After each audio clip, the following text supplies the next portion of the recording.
It's me, Mario!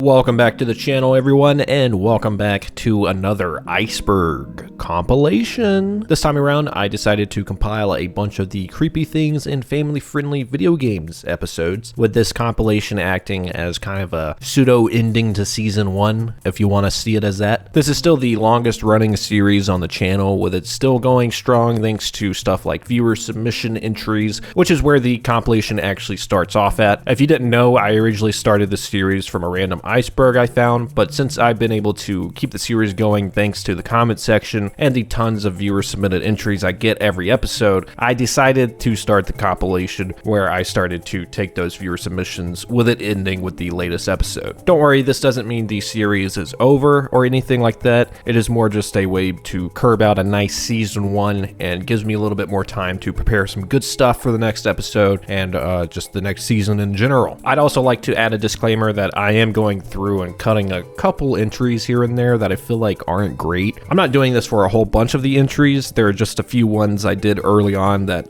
I just didn't cover the suggested topic well, like at all. And I'd rather just highlight the entries that were done well and well represent the original suggested comment instead of just pushing out these half-baked entries again, whether that was just due to lack of research at the time or care or what be it. So expect that if you have seen these videos before. Anyway, without further ado, let's go ahead and hop into over 5 hours of creepy things in family-friendly video games.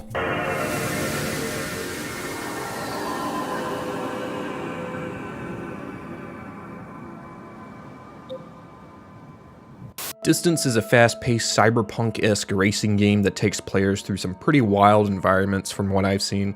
One of the craziest levels is known as the Abyss, and it seems to come out of nowhere in the game's progression. For most of the game, you know, you're driving through these futuristic environments that you'd see like in your standard like Ghost Runner game or something like that. However, when you get to a level known as the Abyss, things start to get a little strange. Ooh, the Abyss, it's like rock bottom. Ooh. As you start through the level, you'll automatically notice a shift in tone that the game is presenting. Instead of the fast-paced, action-packed environments you're usually driving through, the Abyss rather is more comparable to those dash cam videos you see on YouTube sometimes, where someone's driving through a dirt road in the woods at night and the only light is coming from the car's headlights. I fucking hate those videos. As the level progresses, things get stranger and stranger as Slenderman-esque visual defects start taking over as you continue to drive your way down this horrid level. As you drive deeper, you realize just the full extent of the mindfuck that's going on here. You just thought this was a silly driving game, didn't you? You are expected to make daring leaps of faith into complete darkness, past signs that clearly read no entry, and drive down some of the darkest and smallest tunnels I've ever seen in a driving game. The level ends in a fever dream where everything seems like a mirage, led on by these small marker-like structures throughout the levels. Like, come on, how are these not the markers from Dead Space? The ending of the level is best I can describe to you as a car experiencing ascension.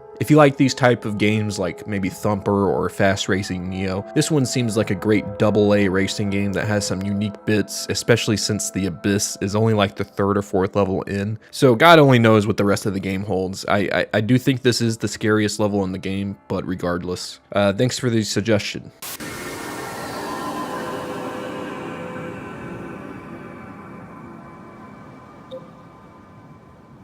A Hat in Time is one of the first feats in resurrecting the 3D platformer of yesteryears. The game's main inspiration is Super Mario 64, which is my favorite game ever made, so I must love this game, right? I must be beaming at the seams to talk about this one. Well, I haven't beaten the game. Alright, I'm not the biggest fan of the art style, and some of the more gimmicky levels aren't my favorite in the game, which is really kind of why I haven't seen it all the way through, but it's definitely on my backlog, because for what the game does, I do really love it, like the tight controls. It makes me want to see the full game through, it's just, I haven't. Apparently in the later levels of the game, there is a stage in which the game's happy and cheery style turns itself on its head and gets pretty disturbing pretty quickly. Okay, maybe not disturbing, but definitely creepy, alright? The level has Hat Kid going into Queen Vanessa's manor, and your objective is to find all the keys and escape before Vanessa gets you. She's coming to get you. Ooh, old Vanessa. Ooh, old Vanessa, she's coming to get you. Unfortunately, the keys are set up in pretty precarious ways, so in order to get them, you have to make a lot of noise, which in turn draws Queen Vanessa towards you.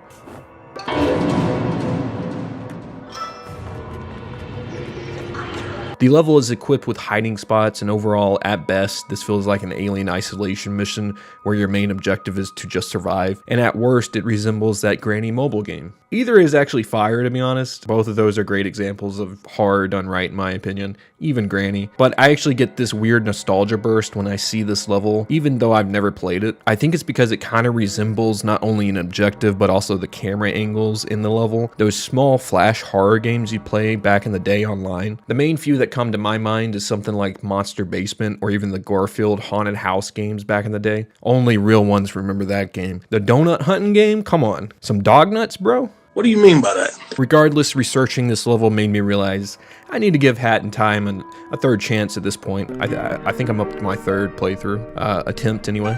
I actually think this comment sums up this level pretty well and its standing in the game. I like how cute and friendly the game is, like it's just so innocent. Then you get to this level and remember the game is rated T for teen. I gotta say, small things like claw marks on the walls, having to sneak in front of Vanessa while she's in the shower, and having to pop this balloon 1,000 times before this key falls, all makes for one of the most unique horror levels I've seen in a 3D platformer.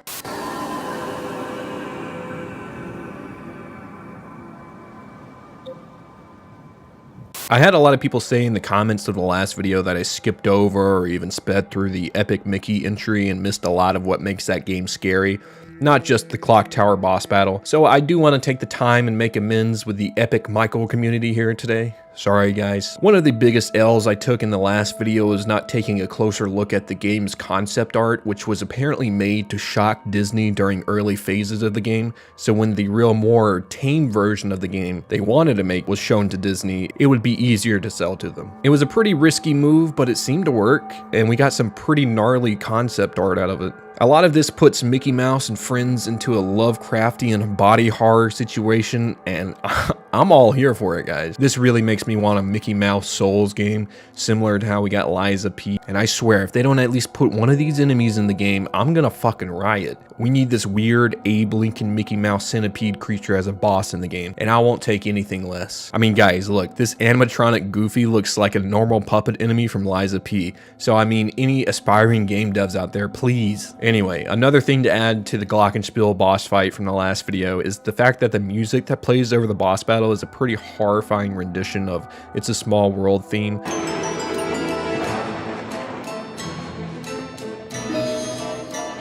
Also, that apparently you don't have to paint this guy's face back on. You can actually use the paint thinner in the game and peel this guy's face back layer by layer, like you're the US interrogating someone who has oil. Yeah, I think a little bit of that concept art ideals made it through into the game after all, guys. While I still think a Soul-style Mickey Mouse game would be pretty dope one day, I do think you can find a lot of dark and eerie things in this game if you dig deep enough. And that's the reason I kind of want to go back and see what it's all about. That and the second one on Wii U, I own both. Why do I own the second one? I never even beat the first one. Where did this come from? Why do I have this?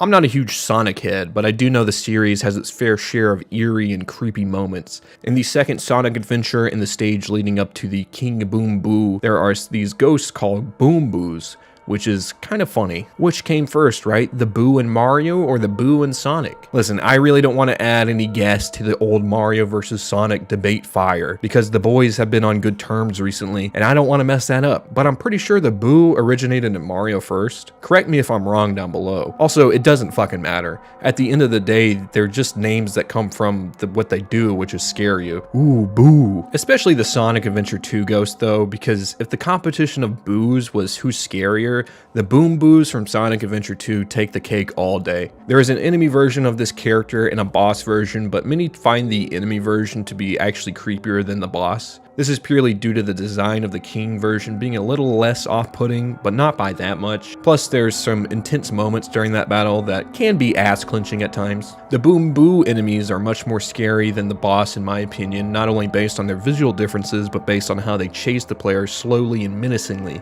It also doesn't help that, a lot like the Boos in Super Mario 64, these start out much larger than the player, which makes them pretty intimidating when you roll into a room and all of a sudden you're in one of these guys' laps. I gotta say, for never running into these guys, their overall designs give me the same chills something like that Banjo Tooie fish gave me in the last video. I don't know if it's just their mouth or their teeth or their eyes or something. I think I still like Mario Boos more in general, but if I were choosing one to be more scary, it would definitely be the Sonic Boos.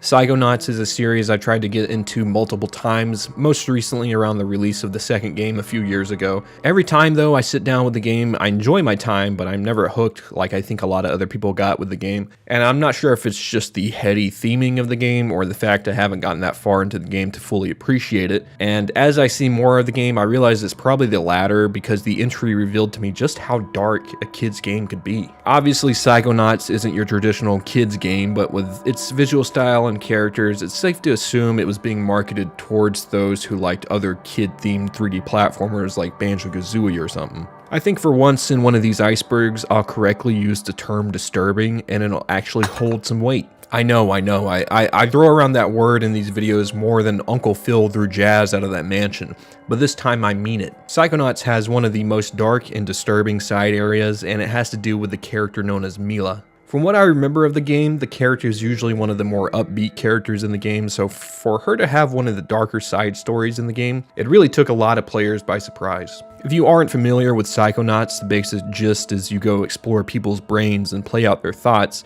which makes up the levels of the game. Sorry if that was too basic or not all that accurate, but that's what I've gleaned from my short time with the game. Upon entering Milla's mind, you can enter a room where there are drawings of kids and it looks to be a daycare of some sort. After messing around the room a bit, Milla will say not to be there anymore because it's kind of a bummer of a room. You can collect a safe in the room which reveals that Milla used to run or help at an orphanage or something, and while she was out at the store, the orphanage burned down, killing all the children inside. Holy shit. After this, if you collect Milla's kids' mind representations in the level, a toy box opens up which Milla will tell the player you definitely don't want to go in there. If you ignore the warning, you'll roll into a very disturbing part of Milla's mind that shows a ring of fire along with creatures on the outside of it, which I assume are more accurate representations of her children, at least in the darkest parts of her mind. Yikes. The worst part and creepiest part is the loud voice clips of her dead children pleading with Milla for help, and the creepiest part is these voices are so much louder than everything else in the game,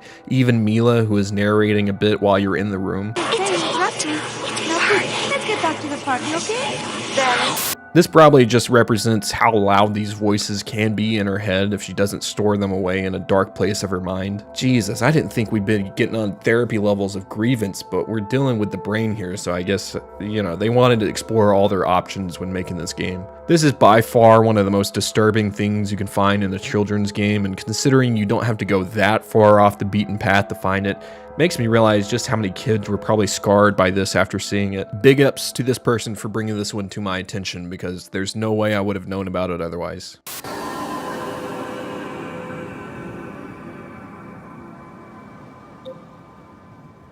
We discussed Rayman 2 briefly in the last video, but I think you guys may have opened my eyes to a much more disturbing part of the Rayman series. This level in Rayman 3 is probably hands down, at least for what the developers were going for, the best horror level in a 3D platformer. I know that's high praise right there, but well, let me talk you through it a little bit. The way it was handled all the way through is honestly super impressive and shocking as an outsider who never even played this game. I watched an extensive retrospective on the level by Hoodoo Hoodlum's Revenge to gather my research for this entry, so shout out to him. It's an entertaining video and goes into a much more detailed, raw experience with the level since he played it as a kid, and from what it sounds like, he was scarred by it. So today I will just summarize some of the reasons he stated as to why the stage is the scariest in the Rayman series, and I might venture to say 3D platformers in general. The level is not a traditional scary level that takes place in a haunted mansion or something, but rather takes place in a desert. This doesn't sound all that bad, as this is often a usual suspect for level themes in these types of games, but when you arrive to the desert of the Knaaren, you realize you might be in for more than you thought initially. The skybox is hell red, the sand is too hot to step on, and worst of all, there are a bunch of bones littering the desert of some unknown creature that was laid to rest years ago. As Rayman and Globox travel into the canyon of the desert, they save a few of these dudes who warn them that the only way through the desert is through the caves, which are filled to the brim with Knaaren. The way these guys describe them basically spells out that you shouldn't mess with them and would be better off just avoiding them throughout your little adventure. With that, the game pushes you forward, and not too soon after you come across your first Knaaren. These guys and this whole segment reminds me of the stealth mission in Wind Waker with the moblins, but this is that on steroids. Like, holy shit. Your main tactic against these guys is to ring these gongs around the cave to distract them a bit for Rayman to sneak past. And apparently the noise of these gongs is attractive to them because it emits a similar sound to a small creature that they love to torture. So yeah, these Knaarens, they don't play around, they're not good people. With creepy ambient music surrounding the levels, voice clips that include stick bamboo under his nails, and ending the level off with this segment where you're cornered on both ends and have to rely on the literal floor giving away underneath you to save you, it's pretty clear as to why this level is creepy to say the least. If you want to see the level in its entirety and get a better perspective as to why the level was creepy to a kid, again please check out Hoodoo Hoodlum's Revenge's video on the level.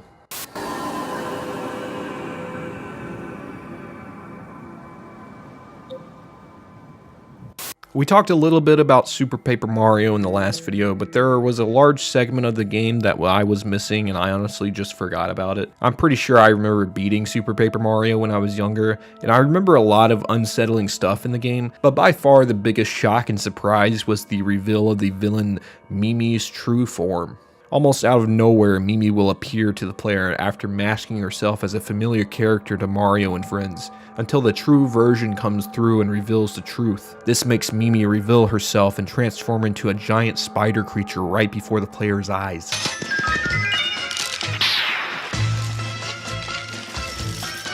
The creature's design is most comparable to a daddy longleg in real life due to how tall and skinny the spider's legs stand. The cutscene kinda just ends too and you're expected to hightail it out of the room without much warning. Mimi, or at least a spider form of her, will begin chasing the player if not, and there's a cool little tidbit you can see if you transform into the 3D mode in the game. You can see the inner workings of Mimi, who is a machine with gears and such underneath. This feels like when a Dragon Ball character finally reveals their final form or some shit, and this is definitely one of the creepiest bosses in that game. I think the sheer shock puts this one as one of the scariest moments in the Paper Mario series. Like, I'd say the Thousand Year Door has some pretty eerie moments, things that kind of just linger and make the player feel uncomfortable throughout, which Super Paper Mario also has, but I feel like Super Paper Mario was much better at putting the player in a situation they didn't want to be in, but had no choice to be in. Thanks to the people who unblocked this memory in my head for me, I totally wasn't sleeping fine before I remember this shit existed, so yeah, I'm sure that won't change anything.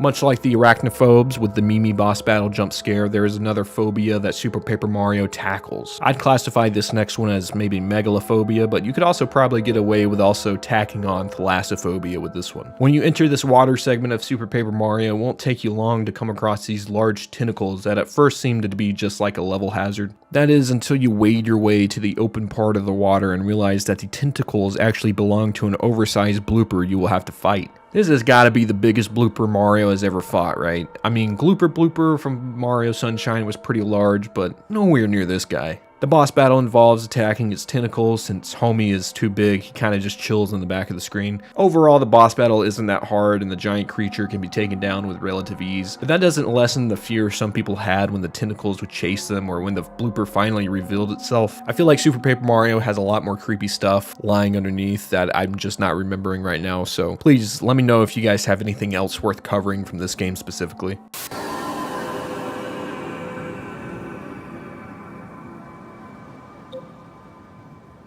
The level known as Muncher Madness in Donkey Kong Country Returns puts arachnophobes back in the hot seat. This is because the level tasks players with running from a large horde of small little black spiders, and when I say large, I mean banana horde levels of large, dude. The horde is actually set off by a simple action by Donkey Kong, and you're off to the races. I feel like this is kind of how these things would happen in real life too. You unknowingly smash something on the ground, next thing you know, a sea of small black spiders comes flooding out. The introduction alone is enough to send a chill down my spine, and I'm not particularly afraid of spiders. Give me something with wings though, it's all over. I'm not laying down my life for anything in my house. They can have that shit. Anyway, the level is an all-out chase throughout, and it reminds me in the best way of the old-school Donkey Kong Country levels where something was chasing you. A nice throwback, but I gotta say this is by far the creepiest version of this level. Once you reach the latter half of the level, you may think you're out of the clear and maybe chill with the little pig checkpoint dude for a minute to catch your breath. But as soon as you step out into the barrel blasting segment,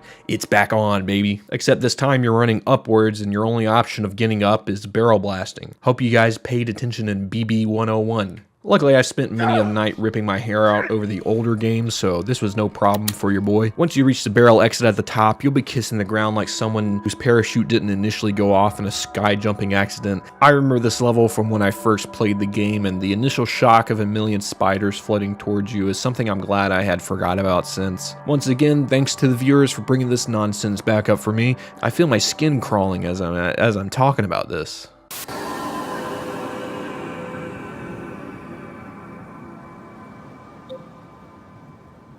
Grabbed by the Ghoulies is a rareware game I have yet to play, but it's definitely on my backlog, sort of. I'd probably play it on Rare Replay if I were to, but it looks like it has a bunch of rareware charm, and it's one of the first games they made after the big Microsoft acquisition. While the game looks more like a video game version of Scooby-Doo, the game actually has some creepy moments hidden within. One of the scariest things in the game is a character known as the Grim Reaper. This is an enemy in the game that cannot be killed and only knocked out. Much like the real-life lore of the Grim Reaper, you can't defeat death, but you can at least knock it off balance, apparently. I think this is the real-life equivalent of probably like taking vitamins or staying hydrated or something. Not only is the Grim Reaper enemy undefeatable, but they can one-shot the player and will kill anything in its way to get to the player. It will also almost always beeline it straight towards the player, and it has a pretty fast walking speed, so if you have one on you, you better be moving constantly. It's also worth noting these guys not only change the charming music to wind and weird ambient sounds, but they also suck the color out of the environment in a small radius that surrounds them.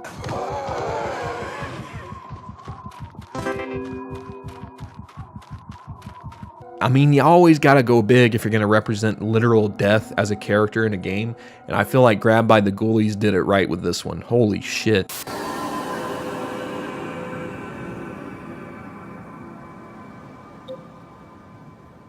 The WWE games for me have become like the UFC games. They're not great games, but at least they achieve some sort of semblance of the real life thing they're trying to simulate. However, back in the day, these games were kind of the shit. I was a kid once, and the plot lines to WWE were simple and fun to follow for a kid, so when the game came out and I could do that but actually fight in it, I was all over that shit. How could I not be? One game in particular that gained a following since its release was WWE SmackDown vs. Raw 2011, which had pretty impressive visuals for the time and still kind of hold up to some of the lower end releases of the modern games, but don't tell anybody I said that. Not only that, but the game had a lot of content, and it was kind of before the days of DLC, so the game wasn't played with a bunch of wrestlers you couldn't play as without paying up first. Not only that, but it actually had a mode that allowed players to play as different characters in their road to WrestleMania. In one of these modes, the player has the chance to run across The Undertaker, who in the WWE is known for presenting darker themes of death and stuff of that nature to the program. Real charming guy we got here. Anyway, if you play as Dolph Ziggler in his road to WrestleMania, you will run across Undertaker's cult. That's the best way I can describe it. There is one particular section where you have to take on a full Royal Rumble,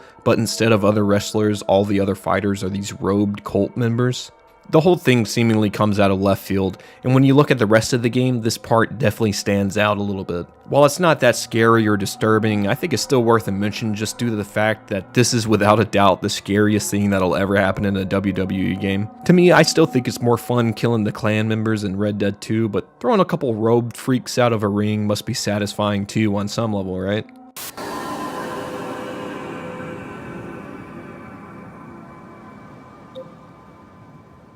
This one might be slightly controversial as it's not really all that creepy or really from a kid's game per se, but I think it's still worth talking about. The T-Rex demo for PS1 was one of the most popular demo discs out there because of how impressive it was for the time. While it's literally just a 3D model of a dinosaur walking around, it was still competing with visuals that still look like this, So yeah, this was a little impressive. I've seen some people on the internet and some Reddit threads and other forums say that this demo actually creeped them out as children. I can actually see what they mean, and it's purely due to the fact that this demo takes place with a solid black backdrop. Obviously the devs didn't want to put any unnecessary time and assets into a background when the main focus was, let's see how clean we can get this T-Rex looking on this system. So it makes sense as to why he comes marching out of darkness, but it's still kind of eerie. My best comparison to something I experienced as a kid was from a game known as Shark Hunting the Great White. The game tasked players with gearing up and going shark hunting. Yeah, this was a little pre-PETA. The game had a lot of different levels you could go on dives in, and almost always the water would be murky and low visibility. This was due to hardware limitations, but it actually lent itself nice to the creepy atmosphere the game was going for. It's really just you and a bunch of sharks you can't see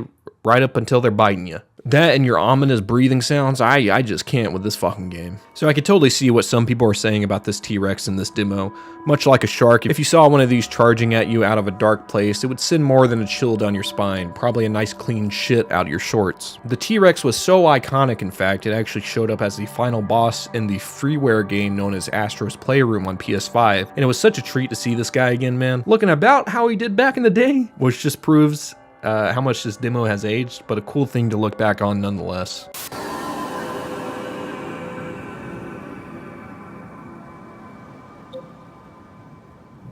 By far the most dark and creepy Harvest Moon in my opinion is Wonderful Life on GameCube. The tone of the game and some of the things that happen throughout the game make it the most true to life, but also the darkest. Even with a new coat of paint, this game hasn't lost its eerie charm it's always had, and one of the things from this game I want to talk about is the ambience the game presents through your everyday life in Forget-Me-Not Valley. The game is full of typical cheery Harvest Moon tracks you come to expect, but there is also just as much silence followed by ambient sounds of nature and the outside world in the game.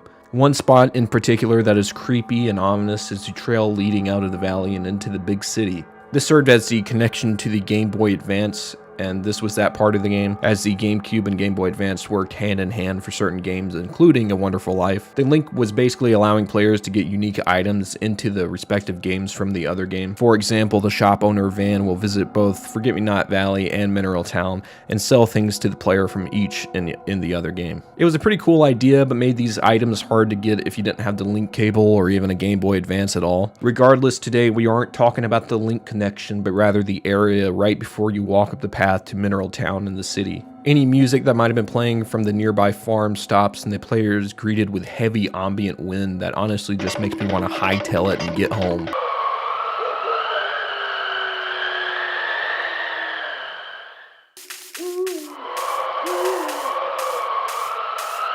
That combined with the menacing climb of the large path and with no sight of what's on the other side makes you really feel like you're leaving the comfort of Forget-Me-Not Valley, maybe for the last time. Since the remake didn't feature any of the connectivity features the original did, the area is just used as a way to skip 6 hours in the game, but it still does feature the creepy ambient wind sounds that add so much eeriness to this small section of the game.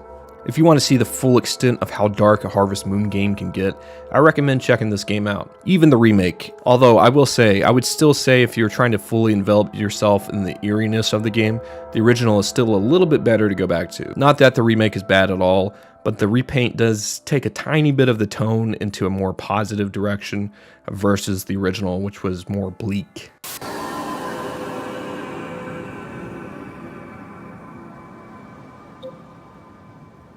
I don't really know my metric of ranking a gamer if they played Glover or not. Like, I don't know if I should immensely respect you or despise the fact you exist. I unfortunately played this dumbass game that was way too hard for what it was supposed to be. Like, I love Glover for all the charm the game has and for trying something that nobody else was willing to do. For good reason, the shit didn't work. Listen, the gameplay sucks, the controls are sluggish, and everything about the game is very frustrating. However, this doesn't stop the game from surprising people here and there. If the scariest thing in the game isn't how shockingly bad the controls work, then it's gotta be the overworld. The game starts as you are one of two gloves who gets separated after a wizard accidentally blows up his brew and sends him careening to his own death. Yeah, no, he's dead. Woo! One of the gloves goes flying into the pot whilst Glover goes flying out the window into the overworld.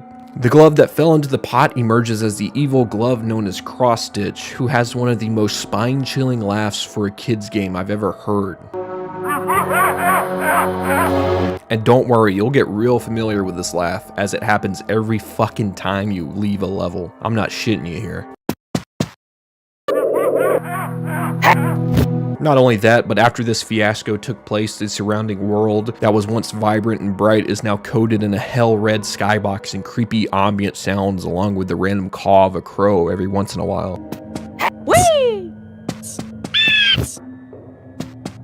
I get the game wants to portray doom and despair, but this one a little overboard, right? I think a game of this generation that got this turning the overworld into a hellscape thing right was Banjo-Tooie, which shows the doom and gloom of Spiral Mountain after Grunty's reign of hellfire, even down to the burnt corpse of Bottles chilling in Banjo's front lawn. See, now that's tasteful. Whatever the hell this Glover shit is doing though, I mean, are you trying to scar kids or something? The ambient sounds of the overworld combined with the sinister laugh of cross-stitch anytime you enter back into the overworld makes this one of the most disturbing home areas in a 3D platformer for me.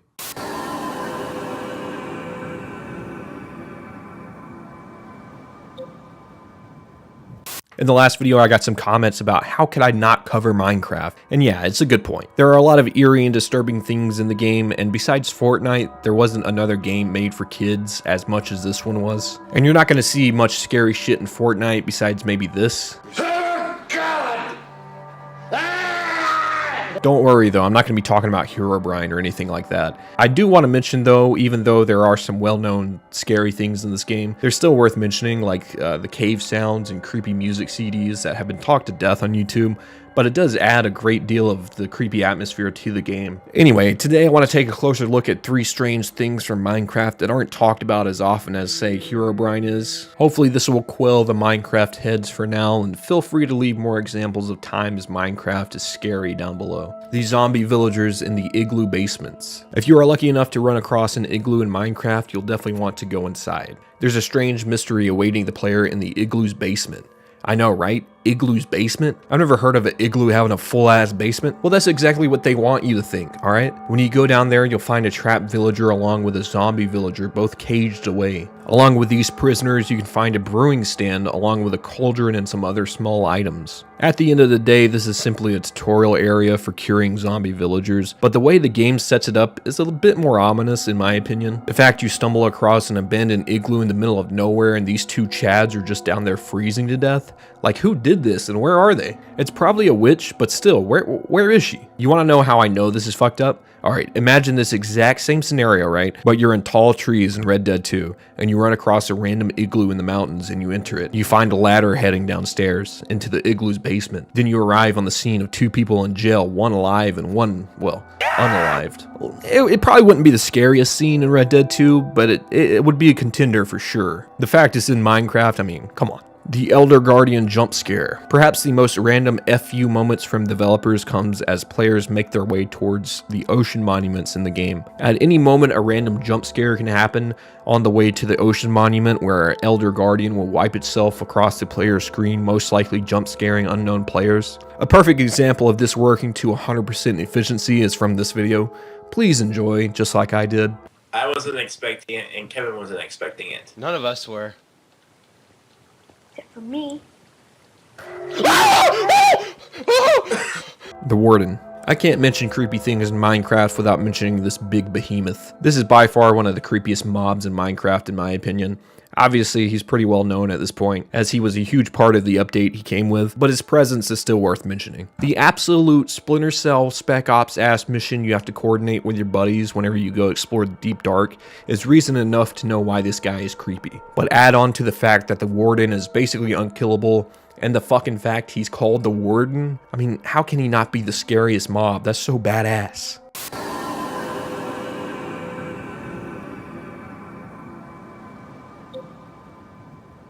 I'm not really well versed in Sims lore, so you'll have to bear with me through this entry, but I really do like the Sims games. Sims 2 is one of the best before EA started to piecemeal out everything in the game for DLC, and the game was pretty stacked full of content. The game still saw a decent amount of expansions, but they are expansions that felt like actual expansions on the game, at least back in the day. One of these expansions was the introduction of apartments in the area known as Belladonna Cove. In this area, you can see most of the town from the furthest out camera view there is in the game, but this isn't all the map has to offer. If you zoom out and look in the area in the far corner of the map, you can see a lonesome shack near a river. At first glance, the shack just seems to be some sort of scenery or something maybe, but if you dive into it a bit deeper, the reference is actually a lot darker than you might expect. Using mods or some sort of coding, you can take the camera into a free camera mode and zoom into parts of the map that you'd otherwise not be able to access. By doing this, people have zoomed in closer to the structure, and the actual building itself reveals a lot as to what this building might be referencing. I didn't know this since I'm a low-life American, but apparently the legend of the Baba Yaga has a bit more of an origin than just being a nickname for John Wick. We call him Baba Yaga. The headquarters of the Baba Yaga, otherwise known as the witch in Slavic folklore, is actually a house that has giant chicken legs protruding out of the bottom.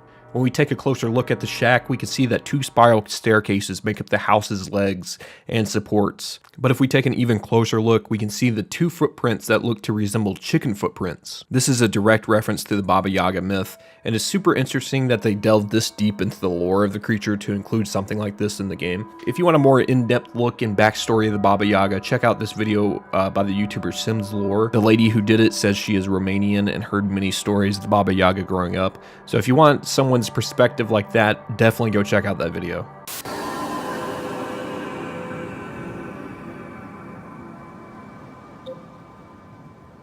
In Pokemon Black and White, if you visit the Marvelous Bridge at certain random times, you can run across a pretty disturbing NPC. Depending on if you get lucky enough to see this NPC when you leave to cross the bridge, you may see 2 NPCs standing looking out over the bridge. At first, it may look like a couple is together or friends or something, as they're standing pretty close to each other, and as you approach the group, the girl NPC disappears right before your eyes. It actually happens in-game too, as the other NPC reacts by saying, "Huh? What? Did she just disappear?" Apparently this is just a random occurrence and doesn't have that much significance other than being a creepy moment in the game you can run across if you're lucky enough. Or, I guess, unlucky enough. Man, I love stuff like this, as it shouldn't need to be explained, right? It's simply just a ghost girl who hasn't passed on yet, and is haunting that bridge. Although, it does make you think why it's a bridge, though. Yikes. There's an interesting theory out there that suggests that this may be an actual person in the game, but her Abra or some other Pokemon teleports her right as you approach. Hey, real quick, it's Gambito After Hours editing this. So I got one thing a little bit wrong here, or I missed a little piece of information. Apparently this old lady inside the room here will tell you about the girl after she disappears, saying she used to spend a lot of time with her Abra there and that she was so full of energy. It's not a full confirmation of this theory about her Abra teleporting her away. It doesn't confirm that she's not in fact a ghost, but it does kind of add a little bit of weight to that theory, since this old lady has seen her in the past with her Abra messing around on the bridge, so maybe there's a little bit more weight to this theory than I initially thought. Anyway, back to the video. It's a pretty interesting take, but it seems like this is in the game for one thing, to be creepy, and it definitely succeeds at that.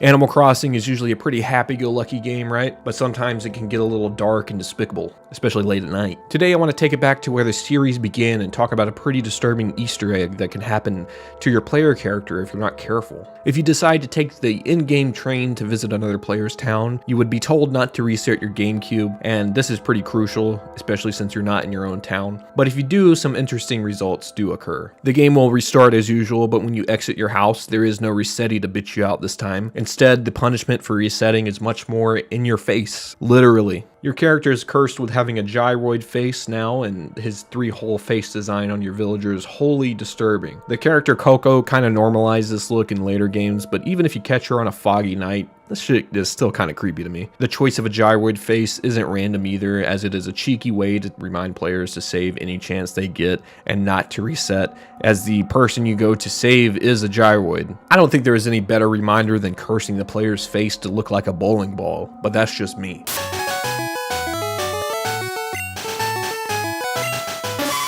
We talked a little bit about Harvest Moon: A Wonderful Life in the last video, but today I kind of want to focus on something creepy that surrounds the character Dr. Hardy. The doc arrives to Forget-Me-Not Valley to care for the character Romana early on in the game. After a while, Dr. Hardy will move into town and you can become more friendly with him, and he'll start to reveal some stuff about himself. Specifically stuff like his eye, which he states he lost while helping a patient with a contagious disease that eventually took out his own eye. He's pretty dedicated. You can't say much about the guy, but he's at least dedicated, right? Another little weird moment that comes from Dr. Hardy is when he gives the player a scythe that he claimed he used during surgeries back in the day, and he tells the player to be very careful with it. Yikes, I bet he sliced a couple limbs off with this thing, huh? However, I find one of the creepiest things in A Wonderful Life comes from something Dr. Hardy himself says. And no, it's not about his gross K-Rool eye this time. Instead, it does involve a pretty heavy spoiler for A Wonderful Life, so slight spoiler warning here.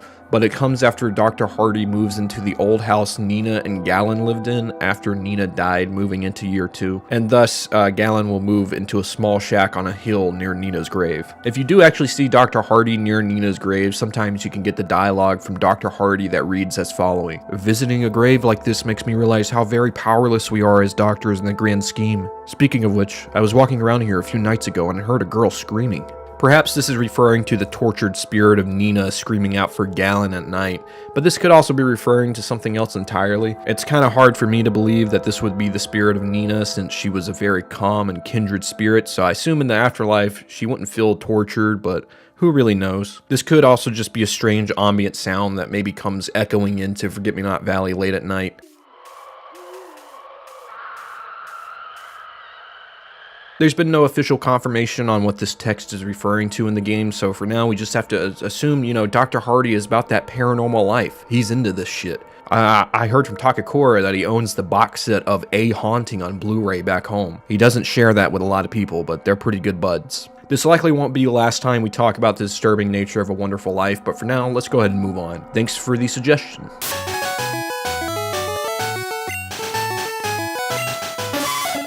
This comment from the last video brought up Redeads, an enemy from the Zelda series, and they specifically named the ones from Wind Waker scaring them the most. Today, I want to mention Redeads again because I believe I mentioned them previously in one of these videos, but this time give them kind of a bigger lane than the last time I talked about them. They have shown up in most mainline Zelda games and have very different designs to fit the different art styles of these games. I think, in my opinion, without a doubt, these are the scariest Zelda enemies, in at least the games they appear in. Area of the game, it's a Redead. Holy shit! Sure, you have things like the Wall Master that are definitely a little unnerving, but there's something extra for me about the Redeads that just make them so disturbing. Maybe it's the way they moan in Link's ear all seductively. Or how about they could freeze Link in place with their impenetrable gaze, and they can even choke Link out like some sort of botched WWE finisher. Either that or he's humping Link here, which I don't even want to think about. The enemy is most known from the earlier 3D Zelda games, Ocarina of Time, and Majora's Mask, where they can be seen doing a little jig. These guys are getting down and dirty with it. Throw your ass in the circle. Anyway, Redeads can usually be heard before they're spotted due to this large droning moan they do, which echoes off of walls. Hell, in Wind Waker specifically, the Redead has this loud, ear-blistering shriek it does right before it attacks Link. My first experience with Redeads was actually in Super Smash Bros. Melee in the classic mode. This would have players play a small side-scroller section, and much like in the Zelda games it's featured in, the Redead can stalk the player and grab a hold of them. They aren't really that dangerous in this mode and serve to really just slow the player down. However, this doesn't change the fact that even in a game like Super Smash Bros., the effect of these monsters are still felt. These are some of the most unnerving enemies Nintendo has ever made, and I'm so glad they were brought back in Tears of the Kingdom. Welcome home, homie. We all desperately missed you. We were all singing your praises while you were gone. Totally not wishing you would never come back.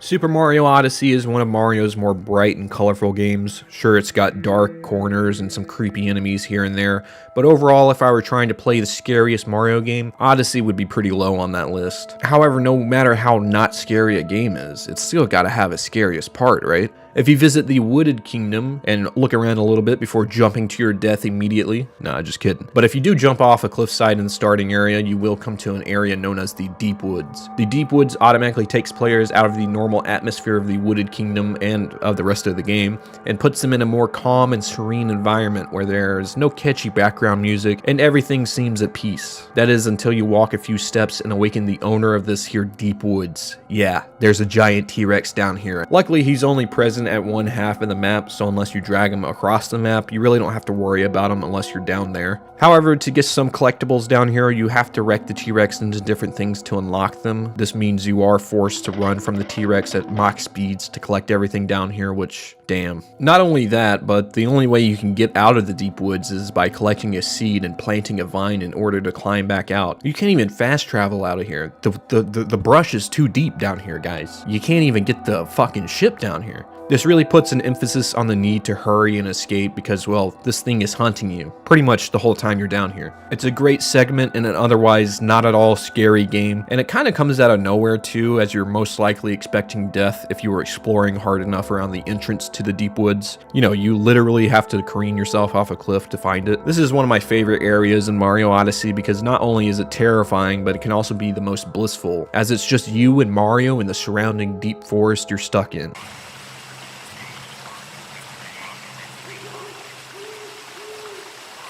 Not to mention you can transform into a Christmas tree here, so easily the best area in the game. 10 out of 10.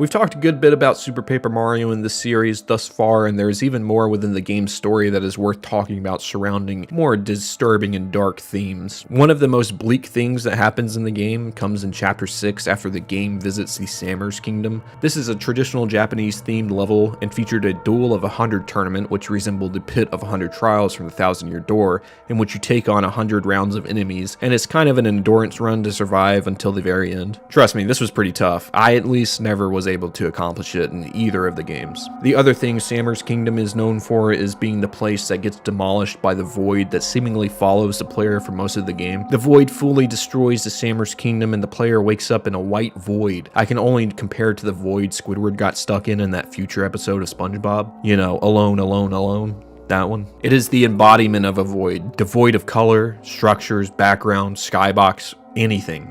Anything and everything you can think of is missing. The player is expected to keep walking to the right side of the screen even though there is no guarantee that there will be anything on the other side. The absolute feeling of desolation and overall loss this makes the player feel is almost unmatched, at least by another game with an E rating, right? Luckily though, the kingdom does end up getting restored, but this doesn't lessen the effect of the initial shock of the void and the villain's plan finally working. This was part of the story, so if you saw the game all the way through, you would naturally run across this sequence. And this alone proves that Super Paper Mario has one of the most unique, disastrous, and ambitious stories I've ever seen in a Mario game. And when the other stories go something like this, I mean the bar isn't so high, but this just exceeded everyone's expectations.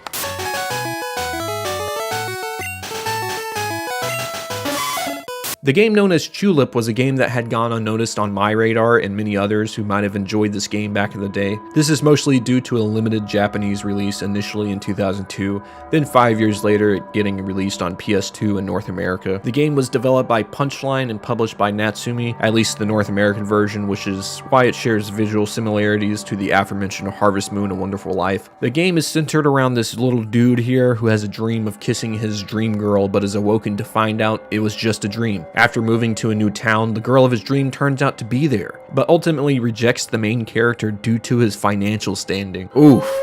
Damn, boy.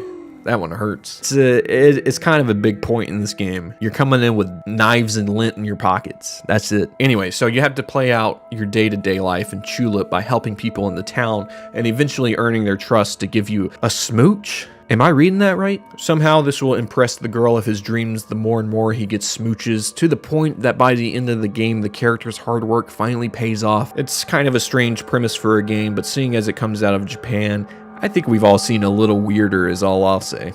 The game not only having a strange premise, it also acts a lot like A Wonderful Life, with the surrounding atmosphere of the game feeling a little bit off. It's unnerving to say the least, and I think it has a lot to do with the world building of the game and the way of the environments and the characters in Long Life Town, especially in terms of characters, as some of them are not only visually disturbing but have strange backstories that you get to experience as you help them out for that oh so sweet smooch. Take, for example, Dr. Dandy, who has a split personality similar to Dr. Jekyll and Mr. Hyde. During the day, he's just regular Dr. Dandy, but upon nightfall, he turns into this strange vampire-like version of himself.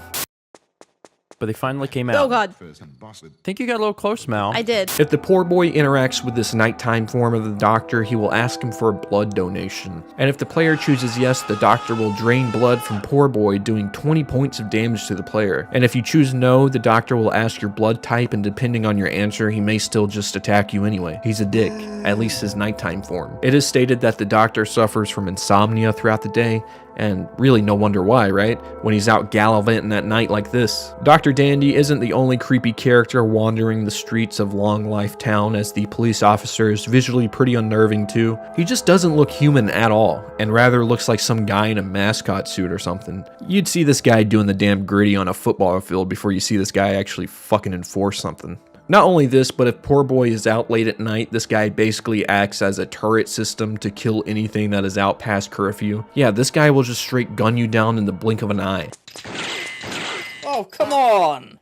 God damn, that policeman's a bit, trigger happy, isn't he?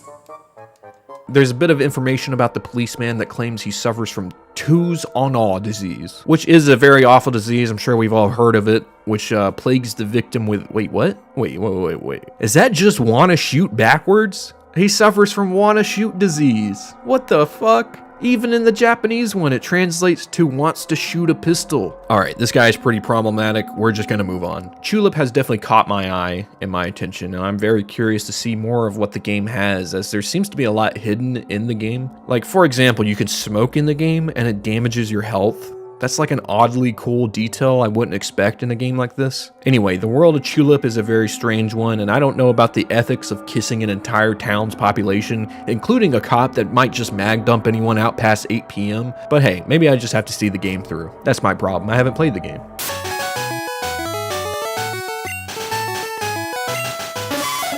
A lot of people say the second Donkey Kong Country is the best one, and I would have to agree with that statement, but the third one doesn't get enough credit for a lot of things, but the main thing is its creative level design, in my opinion. A bunch of the levels featured throughout the third game took the idea of a traditional platforming game and took it to a whole new level, and one of the ways they did this was reinventing the traditional platformer water level straight into a nightmare. In the 15th level of the game, known as Fish Food Frenzy, you are expected to guide this hungry fella throughout the level. He just kind of shows up next to the Kongs without much notice, and the game doesn't inform you of what you have to do, so it's up to the player to figure out this level's gimmick. That is to keep this guy's belly full, because if he's hungry, he goes into an all-out snack attack and will see the Kongs as big pieces of filet mignon, dude.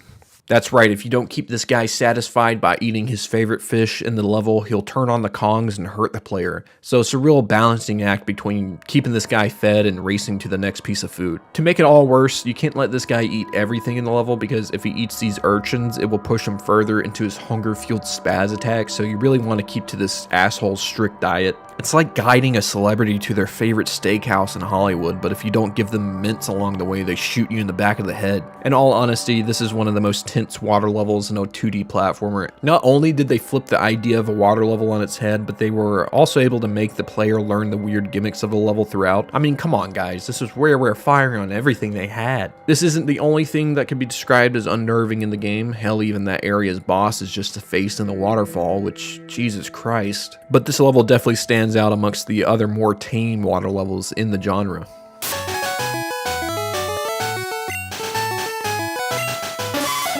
Admittedly, I didn't play a lot of Pikmin 2, or at least I thought I remembered playing more than I actually did. The game actually gets pretty deep, introducing things like the cave systems into the series, which was recently brought back in Pikmin 4. This is such a great way to break up the regular grind of a Pikmin game, and they were missed in Pikmin 3, at least for me. Regardless, we did already talk about a creature from Pikmin 2 in this series, that being the Water Wraith. I'm proud to finally say I've gone mano-y-mano with this big fuck, because they finally brought him back in Pikmin 4. Much like in Pikmin 2, this thing stalks the player throughout each level of the cave and shows up if the player hasn't gathered everything fast enough. However, I think I may have found a Pikmin enemy that unnerves me more than the Water Wraith. Sure, the Water Wraith is undefeatable without the use of purple Pikmin, but I find this next creature is way more deadly. The Smokey Progg is a creature that first appeared in Pikmin 1 as an optional boss, but one of the toughest in the game and maybe even the series. The creature is about the size of a full-grown Bulborb and has this ghastly deadly poison following in its wake. This gas is extremely dangerous to Pikmin and pretty much disintegrates them when they come into contact with it. The boss could be found in the Distant Springs in Pikmin 1, and you would only have one opportunity to fight the boss there, so it's pretty rare in that game. I'd say it's one of the hardest bosses in the series due to how much health it has and how easy it is to lose your Pikmin to.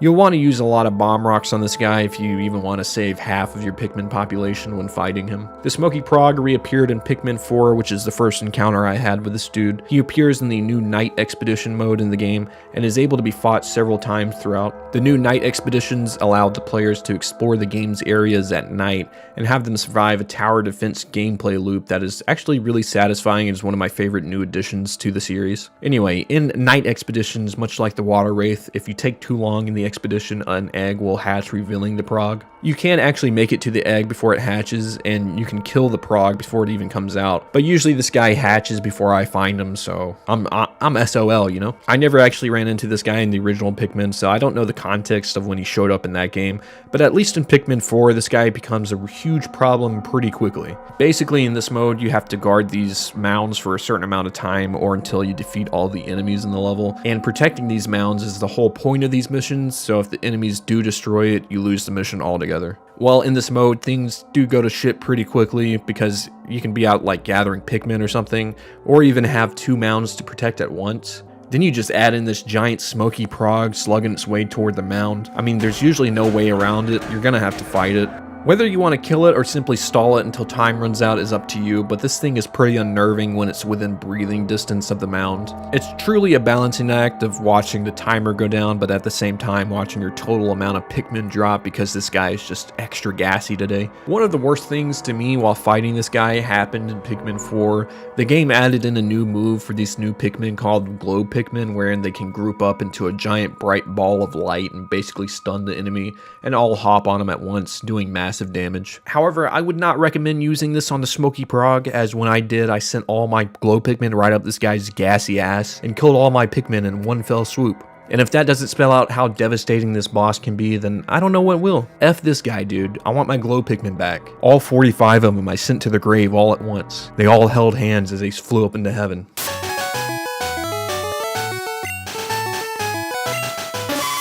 The Cyborg Yeti and Ty the Tasmanian Tiger is one of the first experiences I had with megalophobia, or the fear of large things, at least in video games for me. I'm sad to say I was a GameCube kid, so I never played Shadow of the Colossus growing up, so this was my closest thing to it. And yes, I know, comparing this boss battle to Shadow of the Colossus is pretty much a crime. Like, great value wouldn't even begin to describe this comparison, but regardless, this big-ass Yeti stands pretty tall, at least in comparison to Ty, so writing's on the wall here. The boss's name does bring his scary level down a few points for me, as it is fluffy, but that doesn't stop the fact that he was one of the scariest bosses for me to fight as a kid. First of all, the boss battle needs fire boomerangs in order to burn the robot Yeti's skin off, revealing his cyborg exoskeleton. However, the game isn't super clear, or at least I wasn't that good at following directions, as I remember having the hardest time trying to figure out how to start the boss battle even. When I was a kid, I always thought you needed to slam this guy's fist down on these metal things to electrocute him or something, but they're actually just used in the second half of the boss battle. All the while I'm trying to figure all this out, Fluffy's fists are turning Ty into a nice porridge. Ooh, Goldilocks would eat this shit up, bro. Once you remove your dunce cap and equip the fire rings, you can begin to peel this guy's skin off layer by layer, revealing the second half of the boss battle. This is like a damn Souls boss at this point or something. The second phase is a bit tougher, as you have to blow up the fire that is now pouring out of these aforementioned metal vents. As you do this, the Yeti starts to sink into the ice, and I always thought this was kind of a cool little detail they added, since you know this guy is probably getting pretty hot at this point. The boss battle ends when the cyborg's head is the only thing sticking out of the ice. He can't do much more after that, and you find out it was being controlled by this lizard lady. Hey man, don't do that. Looking back, the boss isn't the scariest thing, at least nowadays, but the sheer size of the Yeti and the confusion mixed with the tense background music makes for a pretty scary situation for a kid back in the day.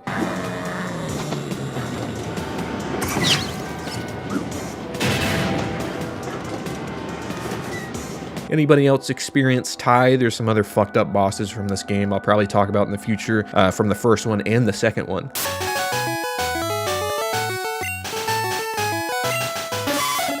I'm not a huge Splatoon fan. My reasoning is the actual fun of the gameplay never actually clicked for me, and the fact I'm not huge on multiplayer first games like this. I know the games have single player campaigns, but I'm pretty sure most people buy these games for the online aspect, right? Splatoon seems like the last series that would have something scary or disturbing hidden within it, but when we consider that Splatoon does share some of its developers with the Animal Crossing team, it's no longer really a mystery to me, at least. In the first game, when visiting the Museum d'Afonsen, you can run across these two large statues at either corner of the museum. If you do visit the museum in the game now, you likely won't hear or see anything out of the ordinary, and that's because the dark secret this room is holding is only able to be heard when you bring the game back into its night theme, which was only available back then during Splatfest in the game, and the first game no longer has Splatfest in it, so this one's pretty much dead in the water. However, before these Splatfests were over, someone was able to capture this creepy occurrence, and it is of the two statues in the museum giggling while the player walks around.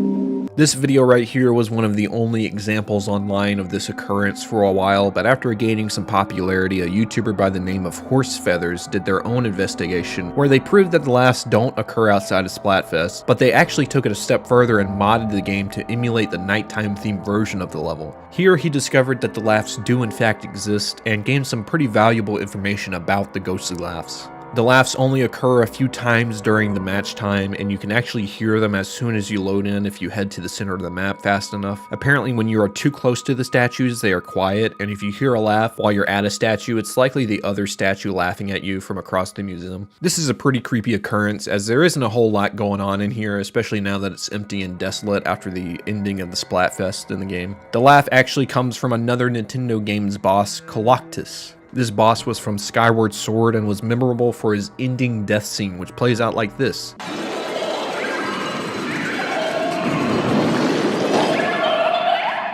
Sounds a little familiar, huh? Yeah, so these laughs sound almost identical to the Splatoon statues, so some believe that these universes may be shared or this boss is somehow connected to the Splatoon world somehow, but this is more likely a case of shared assets or Nintendo allowing in-house developers to reuse older sound assets. Regardless, this Easter egg, while pretty hard to find nowadays, is still a creepy, unnerving thing in an otherwise bright and colorful game.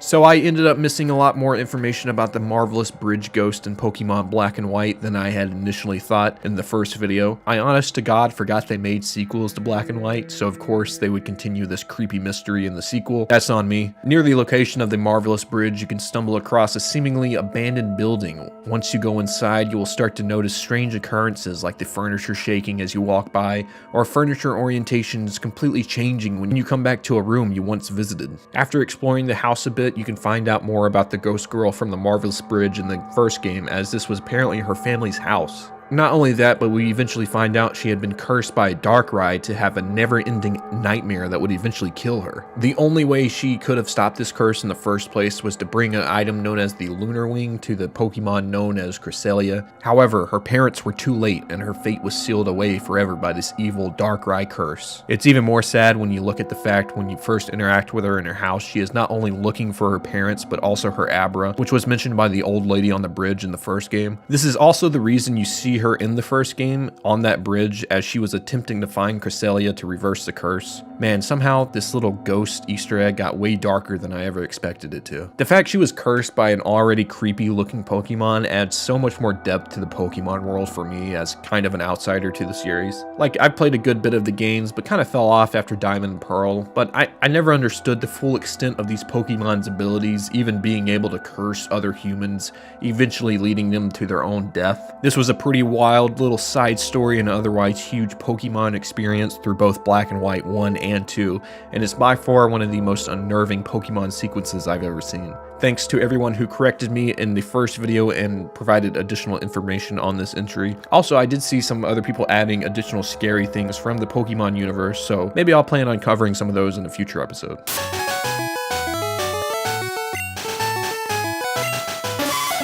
In the past, I've talked a lot about Donkey Kong 64 on this channel, but if you don't know, I have a large love-hate relationship with the game, like many people do. For one, I'm nostalgic for the game, but I find it difficult to go back to and play since I have the want to 100% the game, but that's a task I can't take on. Only somebody as crazy as this guy would accomplish that. The game definitely has its fair share of dark and creepy parts, as I talked about in previous videos with the Get Out sound effect in Ancient Aztec. Well, I want to broaden the scope a little bit and look at the game as a whole, paired along with a phobia known as autophobia. Autophobia is the fear of being alone, isolated, abandoned, and ignored. While I don't think I have this phobia per se, I think there are tinges of autophobia that come from some of these older Nintendo 64 games. And for proof, I want to bring to your attention the video that inspired this entry called Autophobia Images with the Donkey Kong 64 OST. I know this isn't exactly a new concept, as the liminal imagery genre blew up a lot online in the past few years, and there's a lot of videos showing images like this accompanied by uncanny music, but I really like this one because it showcases a small part of Donkey Kong 64 that brought so much uneasiness to the game without even being that noticeable, at least in terms of being creepy, and that's the music.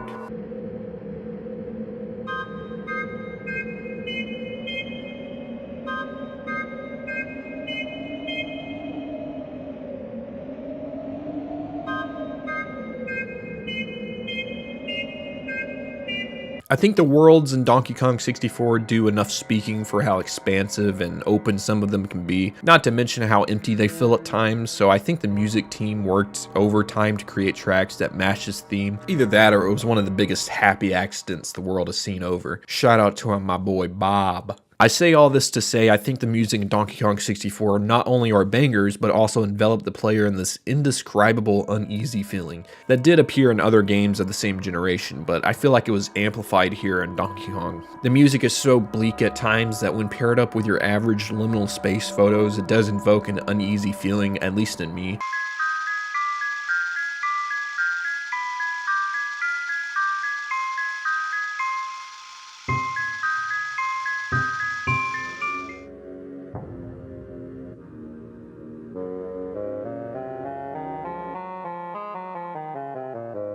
Who knows though, you could just be seeing a bunch of images of abandoned warehouses with some Grant Kirkhope banging in the background, but I see a representation of a feeling I had when I played the game as a kid that I couldn't really describe. You know, angry Aztec's seemingly small cave system, but that at the same time is weirdly large and empty when you get on the inside of it. Or how about the nighttime portions of Fungi Forest? Need I go on? Like I could go on for days about this game and why I find it creepy, but we should just move on.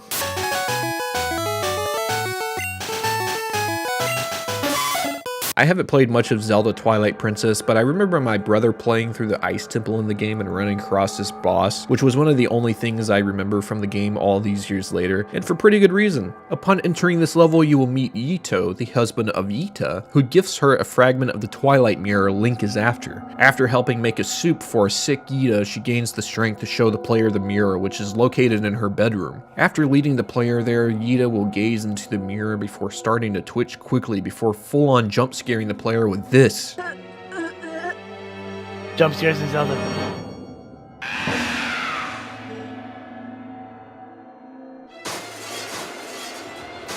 Yeah, this is on some Lord Voldemort type shit, man. What the hell was that face swap? I feel like I'm using a Snapchat filter and I accidentally swapped faces with my sleep paralysis demon on accident. He was standing behind me the whole time. After this, Yita will transform into the level's boss known as the Twilight Ice Mass Blazetta. She has a few forms, but her first form takes on this large ice structure that you have to slam around the stage with the ball and chain item. I don't know about you guys, but I just see a frozen over Statue of Liberty here, so that does kind of ease the tension a bit during the segment for me. However, in the second form, she starts to throw huge ice chunks at the player from above as you try to stay one step ahead of the boss. The music during this segment is also pretty intense, so it adds to the uneasy feeling you have during this battle. You know, you're really out here fighting for your life.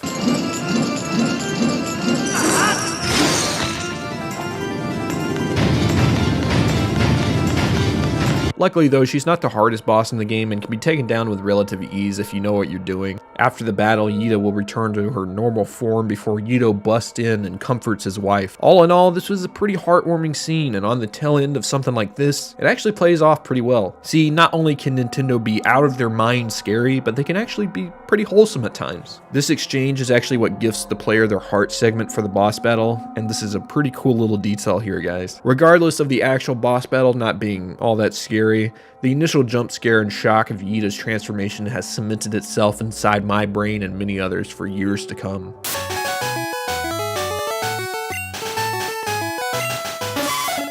As mentioned before, Pikmin is usually a more cheery game, but that doesn't mean it doesn't come without its dark implications. Have I mentioned that Pikmin 1 is pretty brutal in its difficulty? It's by far one of the hardest games in the series, and that's due to the 30-day time limit the player gets to finish Olimar's quest. If they failed to collect the necessary ship parts within those 30 days, then the ending will play out differently than if Olimar escapes with all his ship parts intact. Much like the true ending, the bad ending to Pikmin 1 starts off with Olimar attempting to escape, full well knowing he probably doesn't have enough ship parts to make it, but calls it on anyway. That alone is a bit harrowing, but regardless, we do see Olimar take off into the night sky. After the results screen show up and shows how absolute shit you were at the game, it will cut to the bad ending where Olimar's ship can be seen tumbling back down to the planet. From here, we can see the Pikmin gather up Olimar's presumably heavily injured or even dead body and place him into the Pikmin's onion. This then produces an Olimar Pikmin, but when he comes out of the onion, it's just his decapitated head with a Pikmin sprout on top of it. And I gotta say, that's just messed up, man. I just spent 30 days with this guy and now he's just a head with a plant. Not only that, but when you consider Olimar is the only one who's able to pluck Pikmin, it seems Homeboy is going to be there for quite a while, at least until some rescue squad can come get him. That's a Pikmin 4 reference. While the ending seems to take a more humorous approach to your traditional bad ending, it's the implications that strike the player after the credits roll on their trash run of Pikmin. Olimar is constantly talking about getting home to his wife and kids throughout the game, and now he'll likely never see them again, cursed to live out his remaining years as a Pikmin sprout. And who knows how cognitive he is anymore. He might not even remember he has a family at this point. Jesus, that's dark. Some people during the pre-release of Pikmin 4 believed that the Leaf version of Olimar in the game was a direct result of the bad ending of the game, which could still be true, I think, but I'm not sure. I haven't played Olimar's backstory in Pikmin 4 yet, so jury's still out on that one, but it's highly unlikely. But anyways, this is definitely one of the darker bad endings to a game when you consider how far you've come on your journey only to end up right back where you started.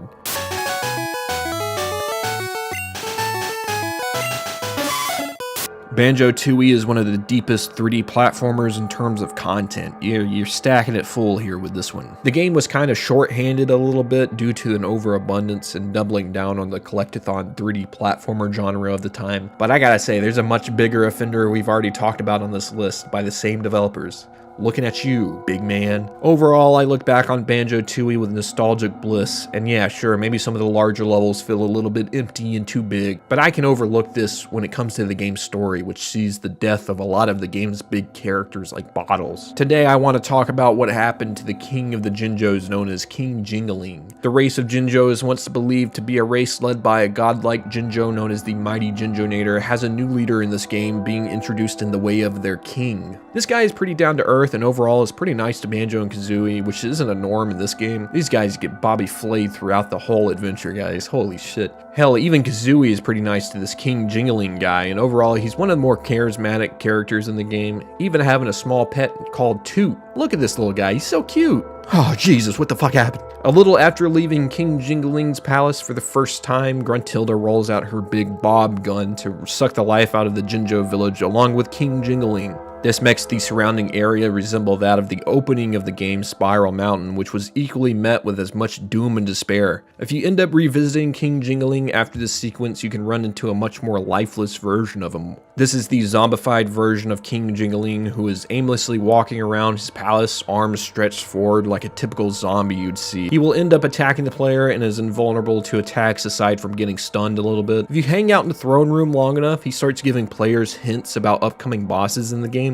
which has led many to believe he either has information on these guys or knows the bosses personally, which is a little bit sketch. These bosses are not good guys, huh? King Jingaling wasn't the only one devastated by Grunty's big gun, as Toot was reduced to a pile of ashes with a pair of eyeballs. Not my boy Toot. Luckily for Toot though, and the king, this is all reversed in the ending of the game, but this doesn't stop the fact that this segment of the game is still pretty disturbing for a kid. It's even more eerie when you consider King Jingaling could technically just leave his palace at any point and start terrorizing surrounding areas. Well, then you just have a Mr. X situation, and nobody wants that.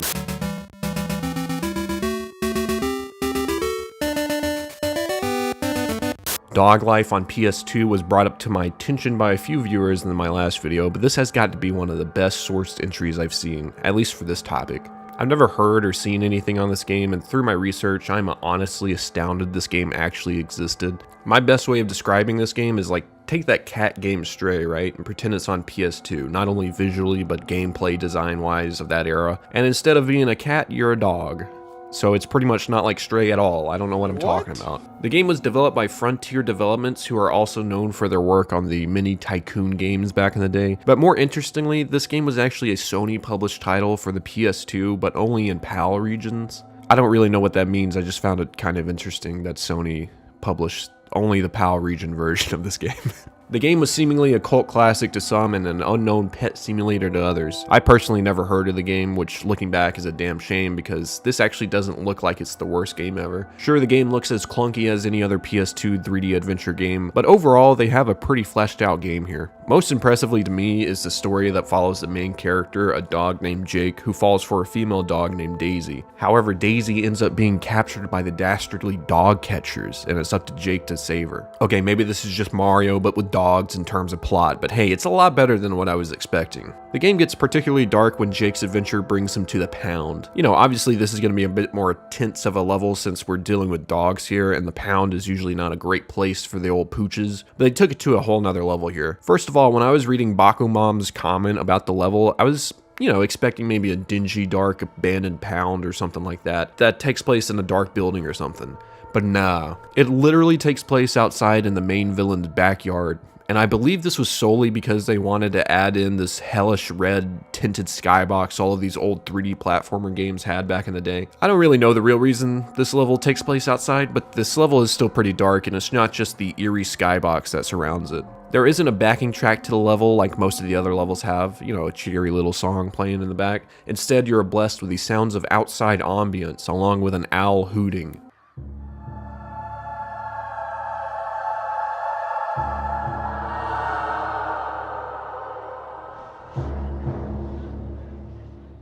Not only that, but the main objective here is to free the many pooches you were helping along the way in the game. However, in this setting and with their introduction just being this quiet cutscene that shows all the hopeless dogs waiting for rescue, it really pulls a 180 on the game's atmosphere for the rest of the time. While you're trying to rescue the dogs, you're being hunted by the aforementioned dog catcher and the Doberman, the also scary Doberman. I don't know about you guys, but I've always had kind of a small fear of dogs since I was a kid, so this part actually does get me a little bit. After rescuing the dogs, you then enter the factory where the villain's big machine is. This is where Jake finds Daisy trapped inside the starting of this big machine, and it's revealed that the villain, Miss P, is the owner of a luxury cat food brand, and this machine is basically used to make her cat food. Her hatred for dogs pushed her to make the main ingredient of her cat food, dog meat. Jesus Christ, lady. You're not gonna hurt that little doggy, now are ya?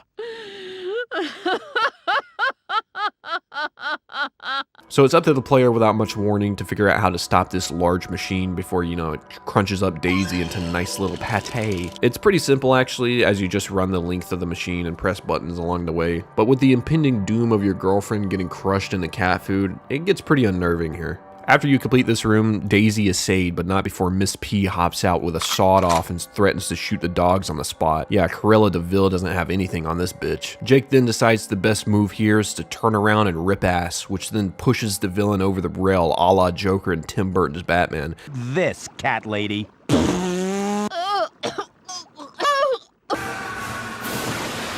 Before she herself is ground up into her own cat food. We see at one point she gets canned with her legs sticking out, and I thought, oh yeah, that's a funny way of showing that she got turned into cat food, without showing the gruesome nature of her going through the machine. But then it cuts to her getting ground up, all while she screams in pain. Slicing, dicing, mashing. Miss Peaches is cat food.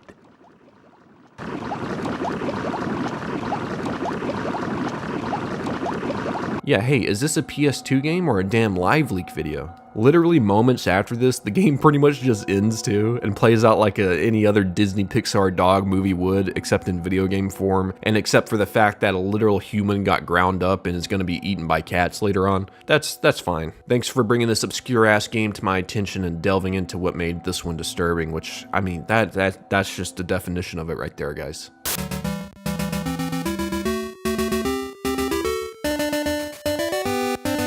We've talked about Ghost in the Pokemon series before, specifically the Marvelous Bridge Black and White Ghost Girl, but you guys may have opened my eyes to a creepier and less resolved Ghost Girl in the Pokemon series. If you enter this building in Lumio City in Pokemon X and Y, you will experience a short cutscene where this ghost lady appears behind you before moving around and striking a pretty solid walk cycle animation that I'm sure took many a hard nights to get the intricacies of her walk cycle down here. After basically just sliding past the player, the lady will say, "Nah, you're not the one." Before another moment she vanishes, and this is ultimately the most information we get on this ghost girl, at least from the games. Although there is believed to be other sightings of the strange ghost girl across X and Y, and even Omega Ruby and Alpha Sapphire. At least for some of these cases, they can actually be chalked up to the original Ghost Girl sharing the same trainer class as the characters known as the Hex Maniacs, so these guys pretty much appear throughout the game anyway. Much like these guys right here, who will all look the same for each of this trainer class, same goes for the Ghost Girl and the Hex Maniacs. The Ghost Girl reappears in Omega Ruby and Alpha Sapphire, and this is one of the most convincing forms of the same Ghost Girl from X and Y, as this version of the Hex Maniacs says a very similar thing to the original Ghost Girl. Nah, you're not the one, bitch. There have been many theories about who this could be, like a trainer, a cult member, and the most accepted theory is that she's just a simple creepy ghost girl. This is the epitome of Nintendo doing this, where they add in a creepy Easter egg just to be in the game with no explanation. Even people who know these games in and out agree that this is simply a Ghost Girl Easter egg that has no real official explanation.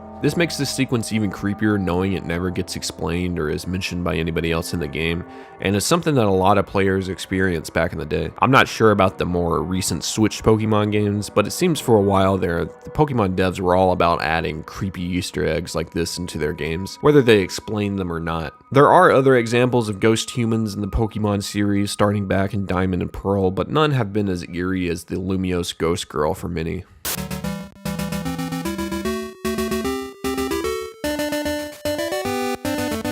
Viva Pinata is a Rareware game that I had some interest in when it was bumping back in the early 2000s, but ultimately by the time I got a 360, I had pretty much forgotten about the series. The game originally released in 2006 with a TV show that released next to that game, and after the less than decent reviews the show got, the series got a few more sequels and even a DS spinoff, but since then it's been mostly dead. The main gameplay of Viva Pinata is categorized as a garden simulation game and is one of the more unique life simulation games I've seen. In order to get pinatas to come to your farm, you have to meet the unique requirements for each pinata, and after a while these pinatas can get attacked by enemies and actually become sick. This brings us to the creepy part of this game, which is a character known as Dastardos. I had several people in the comments bring up this game just to talk about this one dude, so you know he means business, alright? Dastardos shows up to the player's farm when there's a sick pinata about, and he basically acts as the Grim Reaper to your pinatas. If Dastardos makes it to the sick pinata before you can cure it, he will bonk it on the head, revealing the pinata's organs, which are fittingly, you know, sweet candy. So in reality, this guy's just got a pretty gnarly sweet tooth, and he kind of throws morals out the window to satisfy it. In the context of your farm though, he is much more of a danger, as you tend to grow pretty close with your pinatas from what I've read about people who played the game. So when this character shows up, you're usually scrambling to save your sick pinata he's after, and he can either be a nuisance or unnerving as hell, or both to be honest. He even reappeared in the DS version, wherein I think he is actually a little bit creepier, as he is accompanied by this dirge-like song.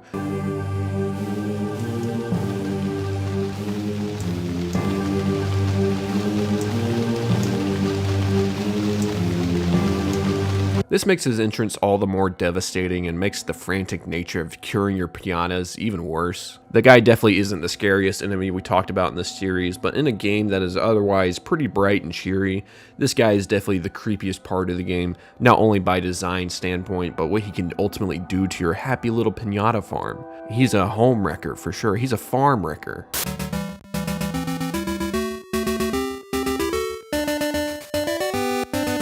As much hate as I give Ubisoft, it does come from a place of passion, guys, especially about their old games. When they release shit like this, it just hurts my soul because I know they're so much better. At one point, Ubisoft was at the top of the game releasing things like Splinter Cell and Rayman. I hopped on the Rayman train during the Rayman Legends era of Rayman, and admittedly that was pretty late, seeing as that was one of his last games since. Although I really love the game and it stands up there with some of my favorite 2D platformers of the era. Much like the newer Donkey Kong Country, specifically Tropical Freeze, Rayman Origins and Legends were both great at developing upon a level's concept throughout the level itself. Listen, I love to praise the old school Donkey Kong Countries, but I have to say these levels, while inventive and unique, are usually pretty stagnant with their theme throughout the level itself. Meanwhile, if we look at some of the levels from Donkey Kong Country, Tropical Freeze, I mean, some of these seem like their own little adventures housed in one level. I think the resurrection of the 2D Rayman games had a lot of this as well, and is why I enjoyed them so much. So I technically haven't played Rayman Origins right, but seeing as most of the levels from the game were playable in Legends, it's safe to say I played a little bit of Origins at this point. In one of the water levels, we are reintroduced to a concept we talked about in the past videos, creepy 2D water levels. However, instead of some starred fish following you around this time, it's the atmosphere of the level and how it transforms as you go deeper. The level is called Swimming with Stars, and at first seems like any other regular Rayman water level, but as you continue further into the level it gets much darker, as if Rayman is swimming straight into the deep dark ocean itself. The music is inconsistent throughout the level as you travel deeper, sometimes playing cheery tracks with small vocals from the cute creatures in Rayman.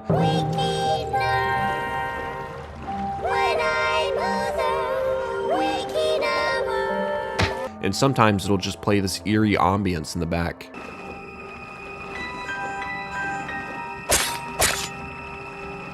Throughout, there are your typical deep-sea creatures you'd run across as enemies here, like jellyfish and the occasional anglerfish, but by far the creepiest part of the level comes near the end. This is when Rayman reaches unprecedented depths and can hardly see without the aid of glowing fish throughout. There are sections of the level where you can be swimming in complete darkness, and when you have these giant arms coming out of nowhere to grab Rayman, you can see why this level is a little bit creepy. Not to mention, this level seems really difficult as you are constantly trying to dodge these giant thorny arms throughout the level. Overall, I'd say this is a pretty unique take on a 2D platformer water level, and the evolution of the level it takes from beginning to end is pretty impressive. I don't know how scared I would be playing this today, but the eeriness of swimming through the ocean only to end up in the deepest point without much visibility, I could definitely see what this comment was talking about.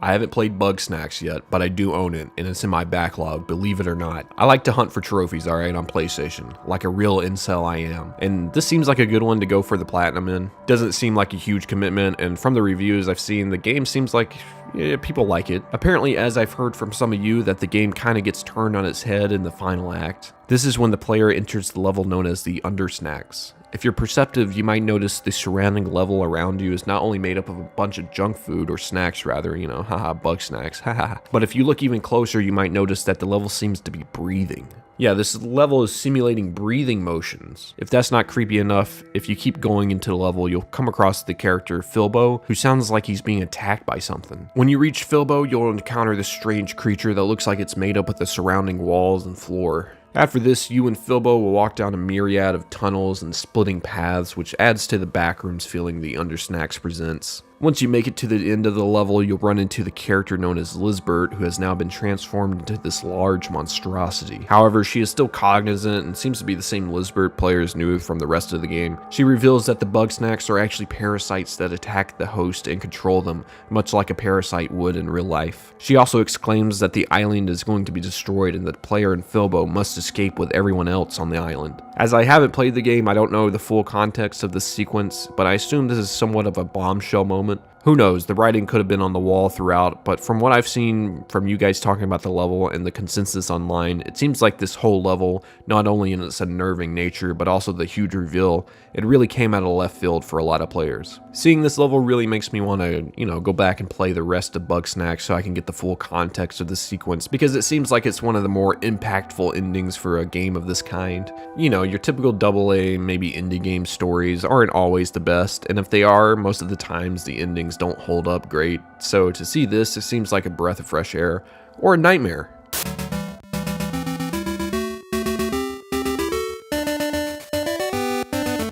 Super Mario Bros. 2, or even Super Mario Bros. USA if you're in Japan, is one of the more unique 2D Mario platformers, especially for the time. It was the first time the Mario series was brought out of the Super Mario Bros. 1 art style, at least for a mainline Mario game, and the themes and enemies throughout the game really made it stand out for me. I'd compare it most to like Link's Awakening, where it shares characteristics with the other games in the series, but lets its creativity run rampant. And no, I'm not just comparing these two because they both happened inside of the main character's dreams. But unlike most of Link's Awakening, there were parts of Mario's REM sleep where he slipped into a nightmare sequence here. What the hell? For example, every time Mario picks up a key in the game, he is then forced to hightail it to the door with the lock on it, as the character Phanto starts chasing Mario and friends as soon as you touch his property. Listen, if this was a porch pirate situation and Phanto was the homie just trying to get his mail back, I'd get that, but this is more like you're awakening an ancient demon who takes the form of a disembodied mask that chases Mario around. What's scarier, huh? A gun-toting homeowner or Phanto? I'd say Phanto, because I'm not fucking with any homeowners like that, but this guy, I've got a damn janitor's key ring with all the keys I've stolen from homie throughout the years. Anyway, I remember Phanto standing out to me among the other creepy enemies being introduced in the game, like Shy Guys and such, and I think this is just really down to the mask's design. I think even if one didn't come alive and start chasing the player, the mere presence of these guys is still very unnerving. I was reminded of this enemy by this comment, and it also made me think of another creepy thing in this game, which actually acts as a pseudo boss fight in the game. The mask gates act as the ending to most levels in the game as a passageway to the next area. The mask is designed to look like a giant bird's head, maybe a hawk or something. I don't know. I don't know birds. Give me a break. But actually in Doki Doki Panic, the original version of Mario 2, the bird was actually a mask on the wall which resembled that of Phanto a bit more than the bird does in Super Mario Bros. 2. All of the mask gates are harmless to the player despite their devious appearance. That is, except for one that is located in Wart's Castle. The game basically jump scares the player with a small battle after you complete 7-2, and the mask gate straight up comes to life and hops off the wall. The mask has an eerily similar movement pattern to the Phanto, and the player must hit the mask gate 3 times before it gets stunned, allowing the player to finally traverse through it. I remember the first time I stumbled across this, it definitely unnerved me. It's just so unexpected, comes out of left field for sure. Like for several levels in a row, you've grown accustomed to this thing being one of the few things in the game not out to get you, but I feel like there was always a part of me that didn't trust this guy, maybe just due to his creepy appearance or something. I guess that instinct ended up paying off because this guy definitely scared most of the people who weren't expecting this sequence near the end of the game. Like, they waited as long as they could to pull this trick off, and it's so fitting that this is what leads the player right to the final boss fight with Wart.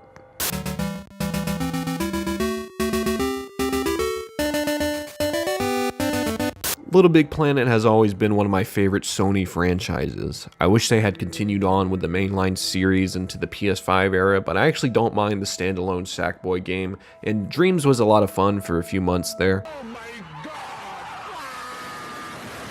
However, back in the day when the first few Little Big Planet games were coming out, man, those were some good old days. This must have been when I was like in middle school or some shit, dude. Holy fuck. I remember getting my PS3 with Little Big Planet and Uncharted 2, and man, if that wasn't one of the best console buys for me at the time. Stacked. That's the one word, stacked. Anyway, I remember the complexity of the levels Little Big Planet presented not only online, but also the single player story, which was also a pretty big highlight for me in these games. At least the first two. I didn't play much of the third one, unfortunately. I do remember the game being fairly difficult even for a game marketed towards kids, but the game was really approachable for anyone, especially those with creative level building skills. Not this guy, I was there to play. The difficulty actually stemmed from things like stingy checkpoints, pretty crazy difficulty spikes in later levels, and even some of the bosses themselves. The trend of having a boss chase a player throughout the level, acting as the boss battle itself, definitely wasn't a new idea in Little Big Planet, but when it was first introduced in the way of the Skulldozer, it took many players by surprise. It would also create a nice trend of including a chase type level in most of the subsequent Little Big Planet games throughout. I think the most unnerving one is still either the Skulldozer from the first game or the Guard Turkey from the second game. This is due to the quickness that the player is expected to start booking it in the level, and if you come in contact with one of these things, it's instant death.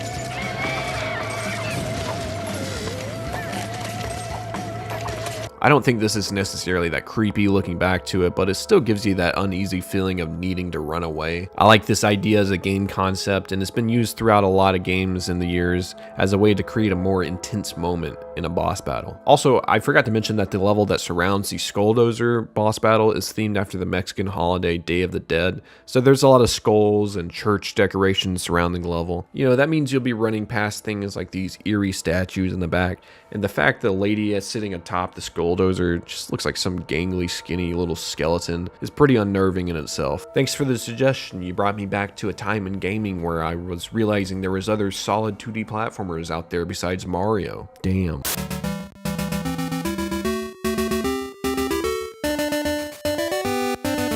If you've ever sat down with your friends and discussed which Smash Bros game is the best, I guarantee there's one guy in the room who immediately blurts out, "Melee, melee!" But the real gamers knows what's up, alright? And lays in the wake with the sole mention of the Subspace Emissary winning the entire argument. Okay, I don't actually think Smash Bros. Brawl is the best Smash game, and you can like whatever Smash you like the most. I honestly think Ultimate is probably the best one I played, and whatever, call me a simp I am, I main Ness, nothing can really hurt me anymore. There is something to be said about Smash Bros. Brawl, which took the already impressive feat of having an intriguing adventure mode in Smash Bros. Melee, but upping it to the levels that no one thought possible, or rather even worth it. But it was so worth it because the Subspace Emissary is still one of the best parts of Smash Brawl, and is the reason I still return to it sometimes. I remember the game taking on a much more serious tone, not only in the art style, but in the theming of the Subspace story, where everything seems to be going to shit and the villains were all slowly winning. As you progress through the story, it's revealed just how massive this mode is and how intricate some of the details get, like different ranks in the Subspace Army. Take, for example, Ganondorf working as the general of the Subspace Army, awaiting to dethrone Master Hand while he's been controlled by Taboo. It's such a strangely deep lore behind this unique mode, especially in a fighting game. Not only did this mode take on a more serious tone, but it also showed some of Nintendo's most iconic characters in a darker light than they were used to. Not even to mention the general enemies that make up the army. Most of them are weirdly designed enemies outfitted with red glowing eyes. This mode has some of the most uniquely designed enemies I've ever seen in a fighting game. So much so that they come off as unnerving a little bit just due to how unique they look. Take the enemy Flo, for example. This thing just looks like a ghost that would appear in Super Paper Mario or something, you know? And this guy's just casually chilling as an enemy you can kick the shit out of. By the end of the Subspace Emissary, things get pretty wild, and you even get to play a little bit inside the subspace that distorts the level around you and even the music.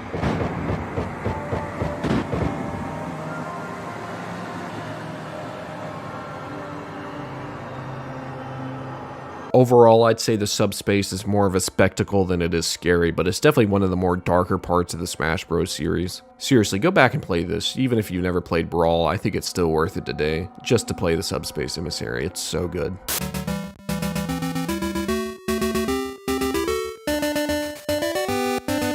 I never played the Earthworm Jim games, but I do know the character from the countless references that have been made in relation to the character throughout the years. For example, if you've ever seen a guy with a skinny head, call him Earthworm Jim, it'll ruin his fucking week. The earlier Earthworm Jim games are 2D side-scroller platformer games before he made the leap into the realm of 3D. These early Jim games, that's what I'm gonna call them throughout this entry, those Jim games. These are probably the ones I'd more likely go back to since they seem to have aged better, at least more than some of the other releases in the franchise. In the second Earthworm Jim, there's a pretty disturbing section that was brought to my attention by this comment. In the level titled Level 8, as in 8, the past tense of eat, fittingly houses a bunch of meats for the viewer's pleasure.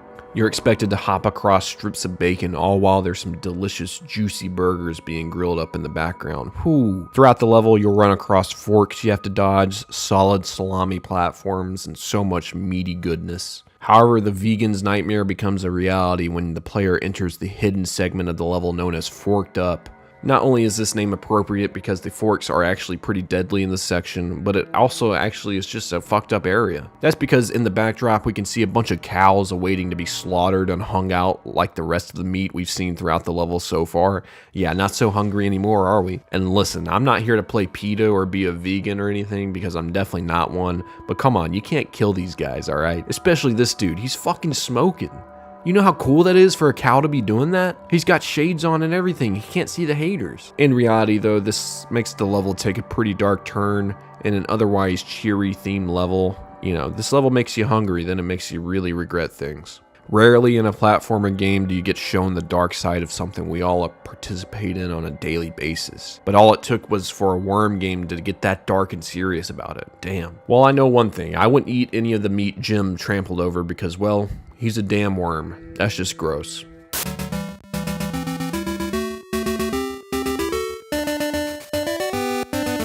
I know I talked a lot of my backlog in the series so far, but this game is 100% on it, I promise. Ratchet & Clank Rift Apart is one of those weird launch window games for a console that seems to feature something new to show off for the, the new tech of a console, but it seems, from what little I played of Rift Apart, it actually seems to have a decent game to back it up. I haven't sank my teeth into the game fully because I would like to platinum it, and I haven't found the time to set aside the 30 hours or so it takes, but I definitely want to someday. Not only is it one of the best looking PS5 games, it also has one of the coolest mechanics, which is the ability to change dimensions in the blink of an eye. This reminds me of that mechanic in that one level of Dishonored 2, or even that section of Titanfall 2, where it was a similar time jumping mechanic, but in this game you're jumping to different universes. To get to the creepy area in the game we're going to talk about, you actually have to rift jump to another version of the same area, except this one is dilapidated and mostly abandoned, so it's already a little bit creepy walking in. Upon entering this level, you run into a junk bot who helps Ratchet find the Blizzon he needs. He will inform Ratchet of his friend Juice, who he claims is a pretty good listener, even though he's constantly trying to kill him.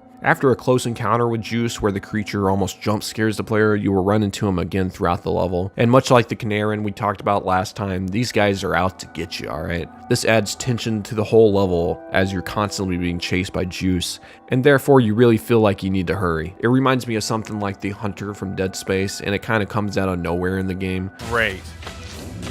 Where's he going?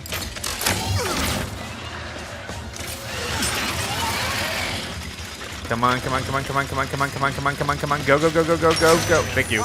Luckily though, the monster will calm down and end up siding with Ratchet and Junkbot in the end. There is even another Juice that makes an appearance from another dimension, and the two meet each other, and actually they don't rip each other's throats out like we all expected. Instead, they work together to help Ratchet escape the dimension, and in the end they turn out to be pretty friendly. I guess Junkbot wasn't lying after all. That's a fucking surprise. This guy looked like a little weasel. Apparently these creatures have a semi-dark backstory where the two we see here were both captured in their separate dimensions and kept caged for their energy producing abilities. These are the same abilities that can be showcased after the two meet up and help Ratchet out. This kind of makes this more of a reunion for the two Juices and adds a bit more weight to this moment. The game's plot, after all, is trying to find another one of Ratchet's species, so to see this on a smaller scale with Juice was a pretty nice touch and a nice attention to detail. This segment is definitely a little unnerving, and it's nice to see that developers are still trying to add tension into their games, at least in this way, especially for a more kid-friendly game.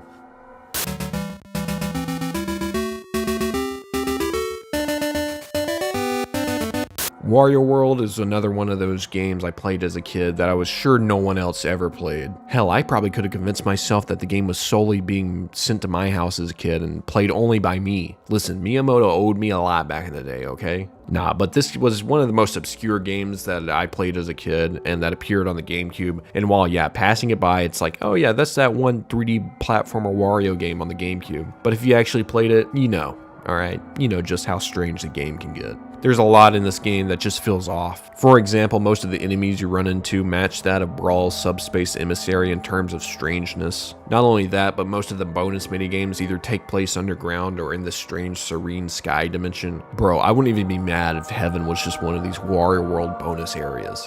I remember these segments being so peaceful and a nice break from the rest of the wild-ass game below.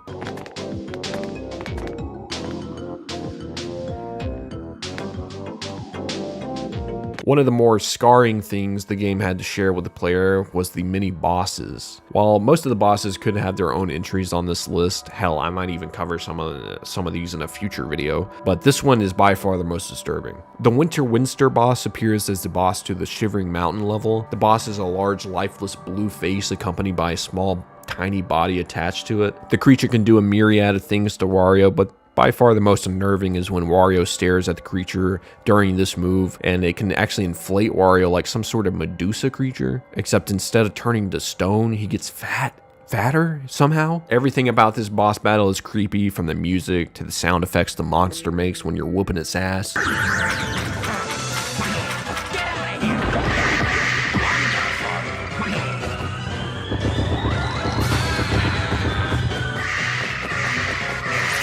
even the fact that it freezes Wario, it'll float to the ground and charge at Wario really quickly. I always remember this boss somehow standing out amongst a bunch of other bosses that are just as strange and off-putting. I'd love to make a video fully about Wario World's atmosphere and bosses one day, so maybe let me know if you'd like to see that down in the comments. Anyway, let's go ahead and move on.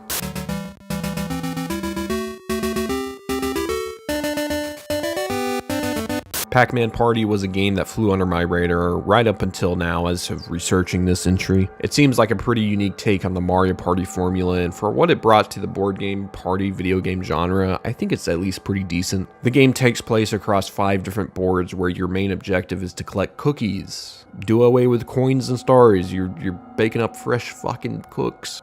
You can collect cookies in a multitude of ways, but much like Mario Party, the minigames help a lot with gaining cookies, of which there are a decent amount of. However, the most unique thing I've seen the game introduce is bosses to each of the boards. These usually play out as their own special minigame where everyone fights the boss at once. I think there was a Mario Party game that kind of implemented this, but this was definitely a new concept for these type of games back in the day. The 5th and final boss in the game is by far the most terrifying, and it is a large teddy bear that doesn't look so harmful at first. That is until you activate the boss cutscene, in which, much like Twilight Princess's boss, the bear's transformation into Berserk basically jump scares the player. Before you know it, you and your homies are fighting off this giant Wolverine Terminator teddy bear. The boss is actually not super hard, as it's just you and your boys hopping on this thing, Shadow the Colossus style, and ripping its literal flesh off. After doing this for a while, you reveal the Berserk's exoskeleton, and its true form is realized, finally. This wasn't a teddy bear at all, but a giant cyborg robot. Reminds me of another cyborg boss we talked about. Regardless, if you know what you're doing in the minigame, I mean honestly, you can really dunk on this guy. By the end of the boss battle, the Pac-Man gang unleashed their Persona ultimates on the boss and just pose up in front of a dying machine in the back. It's pretty brutal, but also pretty badass. All that said, it doesn't lessen the shock and unnerving nature of this boss. No wonder you guys left these comments, I can see why. I definitely need to try Pac-Man Party out though. This one looks interesting. Anyone know if it was actually worth playing through today? It looks like a fun hidden gem of a Wii era party game, and I'm so down to get the boys together and run through the game if it's worth it, so let me know in the comments.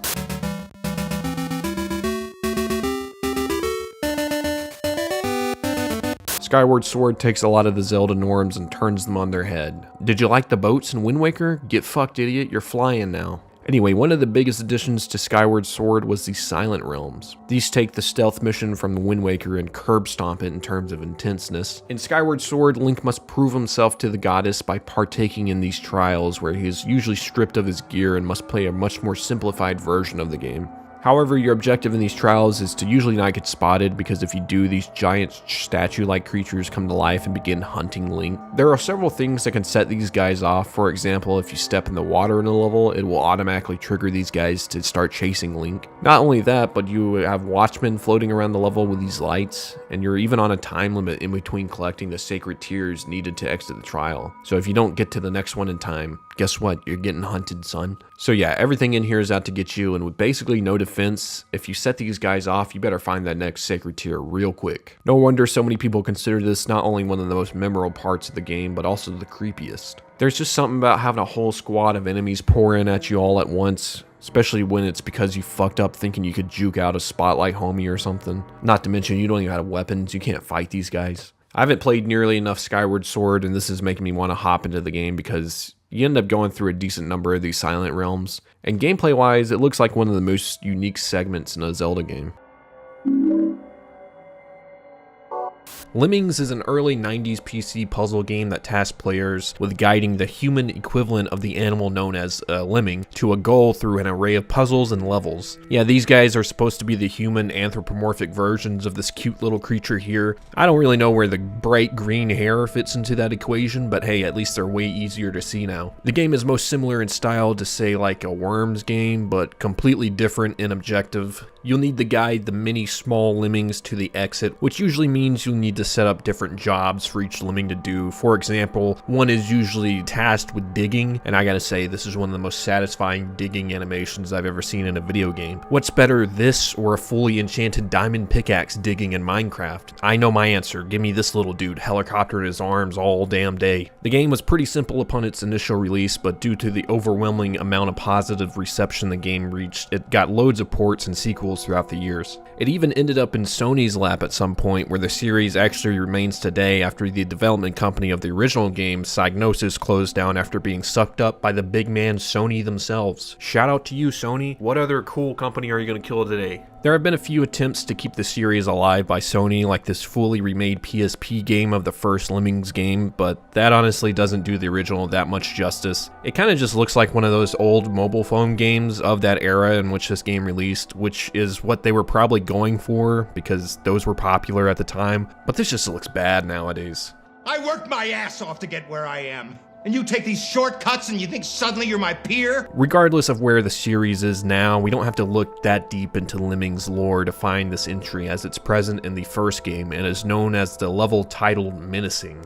He's just standing there, menacingly. Menacing features set pieces like skulls hanging from the ceiling and trapped in blood. Just lovely shit. Not only that, but there is this large demon skeleton at the beginning that the Lemmings literally have to chip through, digging through straight bone and bone marrow. The music that accompanies this level isn't very creepy and is honestly pretty hard to listen to in my opinion, as some people think it's good though. I'll play a quick snippet here.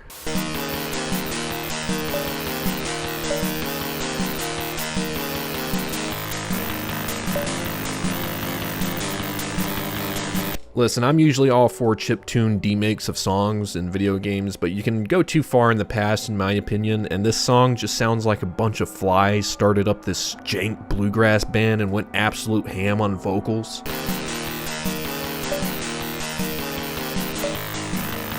The level doesn't last super long, and once you're out of there, it's back to the seemingly normal levels the rest of the game has to offer. I will say though, there is another dedicated hell level in the game where you literally just dig through the number 666 and then exit, but that's kind of just more hilarious than the laziness of that level versus Menacing that could actually be kind of creepy, especially for a kid playing this game. I will say Menacing isn't the only creepy level in the game, as there are other levels in the game that set just the right amount of atmosphere to be put off, and I know I've compared the music in this game to a four-man country band made up of flies, but there are some bangers in this game, don't get me wrong.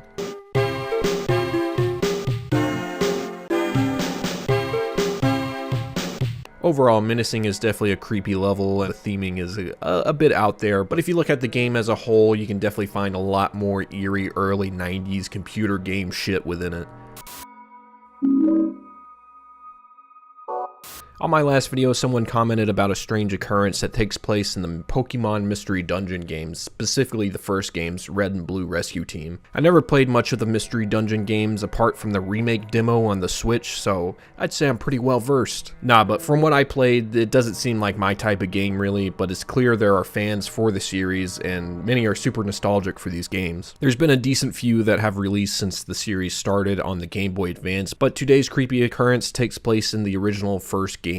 This occurrence happens when the player remains on the floor for too long, or when the game deems it too long anyway. You might still have shit to do on the floor, but f you, get out of here. And in order to force the player to get the fuck out of Dodge, the game attempts to scare the player off the floor. They do this through ominous messaging that something strange has entered the floor and is slowly approaching you. As more time passes, the messages get more and more ominous until finally the player is whisked away out of the dungeon without visual confirmation of what hit them in the first place. This entity that ultimately blows the player out of the dungeon is still unknown, but many believe it to be Arceus controlling the events of the game and ultimately deciding when the player has been on the floor long enough. However, others might suggest that the entity isn't meant to be explained at all, as like the title of the game suggests, it's a mystery dungeon, so of course mysterious shit's gonna happen. If this is true, it seems like this edition was intentionally made to be ominous by the developers. The game is overall very friendly in nature with cheery Pokemon music you'd expect in the universe, but when your time's up, the nice cheery music is cut off and all you hear is wind gusts. It truly is unnerving. Even just watching gameplay of this scene taking place, I could easily see how this spooked the hell out of anyone playing this as a kid. The original comment that brought this up to me stated they never fucked around and found out what happened in the end, and I think I'd be the same way. Much like the angry Aztec sniper yelling "get out" in my small adolescent years in Donkey Kong 64, I wouldn't stick around in there to get JFK'd by K. Rool, so why the hell would I stick around in the dungeon for some invisible Godzilla monster to catch my ass lacking? Not only that, but in this game, infamously, there's a Pokemon known as Kecleon, and he's pretty frightening in this game. It isn't due to any mysterious threat that you can't see either, as this is just a case of serving good old justice. Well, kind of. If you visit the Kecleon shop and pick up some items, as you leave he'll rush towards you seeking payment, and he gives you two options. If you can't pay or say no, his hand is forced, and he will shortly end the player's life. Y'all don't have my money. No, we have it. It's just, not right now. I have to break your neck. Whoa. Hang on, Kecleon. We can talk about this. It is possible to get away from Kecleon before he murks you, but it's very hard from what I've seen online, and it's best to make sure you have the right funds before you even enter Kecleon's bazaar here. If not, he will see to it that your life is ended swiftly and tragically. Don't mess with this guy, alright? He doesn't look like much, but he has the spirits of the ancients backing him up or some shit. Look at these moves he's rocking with.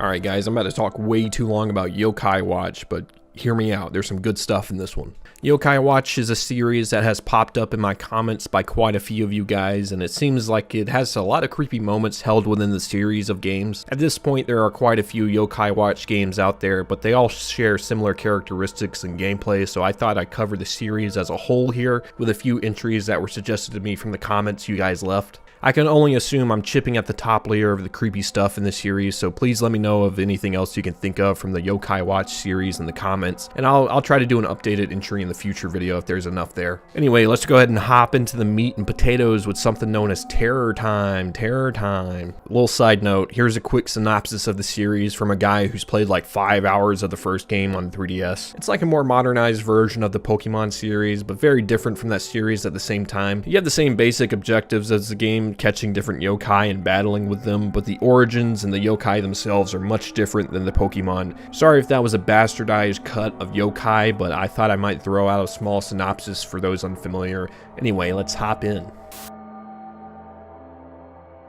Terror Time is something that happens in the mainline series of the games. It's something in the game's universe that's supposed to represent a reprimand for breaking the rules of the Yokai Watch universe. Since these games are aimed more towards children, it makes sense that this would be the origin of something like this, since teaching the importance of rules is something useful to kids. You know, they need to learn that shit. Wait until they learn there isn't a terror time for breaking the rules and it's actually just jail in real life. This is kind of why Terror Time takes place at night and in the early morning of Yokai Watch, since your character is expected to be indoors past curfew. So whenever you are out late at night, even if you're doing a mission or something, you're technically breaking the rules, son. Along with stuff like breaking traffic rules and different degenerate things like that, all of this could send you straight to Terror Time. And I gotta say, I think I'd rather just go sit in time out and face the damn corner of a wall or something. In Terror Time, not only will the setting of the game change to this monochromatic hell, but entities known as Gargarus, Orgralus, and Orcanus all will show up in a form of a huge demonic Oni entity that will chase the player throughout the duration of Terror Time. The objective of this mode evolves over the 3 games, but the basic idea is you have to find your way out and dodging the many enemies that litter the town during Terror Time. These enemies won't harm the players in most cases and will only alert the Oni to the player's location, so it is best to try and dodge these guys. There is a set of gold doors you will need to make it to in order to escape this hellscape, but if you fail to do so, you will awaken in your bed assuming it was just a nightmare. The music during these segments isn't what I'd call particularly creepy, but definitely adds to the chaos that's going on around you.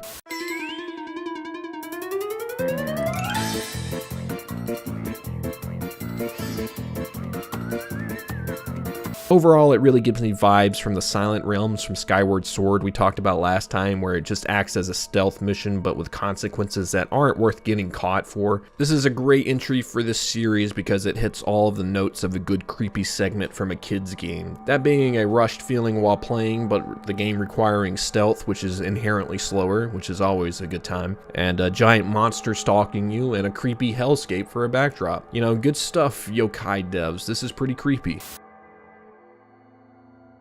The Infinite Tunnel and Hazy Lane are infamous at this point if you are at all familiar with the Yokai series. This comment brought these to my attention, and they both share similarities but ultimately are two of the scariest parts of the series, bar none. Even looking from afar, I can tell exactly what the developers were going for with this addition of these segments. The basic idea of the Infinite Tunnel and Hazy Lane is to provide the player with a seemingly infinite loop, even though it's not technically infinite, for them to keep fighting monsters and leveling up. However, as you go deeper into the tunnel or lane, respectively, things start to get stranger and stranger. This concept first cropped up in Yokai Watch 2 with the Infinite Tunnel. This tunnel is exactly what it sounds like, alright? It's a long-ass tunnel that goes on for seemingly forever. Before you even enter, there's a warning sign that is everything ominous wrapped up into one little sign. Look at this shit. It warns that the length of the tunnel changes every time the player enters, and when you enter, there's no turning back. That's right, it's like an old school Mario game.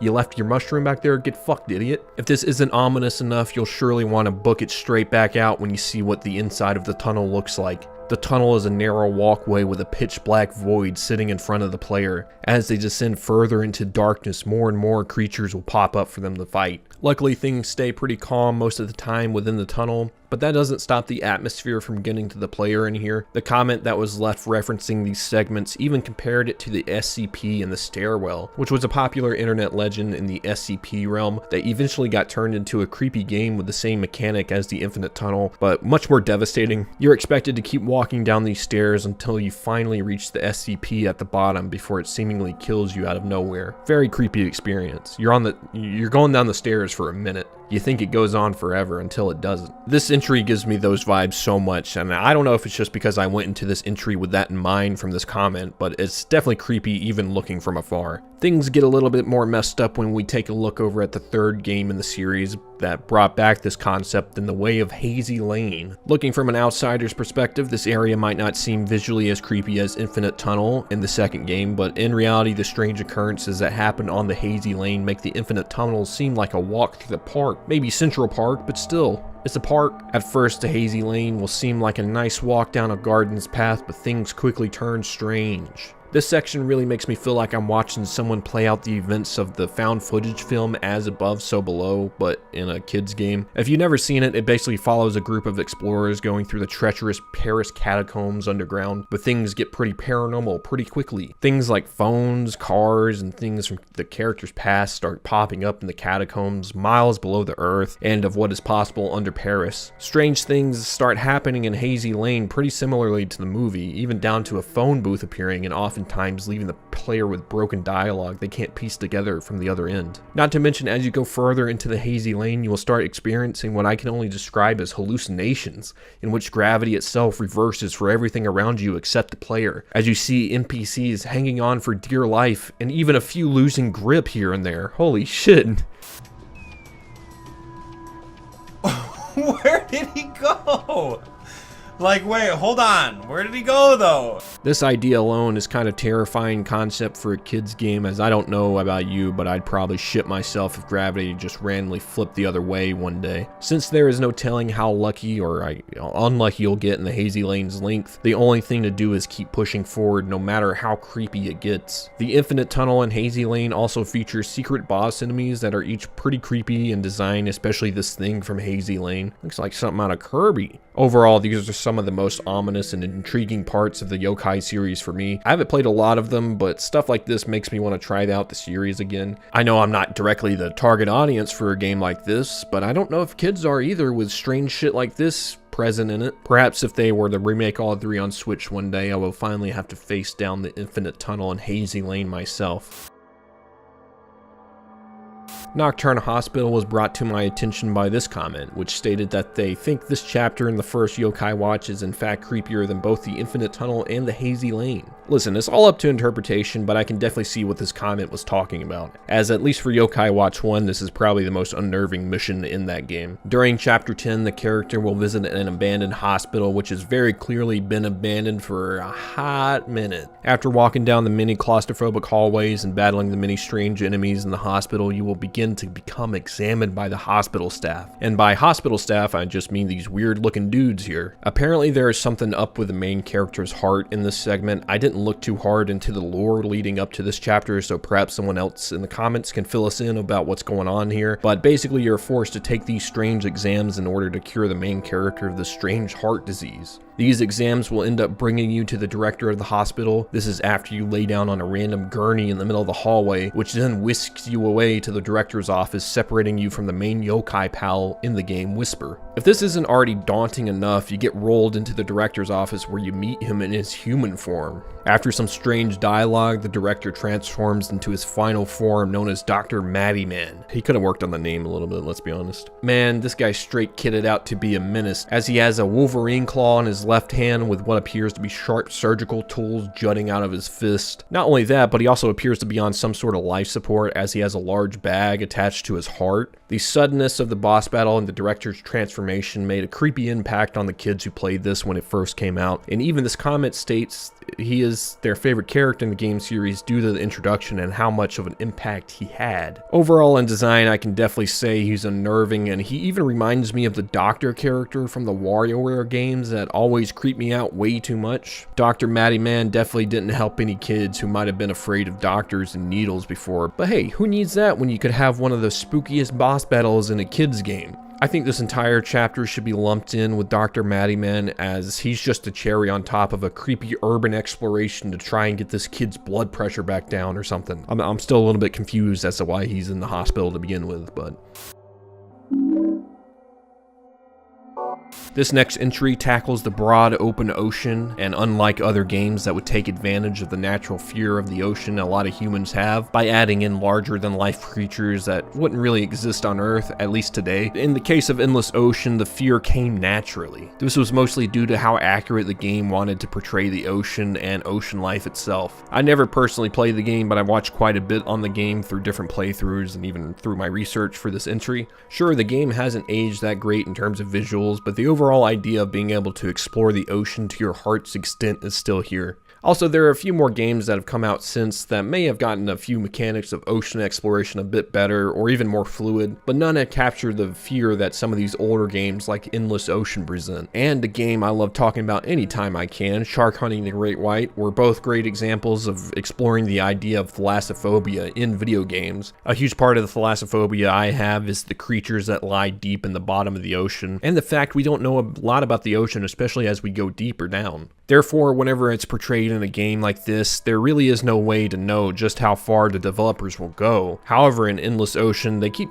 things pretty realistic throughout. One of the objectives in the Abyss is to find and study the giant squid, and for many they were expecting to go down there and find a squid that was larger than life itself. Take, for example, this comment I found that states they were expecting to just at a moment's notice see a giant squid eye open in front of them, unknowingly that they were staring at the squid the whole time and not into the deep dark ocean. However, Endless Ocean keeps it relatively tame in this department, but that doesn't mean this part isn't creepy. It's just a different type of creepy. Like this comment stated, the game is able to be creepy by accident by just accurately portraying the ocean, especially the depths like the Abyss. They don't need to add these larger than life krakens to impact the player because, well, the ocean itself is enough. Endless Ocean is a testament to just how intriguing the ocean is, and I'm not surprised the series has the following it does. And hey, it doesn't hurt there's a new game being released on Switch soon. That's pretty hype. I might finally have to hop into the series myself, because the ocean, like many others, equally intrigues me and terrifies me all at the same time. Banjo-Kazooie is the source of many of my fears of these old 3D platformers, that and Donkey Kong 64 at least. There was just a certain terrifying charm Rareware could add to these games that even other games that released at the same time couldn't capture. One of the spookiest parts of the series comes from the first game in the level known as Mad Monster Mansion. Clearly from the name, the level is purposely supposed to be scarier in nature, right? But this is mostly a kid's game, so how bad could it really be?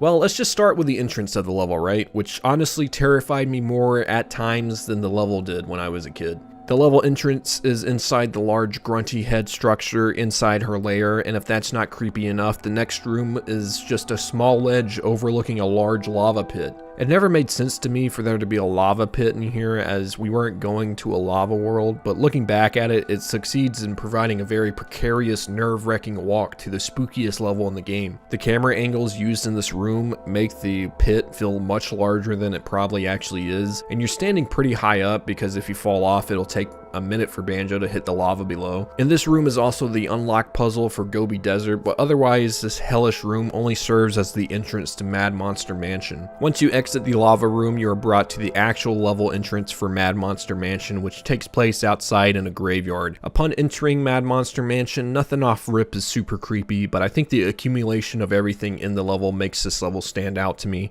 The music that greets the player is pretty creepy immediately, but slowly transforms into a more wacky track that evolved into a typical Banjo-Kazooie banger.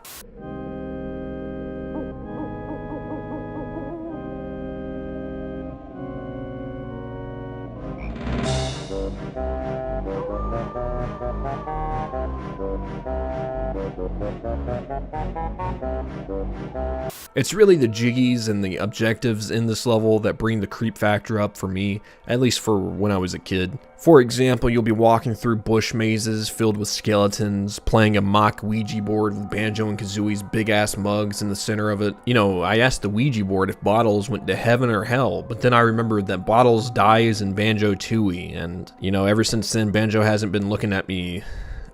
So I think I really worried him about Bottle's fate there. I still haven't mentioned he comes back. I'll let that dumbass bear ride this one out for a little bit, but still, I kind of feel bad. There are a lot of indoor claustrophobic feeling areas in Mad Monster Mansion, like this haunted cellar here, which includes ghosts.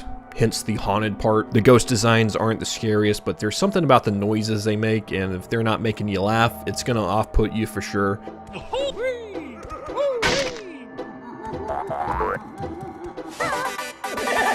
It's either one, take it. Which pill do you want? You want to laugh or you want to be scared? The main mansion you enter here has one of the creepiest boss characters, who isn't even technically a boss, but is creepy, especially if you aren't Solid Snake. That's right, that's because you'll have to sneak up on this guy to get his jiggy, as he has a pinpoint hearing and is able to hear Banjo's big ass mitts hitting the wooden floor. You have to come in through the roof and take a path along these soft cloth table chairs, and Kazooie trot across the table to sneak inside and take the jiggy right from under Napper. Otherwise, he will lock the player out of the jiggy by waking up and creating one of the creepiest sound clips in the game with this eerie ass laugh.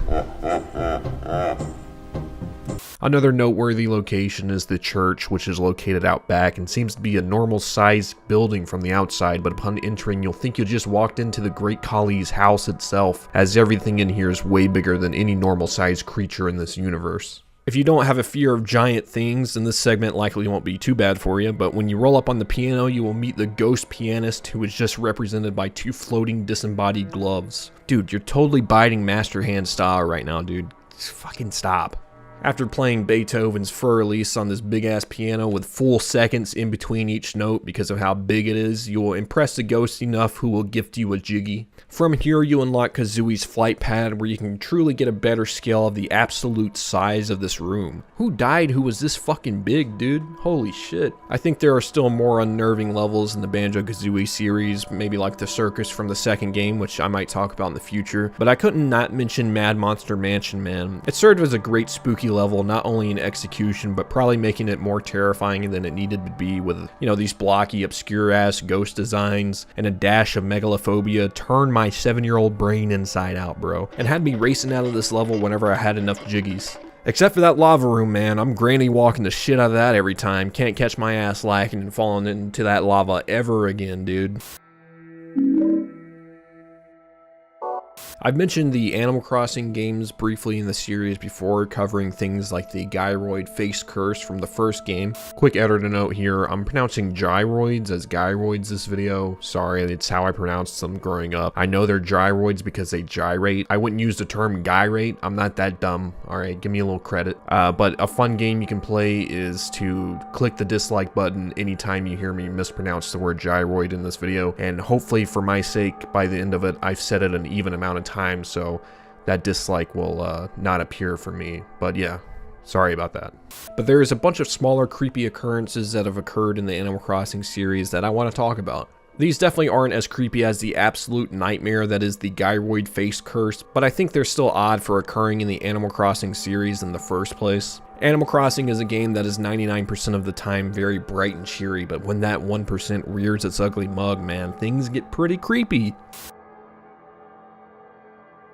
Crazy Red has been a reoccurring character since the first Animal Crossing, and he's always been Animal Crossing's equivalent of Silk Road. You know, you think you're getting some good product, but when you open it, it's just oregano in a great value Ziploc. You got ripped off. Crazy Red deals in the shady business of the black market, meaning sometimes he'll sell the player fake paintings. This is only a problem if the player is trying to complete the art exhibit in the museum, as Blathers is a big, huge nerd who can spot a fake from miles away and won't take it. However, in Animal Crossing New Horizons, there was something added to the fake paintings that changed the want to hold on to these paintings. I don't know, maybe you're fucked up and you want to collect these things and open a museum like Zach Bagans, but for a majority of the players, they likely won't want these haunted paintings hanging around in their house. That's right, in Animal Crossing New Horizons, there are a few paintings that if you buy the fake version, you will end up getting a cursed haunted painting instead. The spookiest of these paintings is definitely the wistful painting, in which the subject's eyes can be seen closing at nighttime. You can actually catch the moment the eyes switch over to, and if that's not on some Hogwarts ass shit, man, then I don't know what is. Other paintings, like the graceful painting, shows a strange human-like stain on the back of the painting. I don't know what this means, but maybe they killed someone on the back of the painting and their blood stained it, or that the shadow is supposed to be a spirit or something. I don't know what they were going for with this one. There are a couple of haunted statues as well that will add a strange light to the tablet statue, and the haunted ancient statue will actually start floating around and doing a little jig. I wish they had made more haunted variants for all the paintings in the game. That would have made it really cool to have a room dedicated fully to this haunted art. Oh god, maybe I am Zach Bagans. Aliens aren't super prominent in the Animal Crossing series, at least to a degree that someone like Rockstar Games takes it to. I swear, they got the guy from Ancient Aliens on payroll for every GTA and Red Dead game to come out. Even if they aren't showing up and abducting Tom Nook every night at midnight, there's still an alien presence in the Animal Crossing universe. The most convincing evidence of this comes from Animal Crossing New Leaf and New Horizons. At certain times in the night, at random nights, you can catch a glimpse of an alien taking control of the local broadcast networks, a la the Max Headroom incident, and broadcasting the nastiest face reveal of all time. This usually occurs in the wee hours of the night, at the witching hour typically, and you will need a TV to see this Easter egg in both games. The Easter egg is mostly unchanged in New Horizons, but the alien now took the selfie like every Uber driver ever does, where it's like that up angle shot from below. Other than this, Gulliver does arrive in a UFO in a couple of the games, I think Wild World and City Folk, but ultimately this is all the information we have on an alien species in an Animal Crossing series. Nothing but a few cool Easter eggs, right? Well, there is further confirmations that this probably is actually canonly happening in the Animal Crossing universe, as at the end of the Animal Crossing movie, that title right there, that one, the cast is helping an actual alien who takes the form of this weird shape-shifting blob creature. I do think most of what's in the movie is canon, since it shares similar animals from the games, so even though the aliens featured in the games don't resemble that of the alien in the movie, it's clear that aliens in some fashion do actually exist in the Animal Crossing universe, and any mention of them shouldn't be taken too lightly. Sure, this could be Tom Nook in a cheap Dollar Tree costume, filming it on an old BlackBerry phone and broadcasting it to the island residents in hopes of keeping the rent lower around the area. But what if it isn't? Zipper T Bunny is a pretty infamous figure at this point if you've played some of the more recent Animal Crossing games. The character was first introduced back on the Wii in Animal Crossing City Folk, but it wasn't until his reappearance in New Horizons that people really started to put Zipper under a microscope. The hints at this character just being a guy in a bunny costume has been there since the beginning, but the developers have accepted the gag and make constant references to it now, especially in New Horizons. You can even get Zipper to mention the fact he has a zipper on his back by talking to his back in the game. Several villagers in City Folk also claim to be scared of Zipper or get an overall uneasy feeling around him due to him dropping the facade around them and being a miserable person overall. He will start to do this more in New Horizons too. As the player seemingly walks away, you can see Zipper in the background sigh and slouch, suggesting he's not actually digging this gig he's got himself set up with. There are constant references to the fact that Zipper isn't actually a real rabbit, even including the description of the Smash Bros. Trophy. However, with all this tongue-in-cheek from the developers, we still don't have a solid answer as to who's behind this facade. I myself like a good mystery, and when you add in the fact Zipper T Bunny is basically a FNAF character at this point, roaming your Animal Crossing town for a few months out of the year, I mean, the guy's pretty creepy, come on. There have been some suspects throughout the years, like Phyllis, the nighttime clerk at the post office. This was mainly a rumor started due to the fact for a while they were the only animals that would really talk to themselves in the gray dialogue, and the fact that they were both pretty moody. It's also speculated that Tom Nook could be Zipper, but I've also heard in the past he could be Jesus Christ too, so I'm not taking that one too seriously. It's now time for the honorable mentions section. This is a choice few entries that were suggested to me that didn't work out to be full entries, but I still wanted to mention them here because they're creepy. So it's going to be kind of like a quick fire little rundown of a few more entries that I found interesting enough to want to talk about, but not making the full entries themselves, just kind of tacking them on the end of the video here. But regardless, let's go ahead and hop in to the honorable mentions section.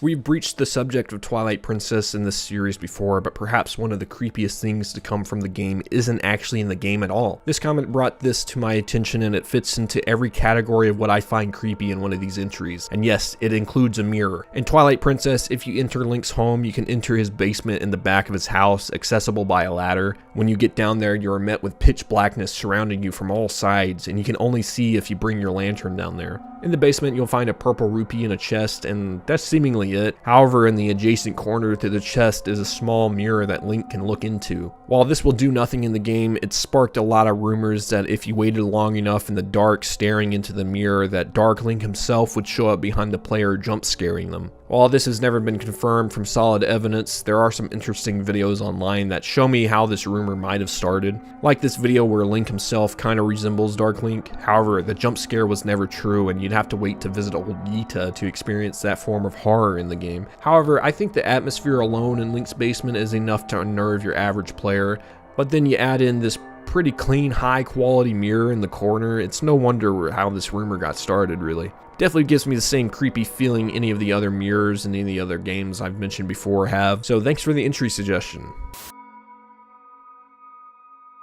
I definitely played my fair share of Dino Run back in the computer class when I should have been paying attention, or on a hot summer day at 2 p.m. with several other AAA games staring me down from across the room as I played a game that was probably made in a couple days. Dino Run has since launched into its own game being titled Dino Run Deluxe with a more refined showing, but regardless, it's largely the same game. Dino Run is a pretty simple game looking from afar, but there is a lot underneath the surface here. The main objective of the game is taking control of a small dinosaur, presumably a velociraptor or something, and your goal is to outrun the Wall of Doom. This Wall of Doom was created as a result of the dinosaur's extinction, which in this game is a giant volcano erupting. This giant wall of ash and flaming boulders is constantly stampeding towards the player, and it's a constant battle of trying to maintain your speed and momentum against the giant wall of death. It reminds me of the Muncher marathon level from Donkey Kong Country Returns, but with a lot darker implications. If you are unfortunate enough to get close to the wall of death, all other sounds from the game are masked in a large rumbling of absolute chaos that I can only compare to the videos you see of people in the middle of a tornado hitting their home.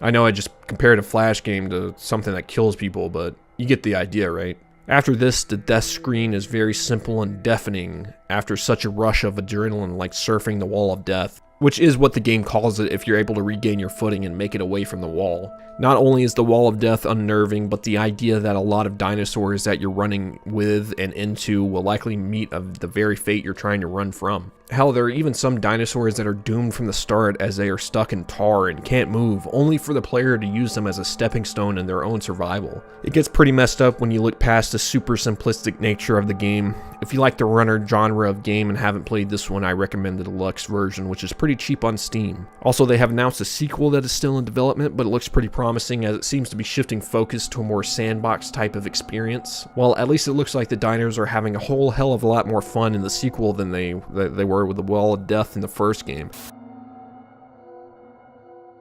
The betas for games are often the stripped down, more basic versions of their final games to usually show off the main aspect of a game without all the sweet stuff added in yet to make it a full experience. Nowhere was this more the case than with the first Crash Bandicoot, as most of the game in its beta was picked clean of anything that makes Crash great today. The creepiest part by far is the lack of music in each level, and it's not like you're playing in complete silence, as the music in the game is the only thing lacking in the beta. As many levels were playable from the beta that appear in the final game, we can finally see what Crash Bandicoot looks like as a horror game. Maybe that's a little bit of a stretch, but you can't tell me running around these levels in absolute silence doesn't creep you out a little bit.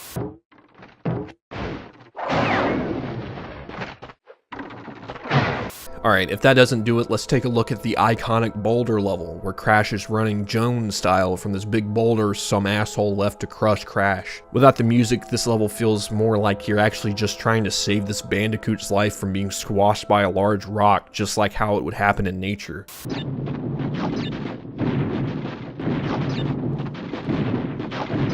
Am I watching Planet Earth or playing a PS1 game right now? Holy shit. It's times like this where the lack of music really grounds the game from being a wacky 3D platformer into being a bleak run through this creature's worst week on Earth. Holy shit. I feel bad for Crash. Alright, this one was too obscure and weird of an entry not to include, but if you're not familiar with the Chicken Run film, it was an animated film from the people who brought the world Wallace and Gromit. It ended up getting a PS1 game that gives me the Barnyard game vibes, but that's for another time. Can't even open that barrel of monkeys yet. The game doesn't look particularly fun or interesting as I've never played it, but if you played this as a kid, I could see how you could get some bang for your buck out of it back then. One particularly creepy segment of the game is the large stealth segments where you're usually sneaking around human patrol guards, or even worse, they're large Laydogos, dude. Sorry, I had my Reddit switch flipped on. Let me go ahead and just, yeah, there we go. Alright, sorry, I meant to say they're big dogs, you know? These mutts will end up chasing the player and is pretty hard pressed to let go, and every time an enemy, whether it's a human or a dog, shows up, your heartbeat will start to increase, which is just straight out of a horror game.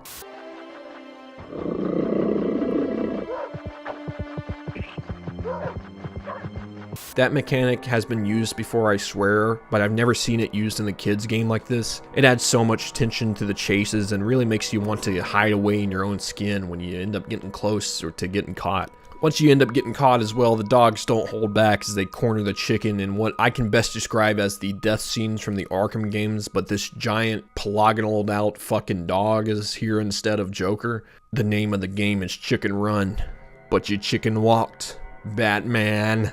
The game as a whole feels like a weird fever dream and is pretty ominous all the way through the short playtime, as most of the game is just this large stealth segment dodging these junkyard dogs. Hey, great entry, thanks for the comment. One thing that sticks out to me when I'm looking for entries in the comments is games that I've never heard about and ones that I feel like a lot of people probably don't know about or have forgotten from their childhood. So when I ran across this comment talking about how eerie the Piglet's Big Game for PS2 was, I figured this might be the perfect match. They explain how the general gameplay and soundtrack made for an accidental horror game that definitely scarred quite a few kids back in the day, including them. I mean, I wouldn't have guessed it, right? Who would have thought this little gremlin right here got his own fucking video game? In reality, this was to coincide with the release of the Piglet's Big Movie that was released in 2003, and thus he had to get his own big game. You know, I'm not so convinced, Piglet. I've seen much bigger games before. You ever play the Assassin's Creed series? The game reflects popular horror games like Resident Evil and Silent Hill in the way the game is played, with stuff like fixed camera angles and the eerie, unnecessarily creepy music that pops up in some levels.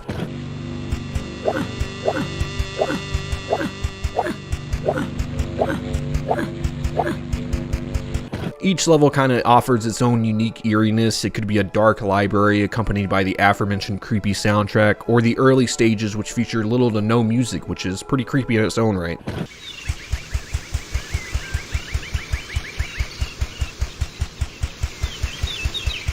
The comment also pointed out the creepy final boss of the game, which just takes the form of a shadow creature, which is a bit generic, but I could see how the shape could scare a kid playing this. To me, it rivals the Great Shadows up there with the Bear in the Big Blue House girl shadow. That's almost creepier than this thing, sorry. The game achieves a lot of interesting things through its gameplay, like damage progression. You can add to Piglet by collecting things called brave faces. I'm not making this shit up. You can buy these brave faces from this deranged piglet in this little shop here by collecting cookies throughout the levels. Now, I'm not saying they intentionally made it this creepy on purpose and maybe went too far, but the story of the game does follow Piglet conquering his many fears by literally facing down enemies and helping his friends along the way. So in that sense, it does make more sense that the game would be a little bit more eerie, since the point of the game is to overcome Piglet's fears, even if they may have turned it up to 11 in some sections of the game. Not only that, but the enemies in the game, typically you'll hear them before you see them, because they can always be heard stomping around in front of you, so you're anticipating something, and when you get there, yeah, it's a few heavy set elephants waiting to get your goose.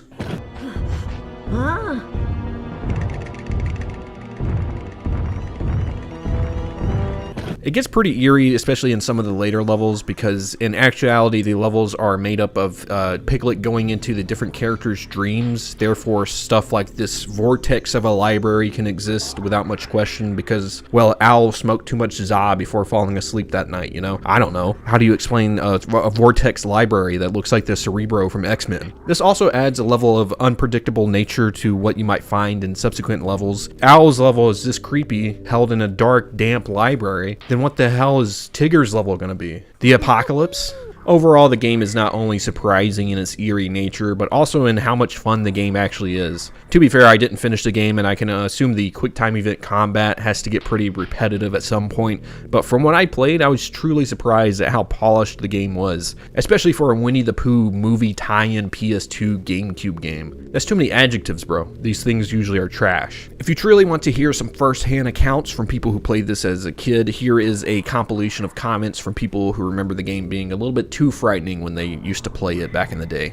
My god, the game frickin' traumatized me and scared me at a young age. I'm 18 and I still play this every once in a while. One of my favorite video games, though I also suffered from the PTSD when I was little. It grew into me and now I'm a huge horror fan. Because of Piglet's big game, you sat through all the Insidious movies. You know, I don't know if that's a dub or an L. God, the aesthetic and ambience for this game was so creepy.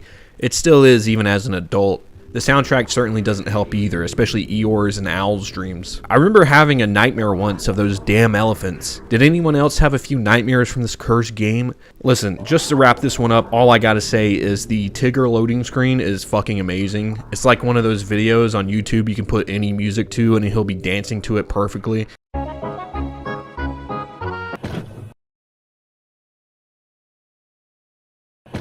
Sonic Adventure may not be the creepiest looking game from afar, but like the other 3D adventure games of the era, there is something a little bit off-putting about the game in terms of its limitations and how it's aged. I mean, just look at some of these facial animations on these characters. These are either knee slappers or run away at full sprint because you're so shook. The game's atmosphere does take an intentionally creepy turn when you enter the 5th stage known as Twinkle Park. Twinkle Park is an amusement park themed level and is the first level where you can play as both Amy and Big the cat. Sonic and Big's parts aren't super creepy, as Sonic is just having a good old grand old time riding rides at the amusement park and shit. And Big, well, he's just big, you know? You catch him out there doing big shit. Meanwhile, Amy has to go through the creepy part of the park known as the Hall of Mirrors. And well, if you've been watching my past few videos, you know I'm already not about mirrors, so you sitting there, you think one hanging on your bathroom wall housing your meds is creepy enough. Try a whole house of mirrors, buddy. I've only ever done one of these mirror mazes in real life once, and I had a panic attack about 5 minutes in. So this part in Sonic Adventure really resonates with my spidey senses. You know, they're fucking going haywire right now anytime I watch gameplay of this. Don't worry though, there's plenty more to unnerve the player if you're not a giant pussy about mirrors like myself. Things like the song called Fakery Way playing in the background is enough to make you start checking your corners.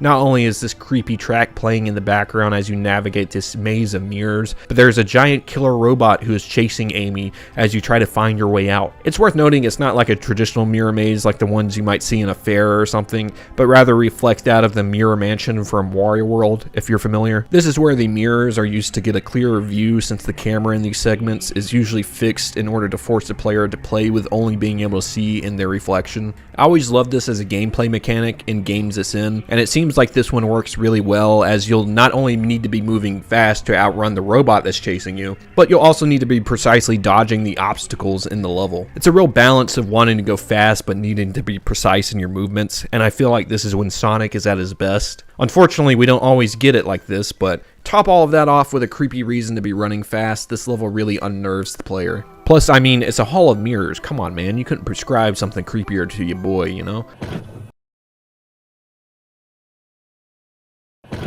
Wario Land 4 is one of those games where you could easily disregard all the weird shit in the game as being weird for weird's sake. Of course, Wario Land 4's bosses look like this. It's a Wario game, right? And yeah, that's a fair statement. I mean, the guy has a sinister track record for shit like this. But I don't know, there's something about Wario Land 4 that uniquely off-put me when I played it as a kid. I don't know if it's just how animated everything is down to Wario or the strange levels and themes the game presents, but I want to dive into it a little bit. You know, we're diving shallow since we have other topics, but maybe I just wanted to see if anyone else felt the same way about the game. I've seen a lot of sentiment online that the main thing that scared many from the game was the time limit that is present at the end of every level. This happens after the player hits the switch at the end of each of the stages, which thus starts a time limit and in turn slowly destroys the level you just trekked through. I mean, the music alone in this segment is pretty nightmarish. It's like a psychedelic mix of the normal Wario Land music you'd expect to hear in a game like this.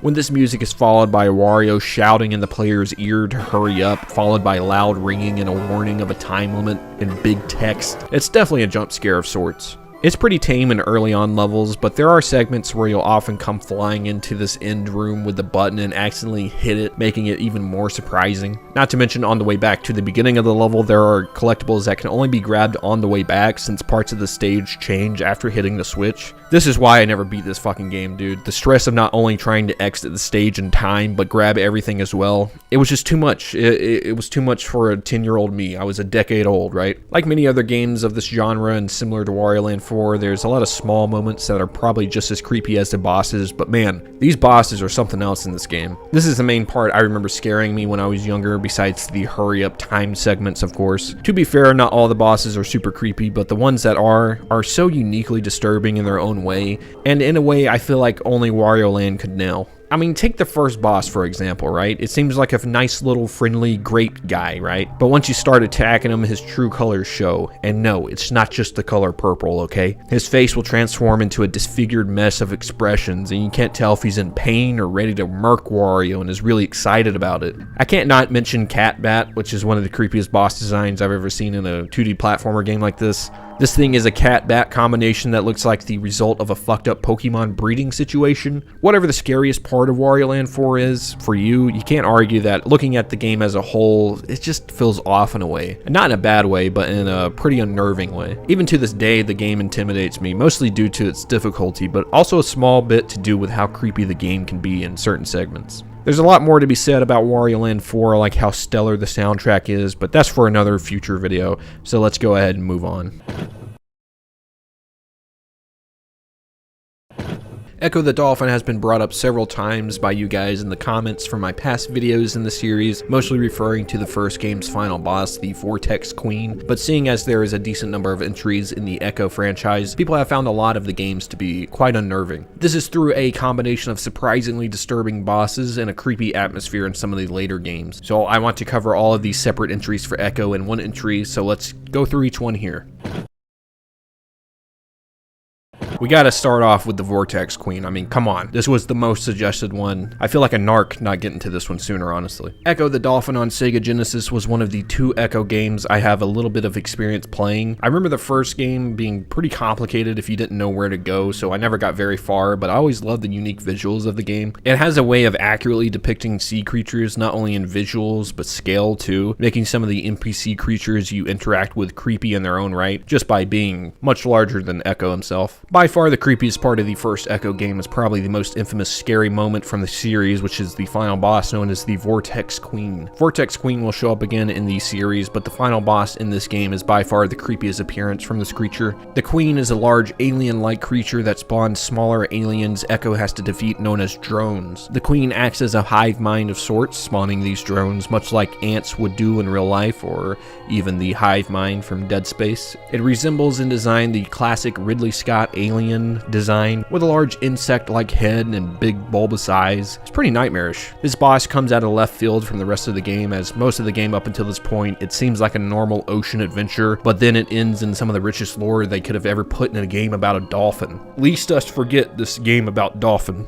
During the boss battle, you are constantly slamming Ecco into the boss as your main attack, which ends up slowly disfiguring the Queen, starting with each eye and ending with Ecco knocking this thing's jaw off. Jesus Christ, that's kind of gruesome. Yo, I didn't know Ecco was cold like that. While the Vortex Queen is definitely visually the most disturbing thing in the game, I think there is a lot to be said for the overall experience of the first Ecco game, which is a lonely, atmospheric adventure underwater. It feels isolating off the rip from the first few levels, and it doesn't let up on the gas until the end of the game. And man, what a fucking ending. Ecco the Tides of Time took everything the first Ecco game did and upped it to a level 10. The game has Ecco going on a wild-ass adventure, and if you still thought Ecco was just a game about a 2D dolphin, this game proved that very untrue. Okay, you can fucking fly in this game as Ecco. He's a dolphin, let me remind you, he is not bird. Not only that, but the game is much more eerie in my opinion, as you have a lot more opportunities to run into pretty out there shit. Take this boss battle for example, with what I assume you're facing is a jellyfish that takes place in the sky. I get everyone isn't as afraid of jellyfish as me, but as someone who is constantly on alert whenever I'm swimming, looking for these little fucks, this boss really skeeves me out. The original comment that brought this to my attention stated that the epilogue to the Ecco of Tides stood out to them amongst the others due to the isolating setting of the final level being an empty, abandoned, sunken city. Not to mention, I mean, the level's pretty hard, as they also state the jellyfish were a huge pain in the ass in this segment, damn near one-shotting you. Now, for me, the spookiest part of this segment is kind of a tie. I can't tell if it's the nightmarish music that accompanies the level,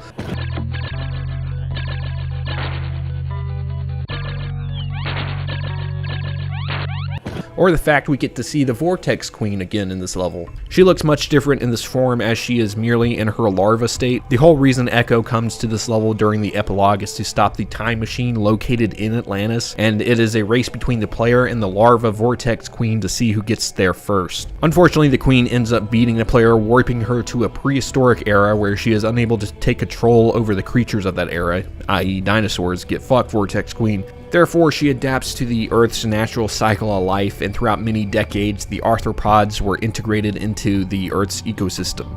As for Ecco, well, he decides to use the time machine instead of destroying it, causing him to vanish into an unknown era, setting up a very intriguing cliffhanger that unfortunately never gets resolved, as the next Ecco game in the series was never made, at least in the series, to explain this cliffhanger. I believe the next one was Defender of the Future, which canonically has nothing to do with the Tides of Time. So Ecco fans never got a real conclusion to this cliffhanger, which is pretty unfortunate. In terms of Ecco games and their stories being impactful and straight up creepy at times, I think Tides of Time does most for the series in terms of being scary. I think each Ecco entry has its own dark corners, but if you want to see a more detailed look at what makes Ecco scary, check out Dojin Shinji's video about what makes the first Ecco game terrifying. Thank you for the entry suggestions from each person who brought up Ecco. I was never able to conquer the opening levels of these games, so this gave me a great insight into how deep and dark the series can get throughout its many games. All of this packaged in an unassuming dolphin game, man, Sega was pretty wild back in the day, huh? Forestia is one of those games not many people probably know about, including myself before this comment was left on my video about it, but man, it is the perfect entry for this video. I took one look at that tree and I knew he'd be perfect for the fucking thumbnail, dude. You can't not look at that guy and be like, Jesus Christ, what the hell's going on there? Listen, I've never played Forestia. I don't even know if I'm saying the title right, but somehow I feel connected to this tree, man. Maybe it's just the design of things back in the day, but I feel like I've seen this dude before. I mean, I'm sure you could have walked into any kids play park or McDonald's playpen and see something like this creepy ass dude back in the day with giant bulbous eyes and an uncanny facial movements. It gives me animatronic vibes for sure. Would you believe me if I said this bee-sting face tree isn't the scariest thing in the game? Yeah, hard to believe. This comment brought up the level known as the Nightmare, in which the player goes to sleep in a watchtower about halfway into the game. The player then wakes up in a red hellscape of the world they were just witnessing. As you begin to explore this nightmare, things only get worse as you start finding dead animals along the paths, NPCs who are caged up, and even the spooky ass dragon who is everything intimidating put into one creature. Listen, I know the animals dying is supposed to be sad and creepy, but something about seeing their spirits attempting to leave their body just kind of reminds me of that one fish who Bubble Boy murdered in that episode of SpongeBob. That makes me laugh, I don't know why. As you progress even further, you run into things like hooded figures who vanish in front of the player's eyes, and even a skeleton who will talk to the player. If all the crystals you put back in their place, better shall we be. Every scene from this nightmare section is terrifying to look at, and I even feel the longer you look at the screen, the scarier some of this stuff gets. It's worth noting the music and ambience is turned up to the max here, really making you feel like you're living out your worst fever dream. You ate some bad chicken nuggets from Burger King? Get fucked, idiot. It's the nightmare sequence from Forestia. Sweat it out, buddy.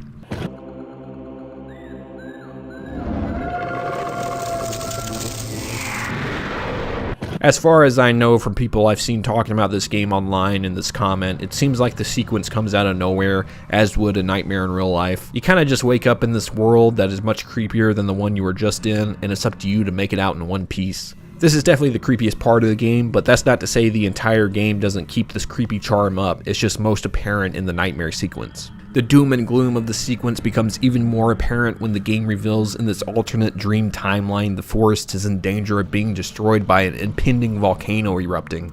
This is told over devastating dialogue from characters who've kind of accepted their fate as they know they're probably going to die soon, and the whole thing gives you this hopeless feeling as you're not even sure if this is actually happening in the game or simply a nightmare, which it does turn out to be, but still. It's such a strange deviation from the main game and its story, but I guess that's what makes it impactful as hell. If you had to suffer through this when you were younger, I'm gonna pour one out for you. You know, because this would have altered my timeline as a human being if I played this when I was a kid. No doubt. Bad endings in video games is not referring to what I think most people think it is referring to. They're not endings that suck because the development team didn't put any money into the writing teams, but rather they are alternate endings that players can obtain if they alternate the path they take throughout the game. These are often seen in RPG games where critical choices along the way will change the outcome of the ending of the game. Oftentimes these endings are darker in tone and make the player feel like they messed up or did something bad, because usually they did. This in turn can make the player feel creeped out by these endings just by virtue of obtaining them. Today I want to take a look at a few of these bad endings from otherwise family-friendly games, and I want to invite anyone who has more examples of these creepy bad endings from kids games to let me know in the comments down below. Golden Sun is one of those old school RPGs that I know is on my hit list, but every time I sit down to play it, I'm struck with a sickness known as turn-based ititis. It's a sickness some gamers are struck with when they experience intense boredom during the turn-based combat sections of old school RPGs like this. I know it's probably due to brain smoothing I participate in on a daily basis known as YouTube Shorts, but man, it's sometimes hard to get invested in these older RPGs. This isn't going to stop me from getting around to Golden Sun one day because the game looks like a spectacle of an adventure. Finding out about the game's bad ending makes it even more intriguing to me because it's a pretty simple but extremely effective bad ending. This comes from a choice the game presents the player, and 98% of the time the player would choose yes, since this is a pretty pivotal quest and not doing so pretty much dooms the world, and well, what's the point of that if you're trying to see the game all the way through? This text box will ensure that Isaac accepts the duty of lighting the lighthouses up, ensuring the world is saved. In this situation, if you want to say no, you know, just to be hard-headed or maybe just for the memes, a short text box will appear that reads, "I can't blame you, I couldn't do it if I were in your shoes." Then shortly after, another warning stating that you can't go back on your decision will pop up. If you still nope the fuck out of there, the game will shortly end with the screen fading into a bronzish background followed by a text box that reads, "And so the world began drifting towards its fated destruction. The game ends shortly after, and your decision is final." I can only assume the loading screen after this plays out is deafening as you realize what you just did. This does technically count as a game over screen, but I consider them to usually be one and the same if they play out similarly to this, wherein a unique customized cutscene would play moments before the game over rather than your typical game over from dying to a standard enemy. If you really take into consideration how much weight your decision has on the world, it's pretty devastating to think about, much less go through with. You gotta be a real piece of shit.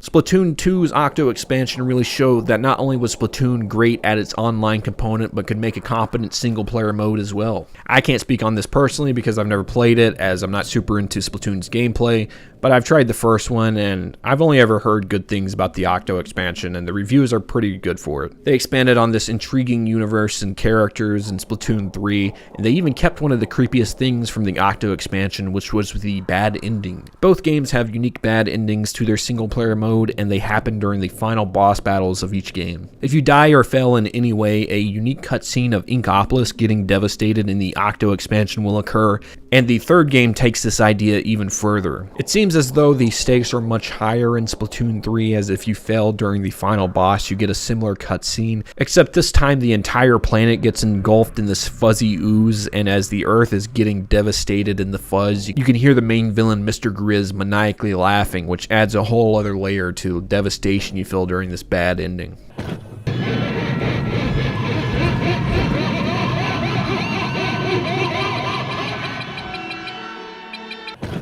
It's even darker when you consider the fact that it's been confirmed that any Inkling or Octoling that touches this fuzzy ooze will lose their soul and sense of self completely, and man, that makes this one even more dark. The idea of a planet becoming completely engulfed in this fuzz and the haunting text box at the end of the cutscene, it might just ruin your day.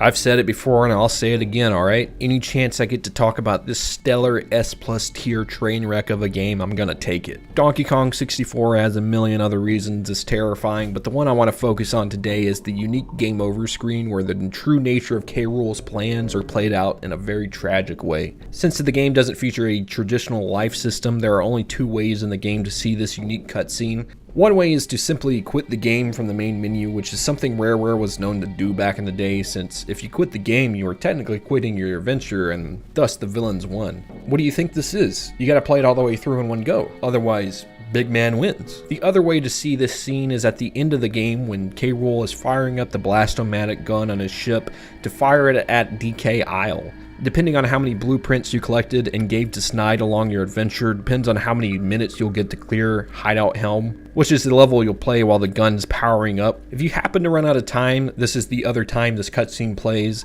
and in this context, it feels all the more tragic as you were literally running out of time to save Donkey Kong Isle. The cutscene starts with a creepy bro wants to be Walter White so bad camera angle with K. Rool menacingly laughing in the center of the room in his giant throne. After a minute, the camera cuts to the Blast-O-Matic, which is now fully powered and begins to aim at Donkey Kong Island. As the cutscene fades out, we can only assume the worst as the cutscene doesn't show the devastation. But we know that Donkey Kong Island was most likely destroyed by the large blast. This gets even more dark when you consider everyone who was probably killed in this blast. I mean, at least Cranky, Funky, and Candy Kong, not to mention every other enemy on Donkey Kong Island. I remember this cutscene when I played the game as a kid, and the thing that got me worst is the K. Rool laugh, which I'm like 90% sure I remember having a few nightmares where that was echoing in the background. Even listening to this laugh now gives me slight reactive anxiety, man.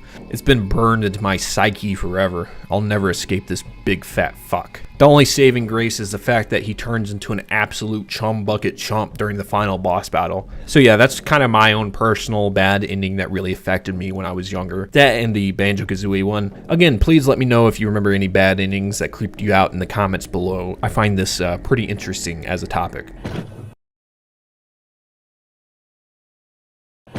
I'm not sure about the recent Switch Pokemon games, he said naively in relation to Ghost Girl and Pokemon games. Yeah, I kind of just figured that Game Freak was rushed enough to get these Switch games out, so much so they didn't have time to add in cool Easter eggs like the Ghost Girl appearances from previous Pokemon games, but, you know, I'll stand corrected. In Pokemon Sword and Shield, there is a strange side quest that at first seems like any other delivery side quest in an RPG, but it slowly unravels into a pretty dark tale. You start the side quest by meeting a small girl known as Paula who asks the player to deliver a letter to an old friend. The letter's description points out that it seems very old to the player, adding a little bit of mystery already to this quest. Once you arrive at the friend's house, who's known as Frank, you'll enter a house with a much older gentleman and what seems to be his kids. If you talk to the man, you'll learn that he is Frank. And don't speed dial Chris Hansen just yet, alright? This isn't that. I know, it sounds bad, but Frank's a good dude. It's actually Frank from American Pickers, if you could believe that. Rather, it's actually much creepier as we learn that Paula was an old friend of Frank's who hid a sickness from Frank, which likely ended up killing her, trapping her spirit in the body of a child. You learn from Frank that him and Paula ended up getting into a row about her hidden illness, which is what Frank says, but I'll translate. It's a street beef, okay? A fight, a brawl, a melee. Not long after, Frank moved away and never saw her again. He will then ask the player how she looked, and the player can either lie or not say anything, implying she died. Either way, he will thank you for the letter and gives the player an item. In the same house, you can see a little girl in the corner, and if you talk to her, she'll say, "Hey, don't interrupt our conversation," even though nobody is there with her. Now, I don't want to go full bananas bagans on you, you know, and just chalk this up to being a ghost. It's pretty convincing that she might be talking to Paula here, or maybe even something else entirely. Further proof that Paula was indeed a ghost child is if you go back to the spot after visiting Frank where you first met Paula, she'll now be gone from that spot. Fret not though, as there is an item you can pick up here where she was standing, and it's a scrap of Reaper cloth. If you don't know, a Reaper cloth is used to evolve Dusclops into Dusknoir, who essentially acts as Death in the Pokemon universe, or a similar Death character, often referring to the creature guiding spirits to their final resting place. Therefore, I believe that Paula's final request on this earth was to send this letter to an old friend, and once that was completed, she was guided by a Dusknoir into the afterlife. Hence the scrap of Reaper cloth left in her wake. All of this is very clearly pointing out the fact that this little girl passed away and that the player interacted with her spirit, which is spooky enough, but when the full context of the side quest is put together, it's definitely one of the darker moments in the Pokemon series. Also, don't worry, I plan to cover more creepy stuff like the Sun and Moon creepy occurrences and any other games I missed. I found this one based on this comment, and just from the description, it seemed like a great fit, so appreciate the entry. Alright, this was a very last minute addition, but I got this comment about a week ago and it resurfaced my trauma from seeing the Dementors in Harry Potter, probably a little bit too young. These things were always the creepiest things in the series for me, especially how well they did them in the Prisoner of Azkaban movie. I never played any of the Harry Potter games, and I can only assume the Dementors show up a few other times in the series, but this comment mentioned how the Game Boy Advance game of the Prisoner of Azkaban movie had a pretty creepy appearance from the boys. And it really intrigued me because how could a Game Boy Advance Harry Potter game be creepy? Well, you weren't wrong, commenter. The Dementors first show up on the train segment much like in the movie, and the way they are slowly introduced is pretty well done, especially for a game with a more cartoony art style like this one. You could first see a Dementor crossing past the window on the outside of the train before soon they will be banging on the train door trying to get to the player. Before long, the Dementor will actually break into the train and attempt to attack Harry before a professor steps in and sends it away. The introduction alone is pretty effective, but this is only the beginning of seeing these dudes. You will soon take a class on how to defend yourself against the Dementors, and it shows just how these guys like to gang up on Harry, typically 4v1 style. What a bunch of chumps. The minigame that serves as their combat section isn't really the hardest to do, so in reality they're not a huge threat, but they are still creepy anytime they show up. They're usually accompanied by a pretty creepy backing track along with some disturbing chiptune screams.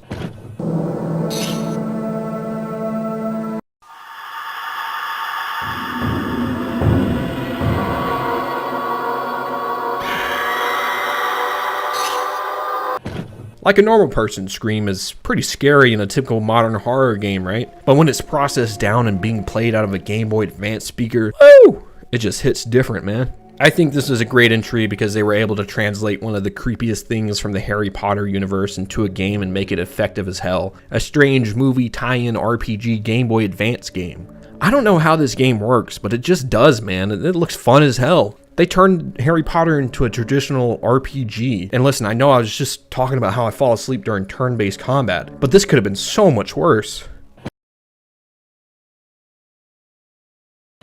I really don't know if I've mentioned Kirby since the very first episode of the series last year, and that is because I've been gathering a lot of entries from you guys, and today I want to cover a couple of the ones that stood out to me. Kirby on the surface seems to be one of Nintendo's friendliest, non-controversial looking games. I mean, the protagonist looks like a big piece of bubblegum SpongeBob found on the bench. Nothing threatening here, right? Well, if you played the games and have completed them, seeing everything they have to offer all the way through, you know the underlying tone of Kirby is typically a dark one. Even just looking at some of the bosses in the Kirby series throughout the years, you could see a clear Eldritch inspiration for a lot of their designs. So knowing this underlying theme is present throughout the deep lore of the Kirby series, let's take a closer look at the series' creepiest moments. When you first run into Marx in Kirby Superstar on the Super Nintendo, he will appear as a friendly character, even resembling Kirby a little bit, just if he was kinda into cosplay or something. This guy looks like he'd be hosting Mario Party 16 or something by now, you know what I'm saying? He presents himself as the solution to the conflict in the game in which the sun and moon are fighting each other, causing them both to fall out of orbit. Marx offers a pretty neat solution to this problem and states Kirby needs to summon a large comet that grants wishes known as Nova to fix this day and night cycle, and to do this he needs to gather stars throughout the game. Pretty typical Kirby story setup here. Much like we come to find with newer Kirby games, Marx is a no good double-crossing hater, and at the last minute wishes to be the leader of the planet Popstar before transforming into his final boss form. He straight up yoinked the wish. Dude, that's why genies give you 3, in case your buddy's right there and he yoinks one of your wishes. It's even revealed he caused the sun and moon to fight in the first place in order to fulfill this prophecy of him summoning the Nova for his devious wish of taking over planet Popstar. The boss battle itself is intense as hell with bombastic music in the back and Marx constantly mocking you throughout the fight by laughing menacingly at Kirby as you harm him.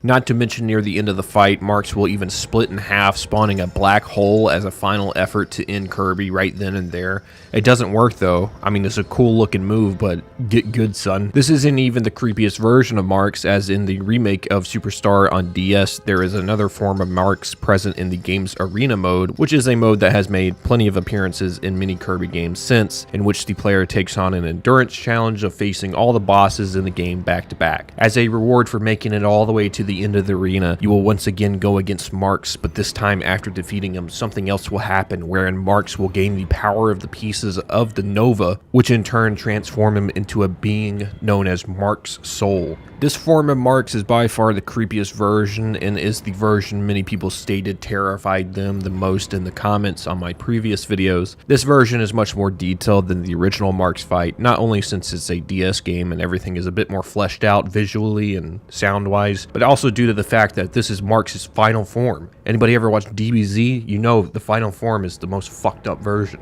For example, whenever Marx splits in half, you can now see a bit of goo or something stretch off the two dissected pieces. I'm not saying that this small edition is gory or anything, but it adds a little bit more detail into the fact that Marx is able to literally dissect himself down the middle like this and spawn black holes.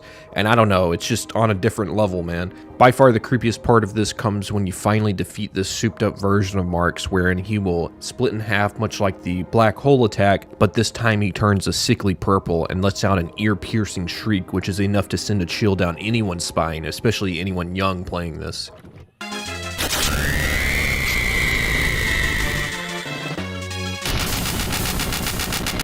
The boss is pretty involved and difficult, especially the marked soul form, so it takes a lot to even see this, meaning many people wouldn't have made it this far, especially kids who played it. But for those who did, it surely shows just how disturbing the character Marks is. You know, one day this guy was a little pink blob with a wizard hat and a pair of slick loafers. Next moment, you know, you're fighting the stuff of nightmares. That's just Kirby for you, you know? Kirby Planet Robobot always stood out to me as an instant Kirby classic from the very first time I played it, but unfortunately I never beat the game, thus I never knew how extensive the backstory and subsequent events that happen to the final boss are in the game known as President Haltman. Unlike taking the form of some messed up eldritch being, Professor Haltman takes on a more normal looking appearance, and while this seems unassuming at first, the backstory to Haltman and what ends up happening to him by the true ending of the game will have your head in your hands wondering where you went wrong. I was just trying to enjoy a Kirby game here. Now I'm depressed. In Planet Kirby Robobot, by the beginning of the game, Haltman is down the worst you could be as a president in his position, in which all he cares about is the prosperity for his company and will do anything and everything to achieve this. For starters, he takes over full planets in order to farm their resources to feed his evil corporation, and not only that, help him on his quest to fully complete the Star Dream. The Star Dream is a large computer-like mother base primarily made to grant wishes and was brought about by Haltman himself after he obtained blueprints scattered across the universe, alluding to this machine before obtaining it altogether. This was back when he wasn't the bad guy he's known as by the time Kirby Planet Robobot starts, and this is mainly due to the fact he still had his daughter Susie alongside him in his adventures. When Haltman first discovered the Star Dream machine, he started testing the machine, which ended up being volatile one of the times, as his daughter ended up being warped to a separate dimension and thus leaving him thinking his daughter full-on died right in front of him. The Star Dream was also destroyed during this event, so Haltman made it his mission to restore the Star Dream in order to revive his daughter. However, slowly but surely, the overuse of the machine started to cause memory loss for Haltman, and before long he had completely forgotten about his daughter altogether, and the original reason he was pursuing the Star Dream machine so much. Even worse, Susie ends up returning much later in life and finds Haltman, who at this point has completely forgotten about her, but still feels this strange connection, and he ends up hiring her as his secretary. Talk about the worst father-daughter relationship ever. With the memories wiped away of his own daughter and any semblance of the person he was before, the Star Dream has now built the ultimate president for the prosperity of its own self at the end of the day, if you really look at it like that. It's a self-feeding machine. And that's just a setup for the story of Kirby Planet Robobot. Whew! But it's important to know Haltman's backstory to truly understand how dark the end of the game is. Huge shout out to everyone who left me a comment to talk about this scenario, this ending of the game, specifically Sir Bonehead, who has been leaving me comments to let me know about this for a few months now. I feel pretty dumb just now getting to this one because this is truly a disturbing scenario. At the end of the game, Haltman is taken over by the Star Dream computer after Susie tries to take matters into her own hands. Basically, Haltman gets taken over akin to something like a parasite on a bug or something. This is even shown through the changing of Haltman's eyes to a more stagnant, lifeless yellow. It's a creepy enough moment, but considering what happens after this, it's also a very impactful moment. You then take over the halberd for one of the coolest boss battles in Kirby history, since you get to man the halberd in the air against the Star Dream. It's a super intense fight and way cooler to man the halberd than riding on some dinky star for the flying segment of a boss battle. The Star Dream has several phases and transformations. In true Kirby fashion, it takes a hot minute to take this thing down. Once destroying the Star Dream machine at its core access arc,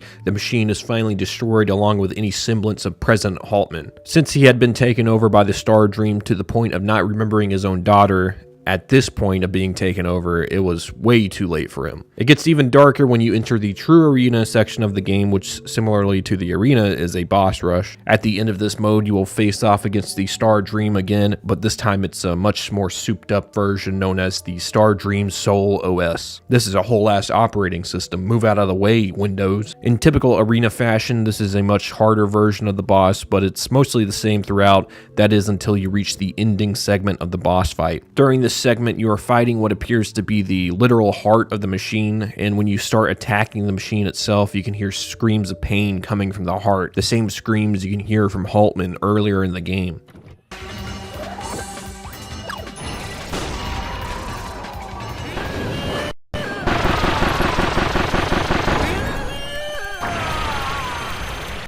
This means that even at this point, There is still a portion of this guy, Haltman, that is present within the Star Dream, even down to its heart. At the very end of the fight, after Kirby's done the deed, the heart will start to deteriorate before an eerie voice clip of Haltman wallowing in pain can be heard.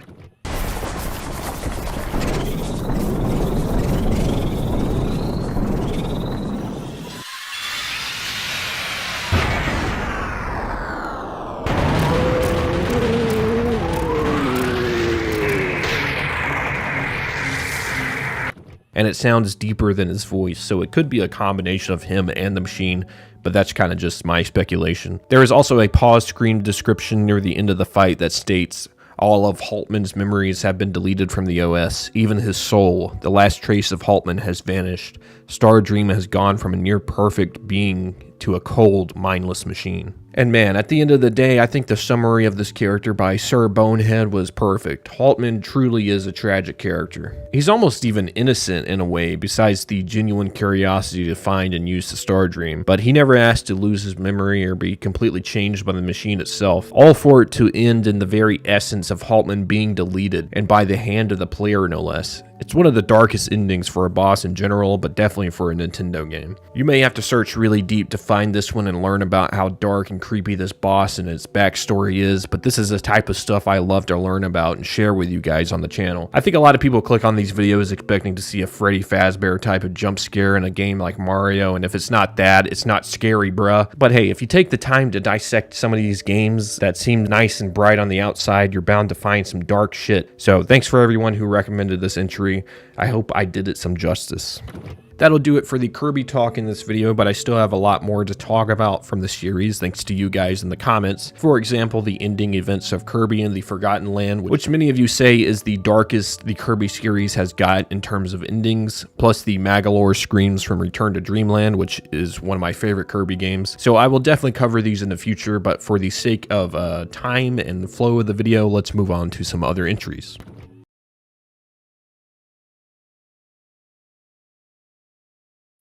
In this edition of licensed kids product turned dark in a weird video game adaptation of said product, we have Tom and Jerry. This came from a comment on the last episode in which Dion recalled the game in the following comment. There's this Tom and Jerry Game Boy Advance game. I believe it's called Infernal Escape, and well, the entire game is just disturbing and creepy, despite being based on an episode of the series. The fact Tom literally dies in the opening cutscene. Like usual with these type of games, the sentiment from a lot of people is probably going to be, how the fuck could this be scary? It's a Tom and Jerry game, on Game Boy Advance nonetheless. And I will argue that purely from the visual and gameplay perspective, yeah, it doesn't seem like it's all that creepy a game. But when you consider the overall themes and certain objectives in the game, all the way down to the strange, eerie details, this comment starts to make a lot more sense. Let's start with the obvious, since it's on the box art of the game. Tom dies and goes to hell in this game. The name of the game being Tom and Jerry in Infernal Escape, it calls to the fact that Tom must escape the underworld after seemingly dying at the hands of Jerry. This is actually based on an episode from the actual show back in the day titled Heavenly Puss. And man, that's such an unfortunate name nowadays, but I'm glad they didn't name the video game something like Hellish Cock.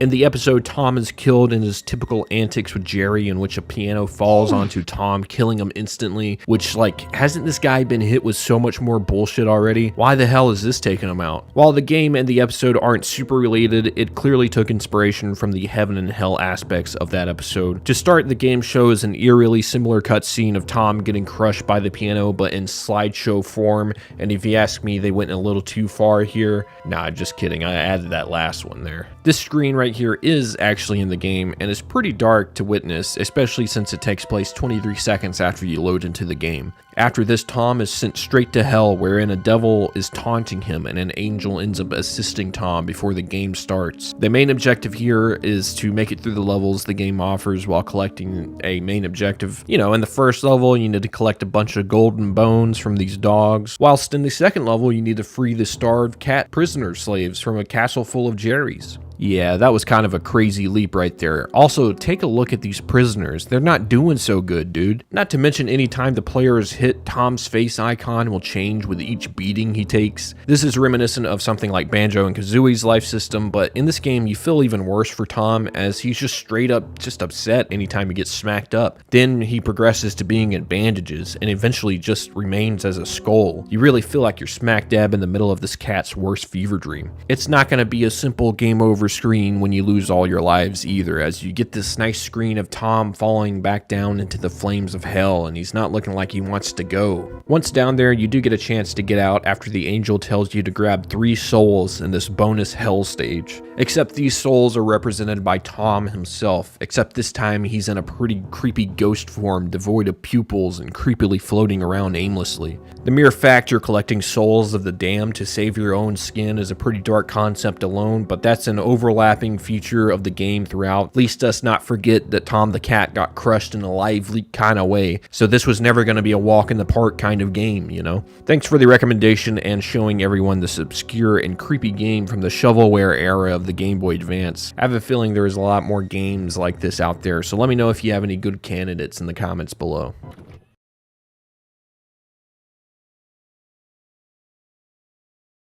If I had to name to you the earliest memory of a large water creature scaring me in a video game, it'd have to be Snackers from Banjo and Kazooie, and even later in a game called Resistance 2 where you have to trek through flooded towns dodging these freaky ass fish aliens. This is a common technique in games to add a horror element to it because, well, who doesn't have a little fear of the unknown, you know? And hey, the water is completely unknown, especially in uncharted territories in video games. What helps these enemies stand out, especially something like Snackers, is their ability to jump scare the player even phasing into existence right in front of them. They just cross-dissolve that homie right into the level. Who's live programming this shit?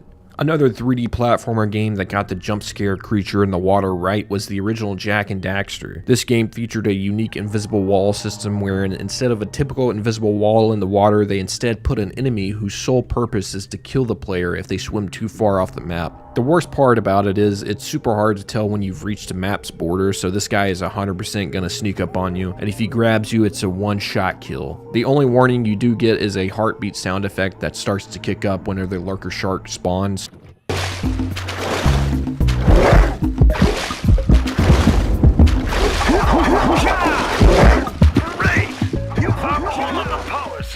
So if you're keen enough, you can dodge it, but the panic that ensues after you start hearing the heartbeat is pretty unmatched and likely will get you killed out of sheer anxiety of the situation at hand. If you think this was creepy enough, there was actually cut sound effects for the lurker shark enemy that would have made it even more disturbing. Let's take a listen.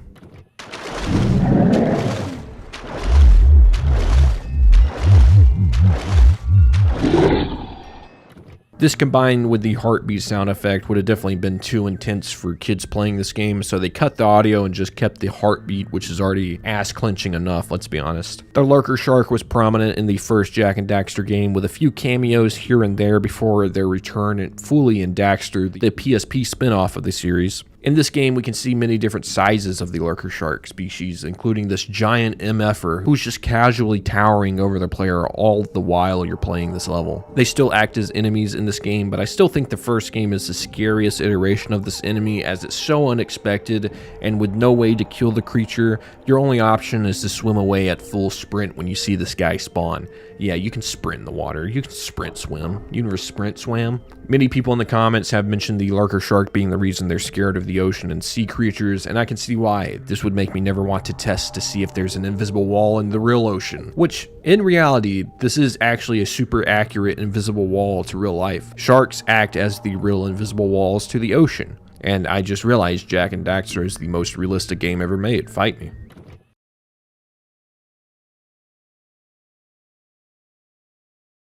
Piglet's big game from the last video brought up a lot of memories for people from old school licensed kids games from all of our favorite cartoon characters. One of the most recommended entries is the click and find puzzle game Disney's Magic Mirror starring Mickey Mouse, or as I will call it from here on out, Mickey's Magic Mirror, because the starring tagline starts to get annoying pretty quick. Quite a few comments brought up the fact that this game as a whole just feels off and creepy all the way throughout, so much like Piglet's big game, there isn't one specific scene or thing that creeps the player out, but rather a combination of a lot of strange things that starts as soon as you load up the game. First of all, as this comment stated, Mickey himself looks super off, and not in a concept art for Epic Mickey kind of way, more like a Disney character worker got mocapped for Mickey's model here in the suit. This is mainly due to the fact that Mickey's eyes aren't flush with his face, so it makes it look like his face is actually a mask, whilst the player can see the person's real eyes peeking through, whoever this fake Mickey is. It was probably a simple artistic design choice by the game devs, maybe even to add more physical depth to Mickey's character model,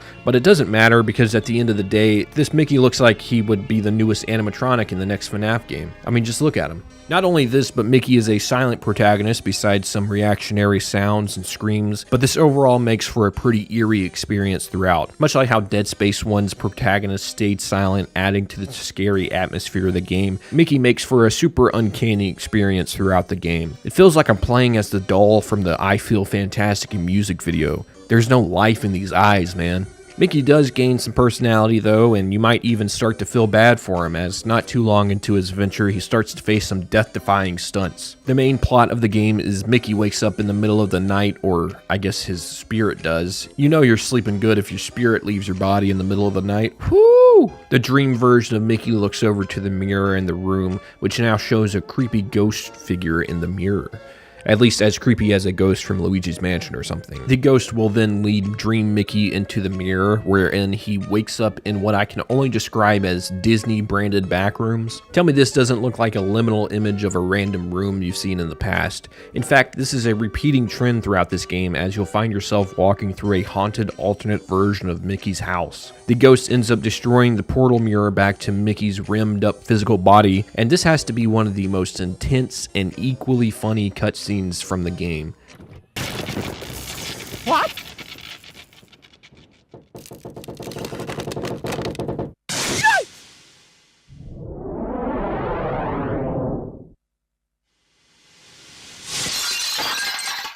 After Mickey dies in his anime-ass, overdramatic death, he awakes to find the mirror shards have hidden themselves around the house, and this becomes the game's main objective. With this, Mickey starts his adventure in this creepy dream version of his own house, and I don't know if you've ever dreamed your own house, but it feels much different and even creepy if your brain does take it that way. So off-rip, concept-wise, this is already an incredibly creepy game setup for a kid's Mickey Mouse game. The creepiest parts by far come with how almost graphic and violent the game can get. If you laughed at Mickey Mouse getting blown back like Waltz and Django Unchained from the mirror cutscene, then you might find these next ones funny too. But as a kid, to see your idol Mickey Mouse constantly dodge death, it's gotta do something to you. These occurrences are caused by the same ghost that trapped Mickey here and occur after a short quick-time event of sorts where you have to guess if what's coming is a trick or not. During this freeze frame, the colors turn inverted, and overall it just gives off a weird, strange vibe. Some of the more violent tricks that can occur in the game is one where Mickey narrowly avoids being crushed by a falling chandelier, a la Luigi's Mansion. You never played the opening to Luigi's Mansion, Mickey? What's wrong with you? You almost deserve to get hit by that fucking chandelier. Or how about this one, where the sword from Donkey Kong Country 2 tries to decapitate Mickey Mouse?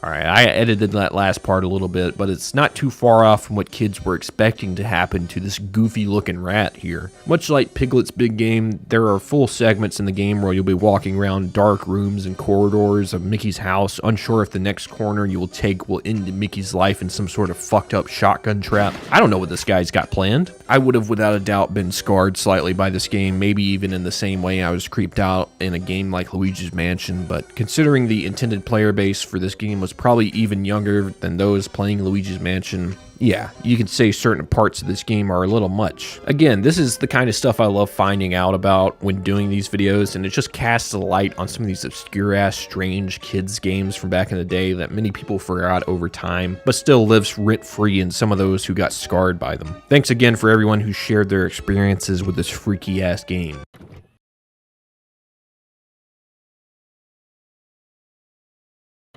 I can't pretend like I didn't gain a lot of you guys watching this because I talked about some creepy moments from the Yokai Watch series, and even though for many I didn't do it justice, I wanted to thank everyone who left me more entries to cover from the series, which there are many. I already know this won't be covering all of the topics, but I wanted to bring some Yokai Watch back up to cover all the additional topics left by you guys on the previous videos. And if you know of more that you would like me to break down in future videos, leave me some in the comments again. I find it to be an interesting series, and with how much creepy stuff there seems to be that comes from the games, I think it's a great fit for this series. So let's go ahead and hop in. A sentiment I saw a lot in the comments was that, of course, Yokai Watch would be a little bit more disturbing than your typical kid RPG series because they are based on the Japanese folklore by the same name. Yokai originated from the earliest known Japanese literature found from the 8th century Kojiki. It's an integral part of Japanese history, so to see all the reference to them throughout the years isn't surprising since it has been in their culture since the beginning, it seems. Yokai can take shape in many different forms like ghosts, demons, monsters, shapeshifters, tricksters, and other strange beings. Some of the creepiest yokais I've just come across over the years are some of the following. The Roku Rokubi is known for either having a long stretched neck but otherwise normal human feature, while certain types of Roku Rokubi, their head completely detaches itself and floats around freely from the human body. The creepy long neck from this yokai has been referenced a lot in modern media, even in other video games like Little Nightmares and one of the scariest bosses in that series. Another one that strikes at my fear of large things, known as megalophobia, is the Gasha Dakoru, which takes shape as a larger-than-life skeleton that towers to be 15 times larger than a human being. They are known to feast upon humans during the middle of the night in the quietest hours around 2 a.m., and just the thought of an Elden Ring boss becoming a real thing is actually kind of terrifying to me. I think noting the origins of yokai, not only present in Yokai Watch, but also referenced in a ton of other media forms, is pretty important to understanding the creepy nature of these beings, even being toned down for a kid's RPG adventure game like Yokai Watch. If you took any of these yokai out of context of the game and connected them to real-life yokai, I bet you'd be more disturbed than you think. That guy might be a cute whipped cream looking ghost in the game, but in real life he looks something like this. Clowns in video games are always a little creepy to run into, especially if you're not expecting them, and even more if you have a fear of clowns, right? I think a sole suspect of a lot of people today who have fears of clowns had to come from the Clown Time event in Yokai Watch 3. I mean, at least 10 people, right? Much like Terror Time, the Clown Time will happen at random and only happens when you run into this creepy looking clown homie here. After he stops you to dance in your face, live emote on you, he'll start chasing you, and this guy is pretty quick. So quick, in fact, that even full sprinting away from him, he can still stay pretty hot on your tail. So this segment's a real ass clincher. If he does end up catching you, he can send you to the Miracle Circus, where he dishes out a punishment to the player. The punishment ranges from a battle against a trio of zombie yokai, or you can be sent to Zombie Night, which is pretty similar in design to Terror Time, forcing the player into a creepy stealth section of the game. If you do happen to escape the clown before he runs you down, you get a choice of a few rare items. So in the end, if you do escape, it's not all that bad, right? Beyond just the terrifying prospect of running into a clown in the middle of the night, the other creepy part of this clown is he's one of the few enemies that isn't a yokai in the game, and rather just some guy. I mean, it hasn't been fully ruled out. He could be a yokai that's just not been confirmed yet. So yokai or not, a creepy ass dude dressed up as a clown serving punishments to kids is never a good look, let's be honest. This comment even brings up a great point that the clown was never properly introduced by the game, meaning you'll likely not know this guy isn't friendly or just a regular NPC until it's too late. So in that sense, it can even be a jump scare to the player. Thanks for pointing out this part of Yokai Watch 3 that I'm sure gave some people clown PTSD, like we're back in the summer of 2016 again. Last time I talked about the Nocturne Hospital from Yokai Watch 1, and many people cited another level from the game that trumps the Nocturne Hospital in terms of creepiness. In Chapter 7, the player is lured into the construction site overlooking Shoppers Row after a fire was set at Shoppers Row, and the player begins to investigate before their investigation leads them to the construction site. The level itself shares the same eerie attributes as the Nocturne Hospital, with dark rooms, small tight hallways, and plenty of off-putting yokai to face face off against. However, the more disturbing part of the level comes from the boss known as Massy Face. The comment that was left recommending the construction site to talk about mentioned that Massy Face was the worst part of the level in terms of scaring them, and I can definitely see why. The first time you run into this boss is during a small cutscene that happens seemingly randomly, where your characters are facing away from a window in the construction site, wherein this giant yokai Massy Face can be seen peeking through a window. This is the first time the player is introduced to this creepy ass yokai, and it sets the atmosphere perfectly. It's done to not reveal too much of the boss just yet, just besides the fact he is huge given the fact you're up pretty high when this happens. That and his creepy ass glowing red eyes that stalk the player when he peeks through the window. This alone would be enough to make this level one of the creepiest in the game, but you actually get to go against Massy Face as he's the Chapter 7 boss yokai. The reveal of the boss fight, Massy Face, is just as menacing as the first time you see him as he slowly climbs up to the top floor where the players are. The full reveal of Massy Face reveals he is a humanoid yokai with bleached skin and strange robotic red eyes. Not to mention he has a giant X-shaped scar on the middle of his forehead. This guy is just super uncanny looking, as he looks enough like a human for you to recognize him as such, but the odd features on his face really make him hard to look at times. He's a car crash of a yokai. The wiki also states that Massy Man has the ability to inspirit other yokai just simply by staring at them or weirdly flicking them in the head, which by the sheer size of this guy, right, he's basically gonna decapitate you in one of the most gentle ways ever. His creepiness is even backed up by the in-game description of him, which reads the following: if a giant man-shaped shadow falls over you on a hazy night, do not turn around, just wait for him to leave.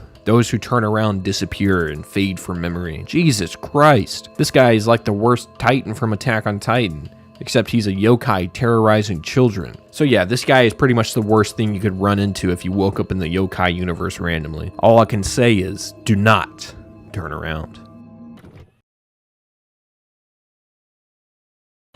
The Infinite Inferno was one of the more requested things I should talk about, as talking about Hazy Lane and the Infinite Tunnel and not talking about Infinite Inferno is considered a war crime in some places. The Infinite Inferno appears first in the series as post-game content for Yokai Watch 1. After the game ends, Whisper will tell the player that the seal around the Infinite Inferno is gradually weakening, and if it were to fully fade away, the powerful yokai trapped inside could escape and wreak havoc. Upon entering the Infinite Inferno, the game does very little to fill in the player with what the place even is, besides a few NPCs warning you about the Inferno ahead. The creepiest part of this segment is it basically acts as a hell type of world to the yokai universe, as when you start to explore the Inferno, you'll realize that a lot of the boss enemies are the previous bosses you've already defeated, meaning you basically sent their spirits to hell. Even though they look very similar to their previous versions, these are much more roided out versions of the bosses, making them even tougher than before. It is never confirmed to be hell, but the way the Inferno plays out with you traversing the different levels of hell, all while fighting off damned souls of yokai you defeated, it's pretty creepy. Not to mention some of the yokai's descriptions down here suggest they have the ability to fish tortured souls from the flames below.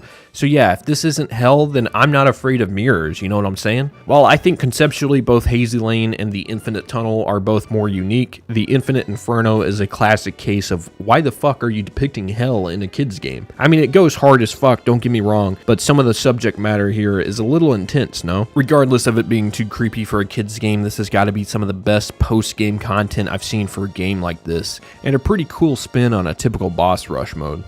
Yokai Watch has a lot more material to pull from, like the McCracken boss, the old lady witches, and even the eerie coin laundromat, but for now that's where we'll put a pin in the creepy stuff for Yokai Watch. Andros from the Star Fox series is an entry suggestion I've seen for a while, and I haven't gotten to him until now because I wanted to give him his due diligence, because there's a lot here. Genuinely, this has got to be some of the deepest and best lore for a main villain for a first-party Nintendo game, at least on the N64. Give me that, alright? We were dealing with zero explanation Bulbous Bowser over here for Mario 64, so this stands out. Andros has the typical diabolical scientist backstory you might come to expect from a game like this. He's a monkey character who was working on bioweapons, which ended up getting out of control before he was banished from the Lilat system after one of his experiments blew up a large portion of Cornelius Corneria City. After being exiled to a planet known as Venom, instead of wallowing in self-pity, Andros continued to go deeper into his bioweapon research until eventually turning planet Venom itself into his own fortress of sorts. Here he started to build up an army and exposed himself to his own experiments, severely disfiguring himself from what he once was. After around half a decade after his banishment, those in Corneria started to notice bioweapon activity coming from planet Venom, causing them to send a recon team made up of James McCloud, the father of Fox McCloud, Peppy Hare, and Pigma Dingar. What a name, dude. You feel badass just saying that. Upon approaching the planet, it's revealed that Pigma was secretly on Andros's payroll and led them straight into an ambush. Only Peppy was able to escape, returning to Corneria to deliver the devastating news of the presumed death of James McCloud. And with an already heavy backstory like that, the boss battles had to reflect this, and for the most part they do. Andros shows up in most every Star Fox game there is, but perhaps his creepiest form is in Star Fox 64. Here he takes on the look he has nowadays, which is a giant disembodied monkey head with two large, gloved hands. Are they gloved? This phase of the boss alone would be enough to put some players on edge, as this form of him and this lighting on the N64, it all culminates in the just something feeling off about this whole scene here. Not to mention the thrilling but equally terrifying music playing in the background makes a spectacle of a final boss.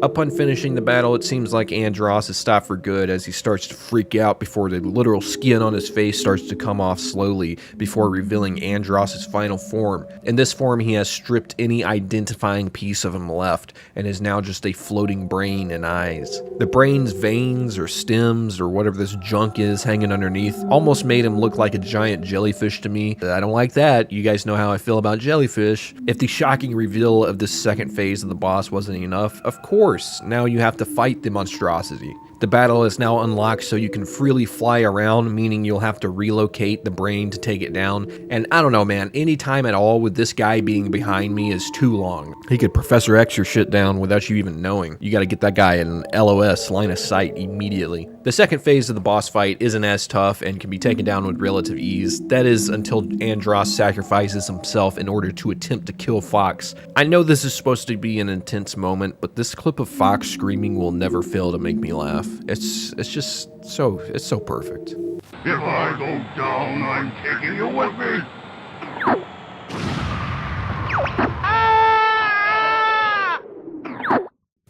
It seems Andros was stopped then, but he still shows up in future Star Fox games, albeit not as intense as in Star Fox 64. I'd love to see this guy come back in a meaningful way in one of the future Star Fox games, and really let the developers expand on this already deep backstory, because he's such an intriguing villain to me. For now, though, everybody can rest easy knowing the big monkey-brained science man is defeated.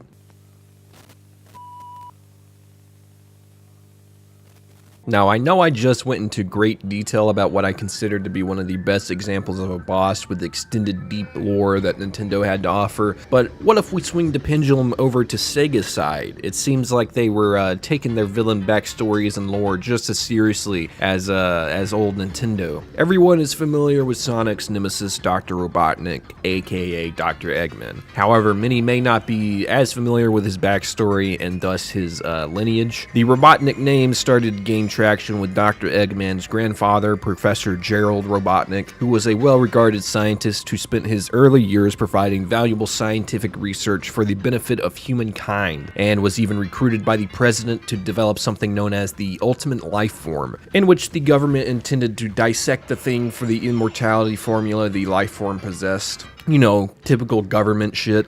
At first, Gerald was hesitant, saying that there are certain boundaries that must not be crossed, but after learning that his granddaughter Maria was terminally ill, he decided it might benefit his situation to take up this research on the ultimate life form after all. Fast forward some time after this, and Gerald has not made any ground in his research, but comes across an entity known as Black Doom, who is an alien space leader over a group known as the Black Arms. Through this introduction, Gerald arranges an agreement with the Black Doom to assist him in his research of the ultimate life form, and in return, Gerald's creation will have to gather all the Chaos Emeralds for the Black Doom for an unknown reason. With this and a little bit of Black Doom's blood, Gerald was able to finally create his ultimate life form, and it turns out to be a pretty infamous Sonic character called Shadow the Hedgehog. After this, the professor learned the true intention of the Black Doom using the Chaos Emeralds would be to drain Earth's inhabitants of their power. Realizing this and his mistake, he began developing something known as the Eclipse Cannon to fight against the Black Comet, but before being able to make any leadway on that, the government moved in on Gerald, fearing his experiments have become too dangerous to be left alone. I mean, he did kinda succeed in creating the ultimate life form, and it's kinda just hanging out with him too.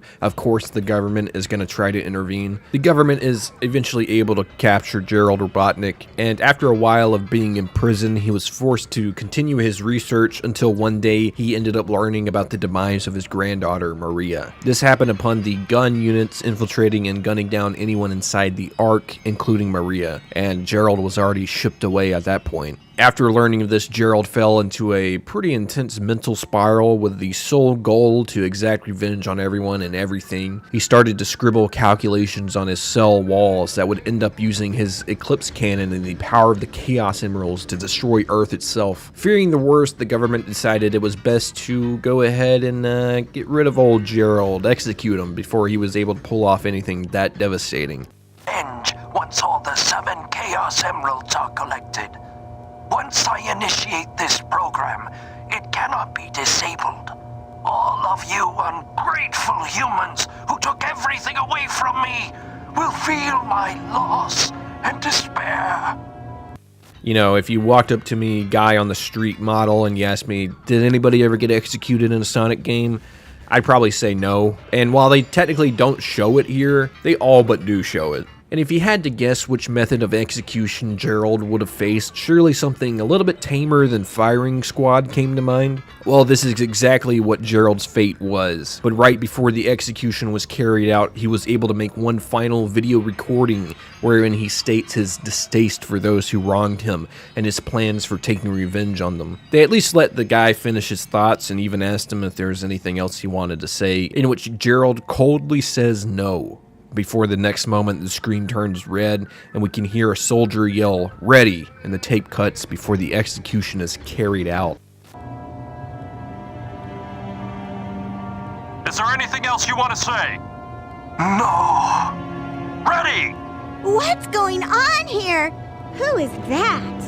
Pretty disturbing stuff, you know, that and sad as we can see the last bits of humanity Gerald has seep out of him in this final statement. And to say it's powerful would be an understatement. Listen, I know we're talking about Sonic right now, I really do get that, but for this to just casually be the backstory to this world-ending event is actually pretty wild. This video serves to add some context to the story of Sonic Adventure 2 when the gang runs across this video, and Amy sounds as confused as I would be if I ran into an older version of Robotnik getting domed on camera. What kind of snuff film room did I just walk into? Who's operating this thing? With the added context of Gerald Robotnik's life and tragedies, it adds even more devastation to this video being shown. Thanks for the recommendation, and I can definitely see how this would have done something to a decade-old kid at the time, seeing a member of Robotnik's family get just fucking riddled with bullets. God damn.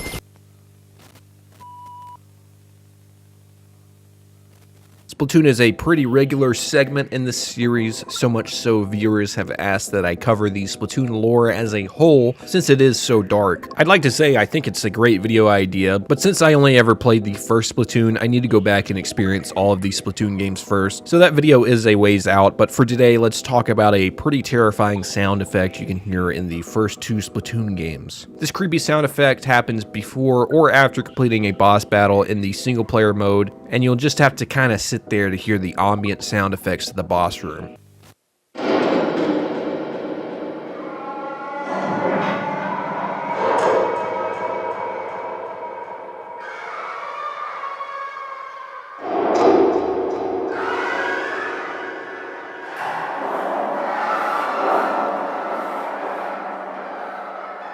At first, it seems to just be eerie mechanical ambience, but they are quickly followed by disturbing screams, and thus the theories began to run rampant with theories of where the screams were coming from. It became so famous that Splatoon director Tsubasa Sakaguchi even spoke on the sounds, saying that he was even unaware of how the sounds got there, stating in an interview with Eurogamer, "It's the first time I've heard of this. I was the one who was in charge of mechanics and the effects for the final boss. Towards the end, though, I was running out of time, so I was asking the staff around me to do things for me, like the staff credits and many other things. Maybe it's a curse from those other staff. The final boss was one of the last things that we were working on. We were all high on adrenaline. Maybe there's some element of that in there, of that energy in there. Once I go back to Japan, I'll play it and have a look. He was never heard from again." No, I added that last part. He's fine. So if you do take the director at his word, then this was likely snuck in by staff that went unnoticed by higher ups. Regardless, the sounds are here and they're creepy as hell. So what the hell are they? Well, players wouldn't get a shred of evidence until the release of Splatoon 2, in which the sounds returned in the same fashion as Splatoon 1. While this simply brought the screams back and added even more mysteries to the sounds, because why the hell are they returning,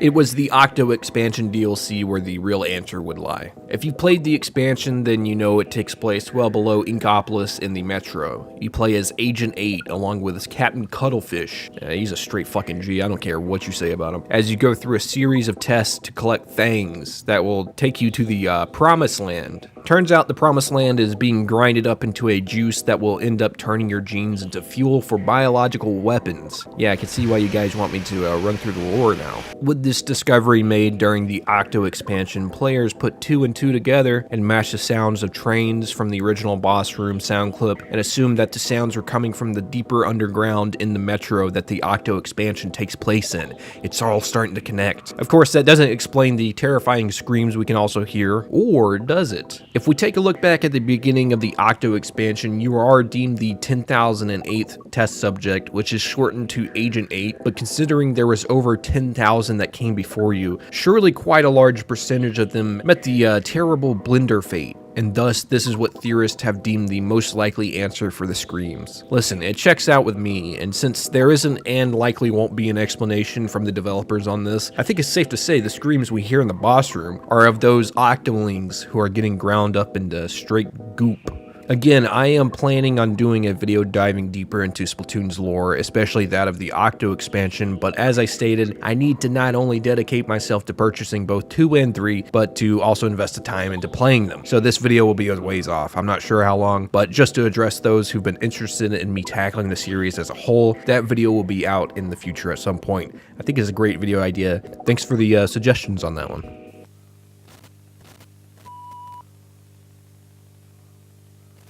If you're unfamiliar, Gegege No Kitaro is a manga series that started in Japan in the 60s and was responsible for modernizing the folklore creatures known as yokai at the time. Nowadays, yokai are used more often in the media, and rightly so. They're terrifying creatures, and as I've stated on the last video in the series, a few really creep me out. They really get me. Gegege No Kitaro started out as a dark manga that ended up being too dark for kids who read it, causing a rebrand to Habaka no Kitaro in 1965, where they took on a lighter tone for the mangas. The modern design of the main character, Kitaro, versus the initial iteration may go to prove why this change was necessary, but since then the series has been known to represent the yokais, still in a creepy light, but a much more light-hearted setting. Gegege no Kitaro spawned many games starting all the way back in 1985 on the X1, followed by several Famicom and Super Famicom releases. Today, the one in question is when Konami got their hands on developing the series in the early 2000s, specifically the Gegege no Kitaro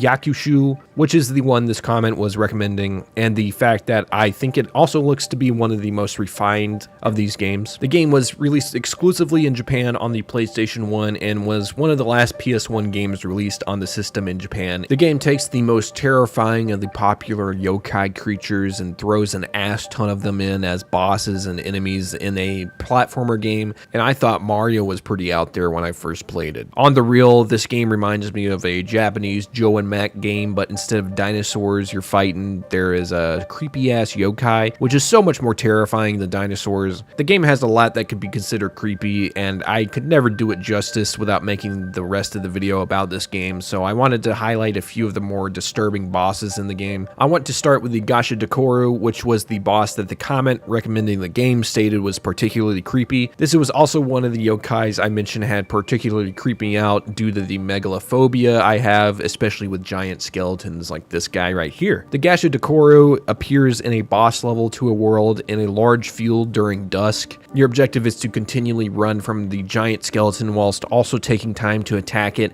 which you can do in between the creature's large strides. This fight and flight combination makes for a pretty intense boss battle, and one that sticks out to me to just be straight up bone chilling. And I'm undecided if I meant that as a pun or not, but I'll get back to you. The next boss I wanted to point out is one of the earliest creatures you see in the game, but you won't be able to fight it until after the Gashadokoro boss fight. It is a large kappa-like disembodied head that acts as a large heavy object like a stone or something, which it uses to crush people. Not only this, but during his boss battle you also go against two other yokai characters who start out the fight, known as Futakuchi, Ona, and Kamatachi, with Futakushi being particularly creepy with a large mouth taking up the back of her head, making for a somehow more terrifying version of Voldemort's head on the back of his head. This design is because of what this yokai is actually based off of, the yokai by the same name, which is described as having a mouth start at the skull of the woman at the back of her head, and apparently often whispers threats and demands food from the woman. A really creepy concept here, and to see it in this game, even in a much more tame form, is still creepy to see. The last boss I want to highlight here seems to me to be an original creation for the Gegege No Kitaro universe, but if someone has any knowledge of a real mythological yokai you could tie this thing to, let us know in the comments. The Backbeard is the final boss of the game and immediately appears after you defeat the Dracula boss,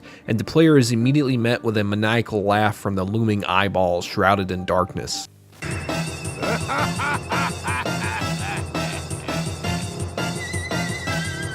After that, you fight across a large bridge with a bunch of enemies before reaching the end and getting help by a magical flying toilet paper roll to go take down Blackbeard. That's the best way I can describe this. After acquiring the TP, you can finally get on the giant eyes level and finally take it down. It reminds me of your typical Eldritch horror Kirby final boss battle where you're flying around shooting shit at insane speeds. But I do have to say, the design of this thing really went all out, making the eye semi-realistic with pure darkness surrounding it that checks all of the boxes of being off-putting to me. But I might just be afraid of eyes, I don't really know. These games aren't as tough to play now as in back in the day thanks to emulation, so I do recommend those who are interested to go back and check these games out, as I probably will after this. And it helps that there is a lot of games from the Gegege series dating all the way up to the Wii and DS eras, so I'll definitely be dipping my toes into the series coming up, and I'll report back if I find anything else as disturbing as this surreal PS1 game. Thanks again for the recommendation.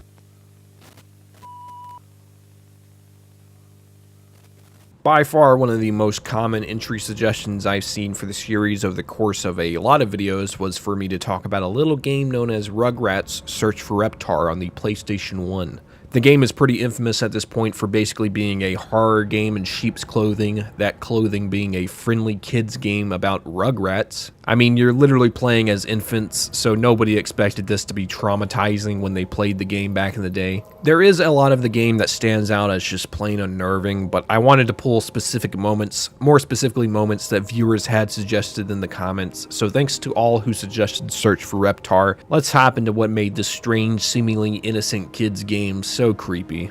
Perhaps the most infamous and the one thing that might strike fear into anyone who had forgot they played the game is known as Mr. Friend. You run into Mr. Friend when entering the Pickles' home basement and entering the level known as the Mysterious Mr. Friend. Little on the nose, that's fine. Here you have to evade and defeat these strange small clown robots who move very quickly and speak in broken robot dialogue. I am Don't Be Blue. I will sing a song for you. The worst part about this level is the fact that they spawn a whole lot of Mr. Friends, so you have to manage avoiding all of them while slowly dishing out attacks. But the way the game controls, which I'll just say is equivalent to spilling maple syrup on an old PS1 controller and sticking it in the freezer overnight, maybe it's not that bad, but it's definitely a PS1 game, I'll say that. All of that makes for a real ass clincher of a level, and one that stuck with most players who played the game back in the day. Ironic, Mr. Friend was never a friend, after all. The next level that was too much for the literal children playing this game was the Toy Emporium, where you sneak off from Tommy's dad as Chucky and Tommy, and end up running into a giant purple gorilla. And no, I know what you're thinking, he's not going to give you some malware or something. Instead, this guy just patrols the area like some sort of Dead by Daylight or Outlast Trials monster or something waiting to strike. It doesn't help your objective here is to gather Reptar toy boxes in order to reach the switch to turn Reptar's animatronic on to put the gorilla away once and for all. So you have to make several treks around the ape to complete the objective. This is where I'd like to point out something with this game. It's not so much what you're seeing in the game visually, it's more what you're doing that makes it creepy. The game has a bunch of game mechanics you'd expect to see in modern horror games, like the, you gotta go get a bunch of this thing, but you can only carry one at once, you know, that shit. So to see this in a game like this was so unexpected, it made it even more creepy to witness. Experiencing this type of gameplay for the first time in a Rugrats game. Imagine that. Talk about a fucking whiplash. But I bet even if I played this level now, the feeling of being chased would still do a little something to me, at least in this level. I don't know, there's something about purple gorillas, I just don't trust them, you know what I'm saying? Lastly, I want to bring up the Let There Be Light level, where you play as Tommy, who wakes up in the middle of the night in his crib to a quiet, pitch black house. He ponders on how to get the light back, and in his infant mind thinks that he needs to get the light back out of the fridge since it always has light when you open it, and thus your objective is to scour Tommy's pitch black house with only a flashlight, making your way to the fridge. Yo, I play this fucking mission every night at 2 a.m., man. What the hell? This isn't creepy. Okay, except I don't have ghost haunting my house, which is a real problem here at Tommy Pickles' abode. Apparently, as almost in every room and around every corridor, you might find a ghost lurking. They aren't the creepiest things ever, and they can be dissolved with the flashlight, but again, it isn't what's being presented, it's how it's being presented, especially gameplay-wise. The last thing I'd expect to do in a Rugrats game is urban explore a pitch-black version of Tommy Pickles' house and run into actual paranormal activity along the way, but here we are with Search for Reptar. This is a crazy-ass game. I really like covering at least one of these classic kids games in each video in the series and diving into what made them unnecessarily creepy, and this was a great entry. So thanks to all of those who suggested it, and let me know if there's any other licensed kids games that were creepy that had no real reason to be.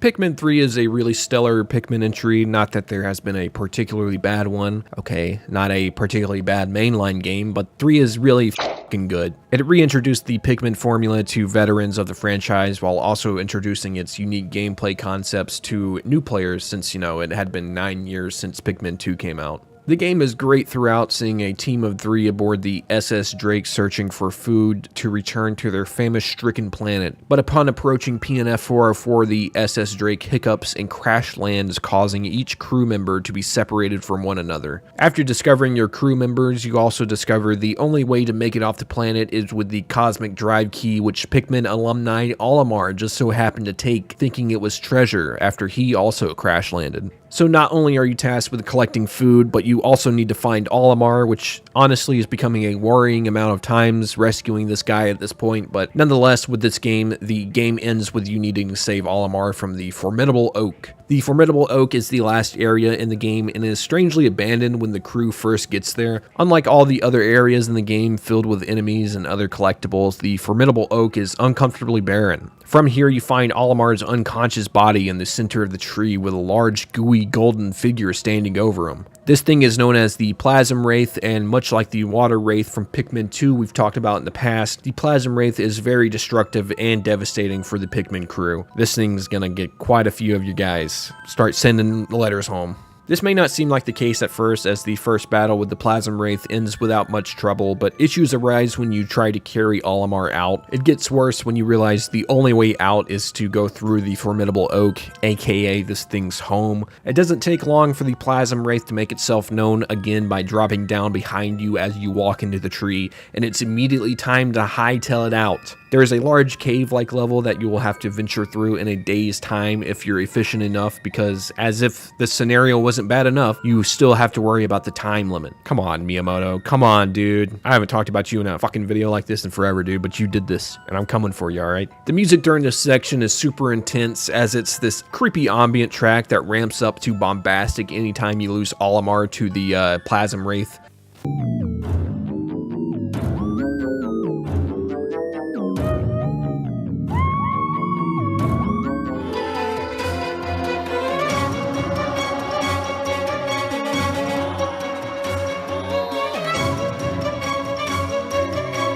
On top of all that, you can start finding some pretty grim captain's logs from Olimar littered around the Formidable Oak before he became fully succumbed to the Wraith. A lot of these detail how he slowly loses Pikmin and he's unable to retrieve more here, adding even more to the fact that this area has been fully decimated by the Wraith, making it the only thing that lives here now. You may have seen some enemies on your way out of the tree, but if you pay attention, you can see them turn into the same gold goo the Wraith is made up of when you defeat them, meaning these are mimics and creations of the Wraith. After escaping from the trial of sorts, you're expected to fight the Wraith one last time in a pretty simple boss battle before saving Olimar for the final time. As the gang jets off, we could still see the Plasm Wraith chilling now in full form again at the top of the tree, seeing the gang off. It almost looks like he's waving at them and cementing the fact that this thing may never actually die, and they just so happen to get enough time away from the beast to make it out with their lives. It's a really stressful survival situation of a final boss battle, and it makes it one of the best in the series. There is a theory online that has the potential to make this guy even more creepy. Many believe this form of the Wraith to be the same as the Water Wraith from Pikmin 2 and has been around since Olimar's initial crash in Pikmin 1. I bet you didn't think I'd tie yokais back into this video, but you'd be wrong. I'm the yokai guy.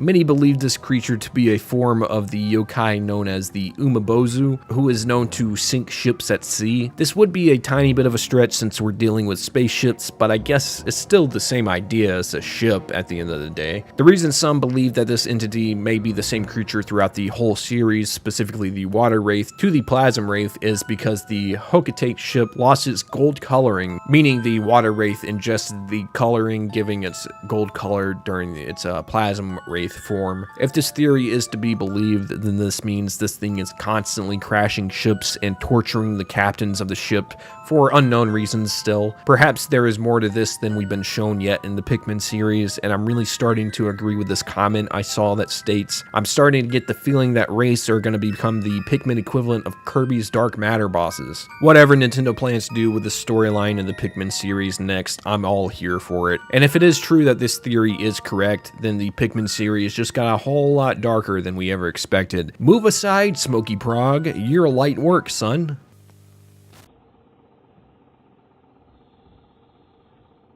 In the past few episodes of this series, some of my favorite games to look at are the strange licensed kids games that could range to stuff like the creepy Silent Hill Winnie the Pooh game, or hey, A Trip to Hell with Tom from Tom and Jerry. To continue to feature these creepy horrors in the series, we are starting this video with the movie tie-in game for Pixar's Ratatouille. A lot like other licensed games from the early 2000s, Ratatouille had several different versions of the game, depending on the platform. And of course, they'd be able to promote the game as if it were just the same, at least not changing any of the promotional material like the box art and such. The GBA and PS3 version, same one, same one. A lot of the recommendations for me to cover this game actually came from the GameCube and PS2 versions of the game, which was a stripped down version of the HD PS3 and 360 versions. And in many ways, this version is the definitive version, as even though the PS3 version looks a lot better, it has a lot more jank and way more often. Stuff like the double jump working as if it were programmed by an alien who didn't know like how Earth's gravity works yet. Like, what the hell is this? Playing through this version of the game in preparation for the video, it was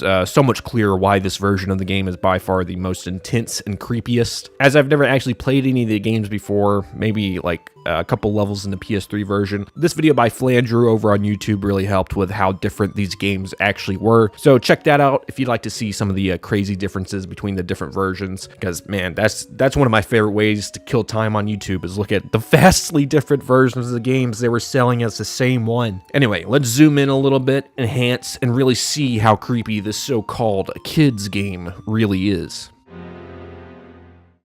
One of the first things I noticed playing the game, besides the fact you can pretty much off the bat murder innocent chicks with a wooden spoon, unprovoked, is the intense and sometimes downright distressing game over screens. We all know the classics when it comes to intense game over screens, and like that, these are over dramatic and accompanied by something I can only describe as a Hans Zimmer riff.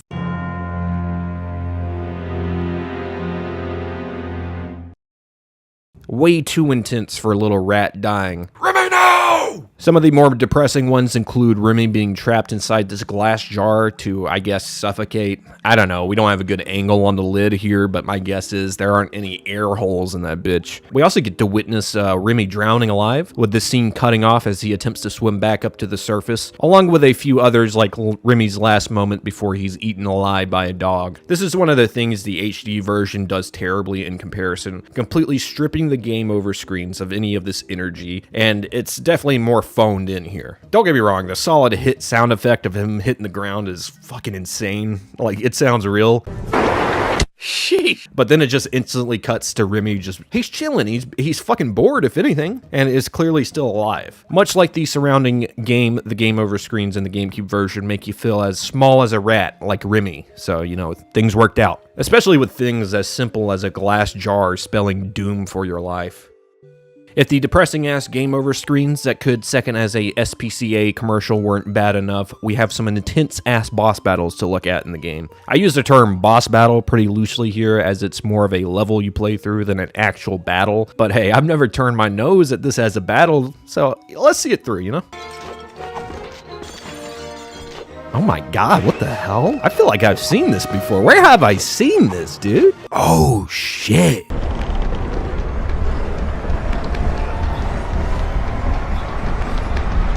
Yeah, well, immediately when I reached these chase sections in the game, it felt like I was playing through a terrifying segment of the Little Nightmares games. Still not convinced, huh? This is chump status, Game Beta. What are you talking about? Shotgun bro. Shotgun farm lady. Big angry chef chasing you.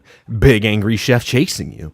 Large fat people grabbing at you by mantling tables. Yeah, man, the comparisons are endless here. Even in a world where this comparison doesn't exist, these chase sections are a little too intense for this type of game. I mean, the game's tutorial ends with Remy and his family being shot at and chased out of their own home, so... To be fair, the HD version is the only one with the actual chase with the shotgun lady, but the GameCube replaced this segment with an equally intense race down a river, which, yes, this is where the brutal drowning game over screen takes place. Jesus, I'm sorry, Remy. Later in the game is where you'll begin to be chased down by the main antagonist chef known as Skinner. He is by far the most menacing boss, as his pure dedication to catch Remy is almost terrifying in of itself. At the end of the day, though, the guy just misunderstands the situation and is really just striving for perfection in his kitchen. And I can't really hate the guy for that. Realistically, right? At the end of the chase segment in the level named The City Market, Skinner will meet a pretty grisly end here. After being chased by not only the old lady, but also Skinner in the segment.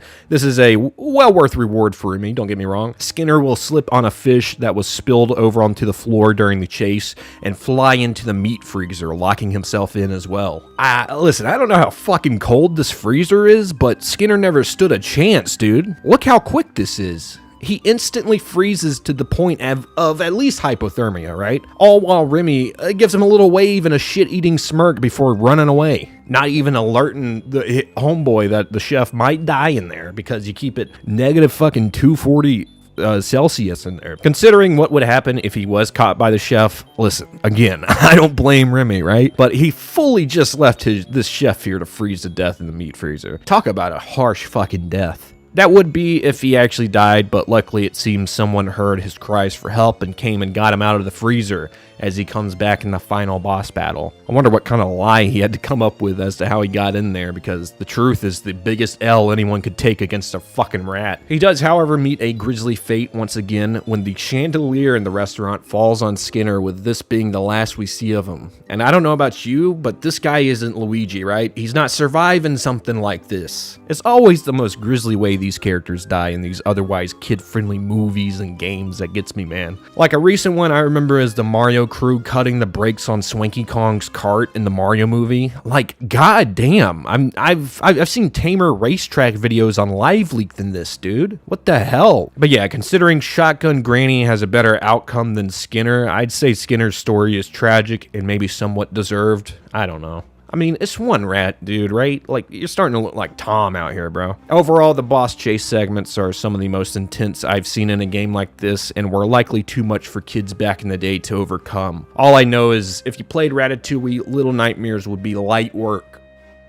The only other strange decision for a kids game I noticed was the infamous stealth section. You'll notice with a lot of these licensed kids games, they combine a bunch of gameplay mechanics that have otherwise been perfected by other companies and doing them a whole hell of a lot worse. It's surprising how well the gameplay mechanics like the stealth work in the game, but these also come with the natural suspense of your typical stealth segments in games. Of course, there have been other kids games to do this and nail the atmosphere, but the overall size of the world surrounding you plus the main threats make these segments feel particularly terrifying. This is largely due to the fact that you're as small as a rat, so most everything that can spot you can wipe you out in a second. It's also super intense because of the hurricane level alarm that plays anytime your little rat ass is sticking out of cover and you get seen. Yeah, the stealth segments are stressful as hell, and even though I never played this as a kid, I could see how the deformed-ass Pixar dogs could be terrifying combined with this loud-ass Amber Alert in your ear every fucking time you get seen. Again, not the first game to do this and make segments like this unnecessarily distressing, but the overall surrounding atmosphere and the size of the enemies and surrounding level make this one uniquely eerie. While there's a lot more surrounding the infamous Ratatouille movie tie-in game, that's all we're going to cover for today, as I think I hit all the notes that I was recommended. Thanks again for sharing with us all this gem of a game, which is weirdly a pretty good platformer, at least on the GameCube and PS2 versions. I feel like Pixar, Disney, or any of these other oddball money glitch games they made back in the day are great fodder for this series, so again, if you know of any other games like this one, let me know about it in the comments.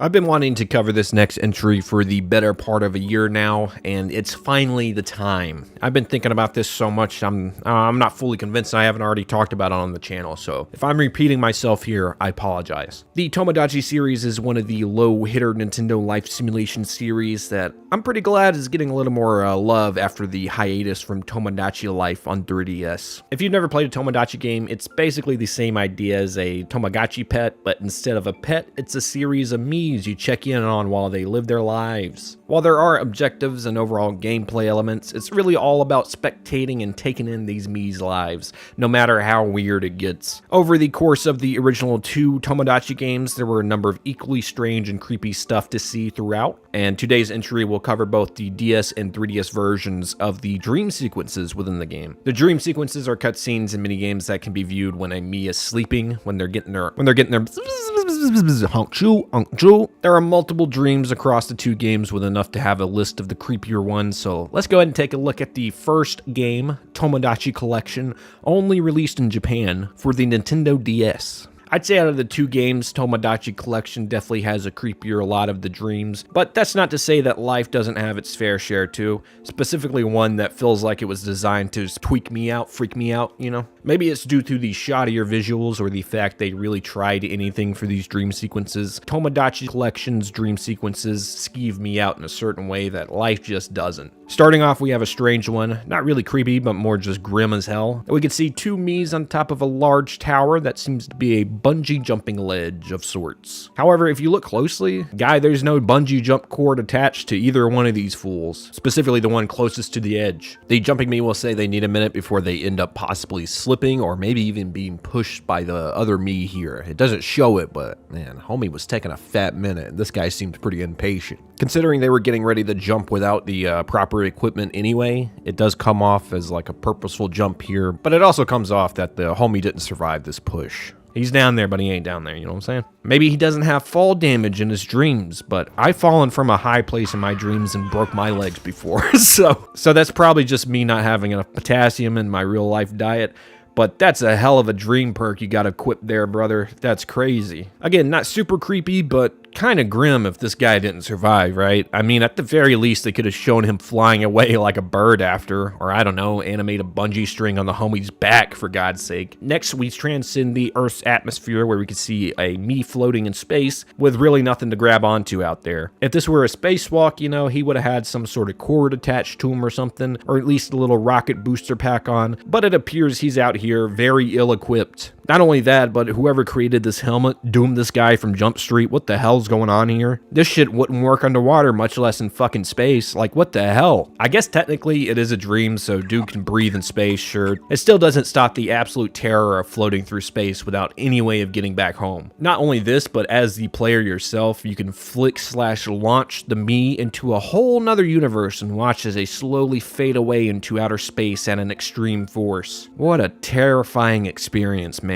Imagine dreaming you're floating in the darkest parts of space and a giant alien hand comes and flicks you several galaxies over. Lastly, for Tomodachi Collection is the creme de la creme of these creepy dreams, a true fucking nightmare. In this dream, you are able to manipulate your Mii's head and neck by outstretching it and drawing their neck longer and longer, following your stylus. Almost like you're painting your Windows XP desktop with Documents window, except it's the neck of your Mii instead. Yeah, if it's not creepy enough just watching this, it's also accompanied by some pretty surreal music that really sets a creepy mood.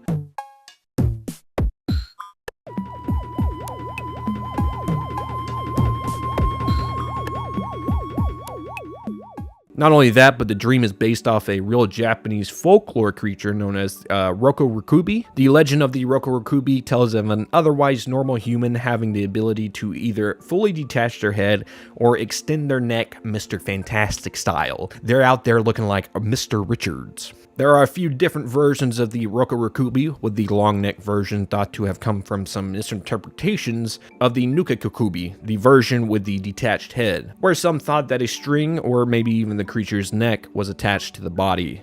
This ended up creating an entirely new version of the legend, which is now represented in this absolute acid nightmare, and is by far the most disturbing dream sequence in either game, honestly. Anytime a Rokurokubi is represented, it completely floors me in terror, and even in some of the tamer examples like here, it still creeps me out, man. Still one of my favorite yokais out there. Tomodachi Life was in most ways a direct upgrade to Tomodachi Collection, and with it being an international release, it brought a lot more eyes to the series. Tomodachi Life brought back the dream sequences, with most of them being overall upgrades to the originals, but again, I'd say the dreams in Collection are much more surreal and creepy. The ones in Life are more interactable and fun. That's not to say, though, there aren't a few dream sequences here that are less than happy-go-lucky, we'll say. For example, there is a dream that breaks the fourth walls of both the player and their Mii as your Mii sits at their kitchen table. Opening the drapes will reveal that the 3DS camera is in use and you yourself are staring in at your own Mii. This dream is more like an Inception level of an eerie, but it's still out there if you think about it too much, you know? Maybe those dreams are the closest thing these Miis will come to realizing they're stuck in a video game. Moving on before we get too heady here, this dream sequence sees the dreaming Mii as a backpack clip on a backpack of another Mii. The larger Mii appears to be lost in the woods at night and is frantically looking for their way home. And all the while, you know, the smaller Mii character is just bouncing up and down, not helping at all. Overall, it's a pretty fun dream sequence to mess around in, but the surrounding story that is unfolding is kind of a nightmare situation. This Mii got really lucky, man. They could have been the unlucky one to be lost in the woods, but nah, I'm a backpack accessory. Let's go. The next dream sequence can either be seen as hilarious or kind of disturbing, I guess depending on what time of night you're playing at. The next dream shows the dreaming Mii visiting the docks near the water, where after a moment, other larger Miis will emerge behind into the water as if they were large sea monsters. I think this one kind of speaks for itself, especially if you have like thalassophobia or megalophobia or any of that. There are some variations of this dream with it sometimes only having one sea monster, while sometimes it's multiple. Plus, depending on how fucked up the Miis that are filling your island are, you could get some pretty candid scares with this one, you know? This next dream, you might have actually had a version of this dream in your life, and it seems like it's straight out of an analog horror project on YouTube or something. The dream will see two Miis driving in a car at night in the woods, with a third acting as a dashboard bobblehead. Again, I'd rather be the accessory Mii in the situation. The two Miis will occasionally stop to have a strange short conversation that seems super out of place while driving through a dark forest at night. What now? What's 1 + 1? 2? Correct. I think this is one of the eeriest dreams, not just due to the surrounding environment, but the strange-ass conversations the Miis have, which represent the garbled conversations you'd have in a dream, or at least the ones you'd remember when you woke up anyway. In my opinion, it's the most nightmarish besides the long neck one from Collection, and is one of the most relatable, as I've had nightmares of driving at night, and the main conflict is I'm lost and or my car is breaking down, and I will be lost and stranded. The only thing that could really make this creepier is if a fourth Mii would slowly cross in front of the car anytime they stopped to talk. Moving on to the last dream today, and after seeing some footage of it, you might know why I included it. Yeah, I'm not a huge fan of mirrors, okay? And anytime mirrors are used for horror-related things, it kind of freaks me out a little bit. This dream keeps things pretty tame. They're not over here trying to play a game of Bloody Mary or anything, but it's still a bit creepy. One of the creepiest things for mirrors to me is the idea that your reflection is another version of yourself that can think independently. This is when you get things like your reflection doing something different than what you do, some real Norman Osborn shit. The dream will see your Mii doing different things in front of a mirror only for its reflection to be doing something completely different. Not only this, but sometimes the Mii's reflection can change to a completely different Mii altogether, which again, the more fucked up the Mii, the more creepy this will be. You know, your mileage may vary, type beat. Overall, the Tomodachi series plays it pretty safe with the creepy elements, but goes just far enough to be unnerving, and enough for me to want to see more of these in future games. And seeing as a more traditional Tomodachi is coming to Switch, I'll be excited to see if they add any more of these nightmare segments. I mean, the game's subtitle is Living the Dream, so based on these things, I fucking hope not.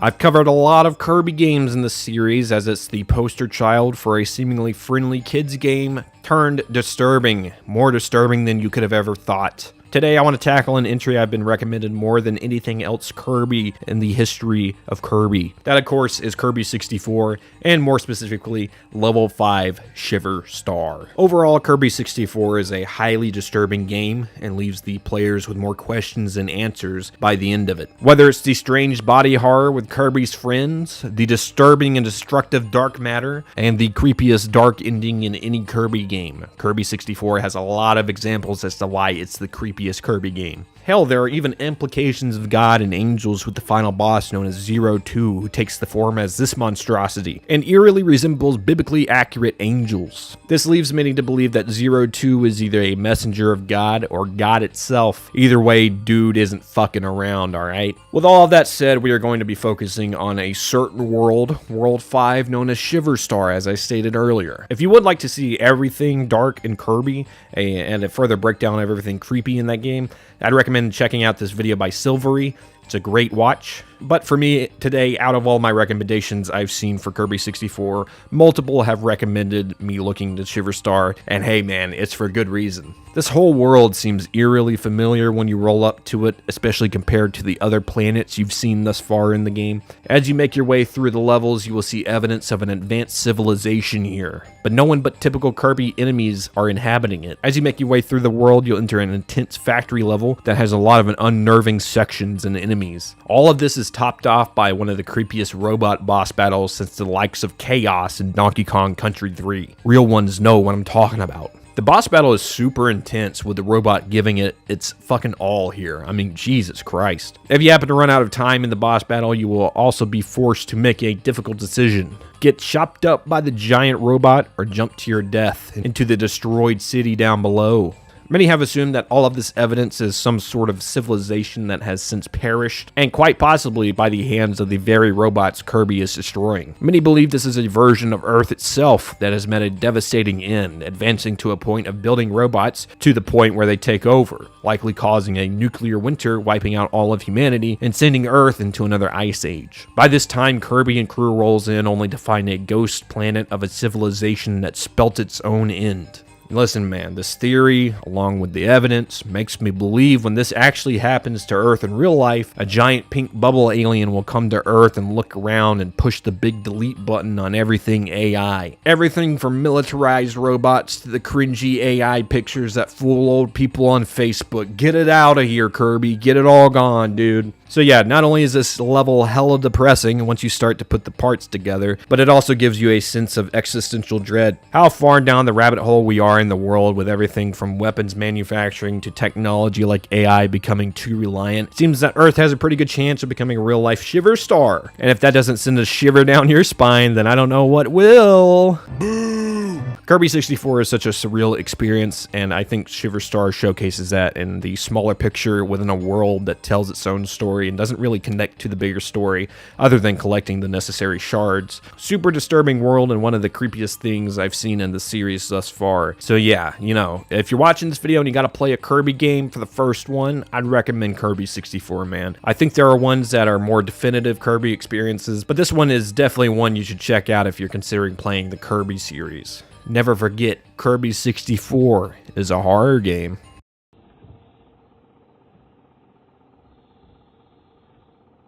Hey guys, throwing in a quick epilepsy warning here. If you have any epilepsy conditions, please consider skipping this entry. Seriously, this next game is really hard to look at, so I really don't want to surprise anybody, shock anybody with this. The gameplay in this next segment is rough on the eyes. Also, I'd say anyone watching this in a dark room or anything like that, just get ready, man. It's rough. Anyway, let's get into it. The Amiga is home to some strange-ass games. Some great games, but looking back, it houses some of the stranger releases from the early 90s. The Amiga was a line of Commodore home computer systems that had several variations throughout the years. The system for the time was pretty impressive, specifically with the graphics it could produce compared to others around that era of gaming. A lot of the games are very vibrant, bright, and colorful, which was due to the ability for the Amiga to produce animated planar graphics with up to 4,096 colors, otherwise deemed ham mode.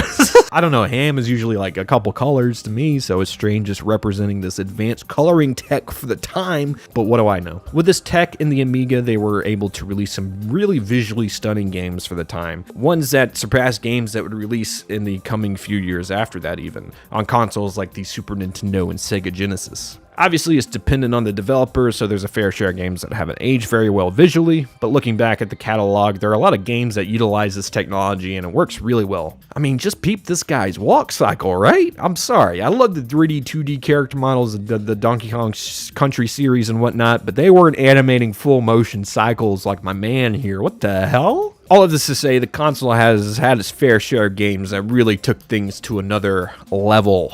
A weird level. I'm only covering one game today, but there are quite a few Amiga games that could work great for the series, like Apidia or Weird Dreams. Also, considering most of these games were released before the ESRB was established, it's a gray area as to if these games were actually meant to be family friendly or not. One that we'll be taking a look at today, no question was it being marketed towards a younger audience who enjoyed 2D platformers. I mean, the box art alone is clearly trying to compete with Mario and Sonic on the store shelves. And gotta say, this product laying inside this box couldn't be further from what this fucking represents. I tried my damnedest, I'm talking my damnedest, to set up an Amiga emulator on my computer to capture footage for this entry, because this looks like a game you need to play to experience, right? But unfortunately, my dumb monkey brain got stuck around when it was asking me for a ROM boot or some shit like that. Hey, I think I got one of those the other week in Animal Crossing. That's crazy. Therefore, I researched the game by watching reviews and reading overviews of the game online, and I gotta say, I found one of the best game reviews ever on YouTube. Not only is this a great overview of the game, but it's quite humorous to boot, as Top Banana is not only terrifying, but also is a very infuriating experience as a video game. So yeah, huge shouts out to Orin Clubs on YouTube, where he died for our sins.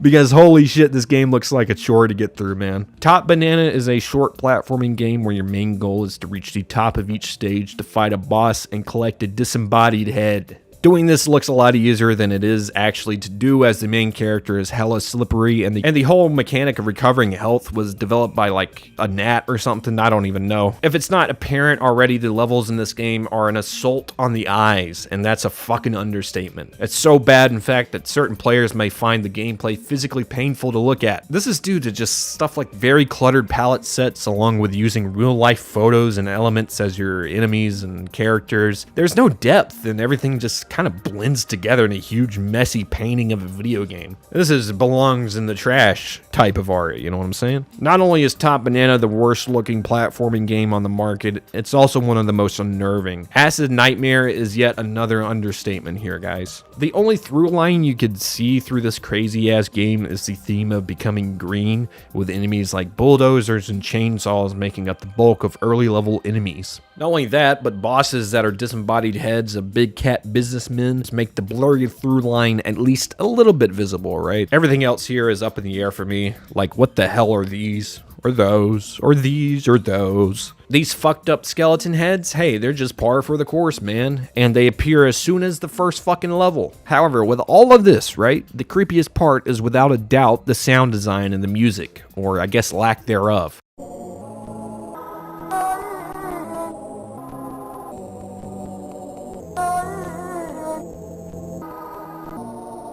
All of the tracks in the game are nonsensical, with the only consistent sound being that of the moans of the main character, who, by the way, who the hell is on the box art, because that ain't that, bruh. Throughout the whole game, it's a trippy, disturbing experience, and if you can stand the horrific gameplay, you'll be more than disturbed by the end of it, man. I mean, with mechanics like shaking the screen while it's moving up while you're platforming, or turning the already intrusive colors inverted, this wasn't made for a quality playing experience. There's just no way. It feels way more like a trippy art project that got way too far, which it seems the origins of Top Banana run parallel with this theory of mine, as the developers were originally DJs who wanted to expand their media presence by getting into the digital media market like video games. They even made a weird-ass music video to promote the game. It doesn't get any more out there than this, man. Again, huge shout-outs to Warren Clubs for the great synopsis and review of the game, so I didn't have to suffer through the game myself. This has to be one of the most unappealing, disturbing platforming kids games that's ever existed, man. And trust me, that's going up against some pretty heavy hitters.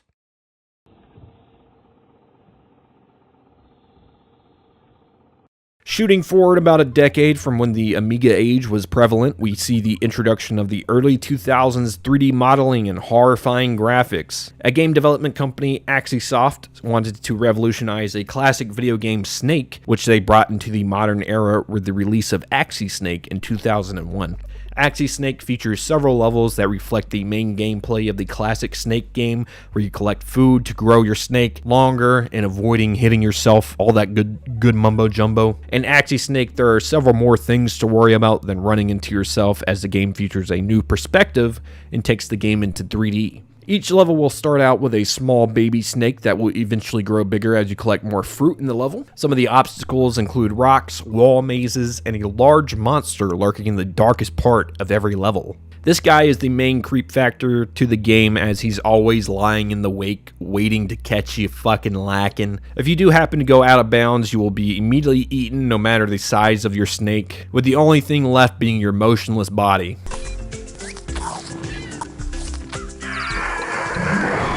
We don't even get a clear view of what this creature is. Sure, most likely it's just a bigger snake, but this could be anything, as we only get a clear view of its eyes and a small glimpse at its mouth when it chomps down on you.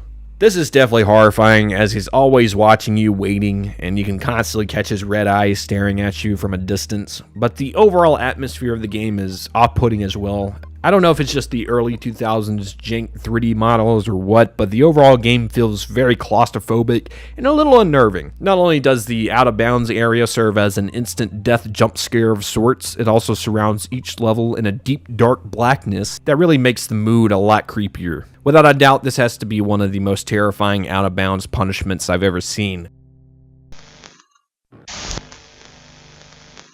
To start off today's video, we'll be looking at a pretty uncommon genre of game to see creepy stuff from, a genre of game we haven't really covered before in the series, and that's the concerningly addicting simulator genre. World of Subways Volume 4 was the fourth entry into the World of Subway series that first released in 2008. The games were pretty early to the simulator trend we honestly see a little bit too much of today in my opinion, and offered fairly standard simulation gameplay. In terms of your average mission, you are maintaining and driving a subway car that you typically find in your bigger cities like New York City or London or something like that. The mission-to-mission environments you see are already pretty creepy, as you are fully in control of the driver and see everything they see, including the dark tunnels ahead of you as you're coasting down these subways. But again, not everything's that dark. You'll be outside a lot too. Luckily, it isn't until the secret mission where you'll actually have to worry about anything being down in the subways with you as a threat. In a complete 180 from your typical duties as a subway conductor, this bonus mission will see you traveling through an abandoned subway tunnel on foot without any protection. This mission will start when you are talking to your coworker Brian in modern day, who is telling of the story of the time he had to recover an inoperable subway car on foot. At the end of the explanation, you are prompted to start the mission where you are able to play out Brian's urban exploration gone wrong, where he explores one of the creepiest environments you could be in.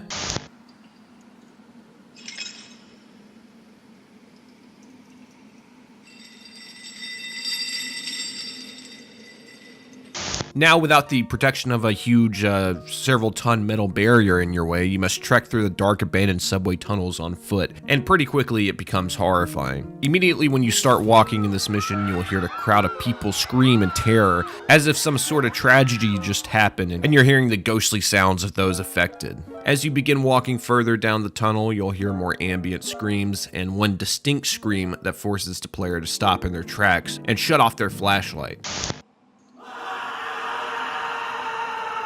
The game warns that this and other screams like it will keep happening, and the player must halt every time in their place, otherwise they run the risk of being caught by the serial killer mentioned by Brian earlier. As you finally roll up to the train you need to retrieve, you will find that both the braking lever and the direction lever have been taken and left deeper into the subway tunnel. Great, dude. Totally didn't want to get the fuck out of here anytime soon or anything. Yeah, that's fine. As you enter further into the subway tunnel, you will start being jump scared by screams and light hallucinations like the following.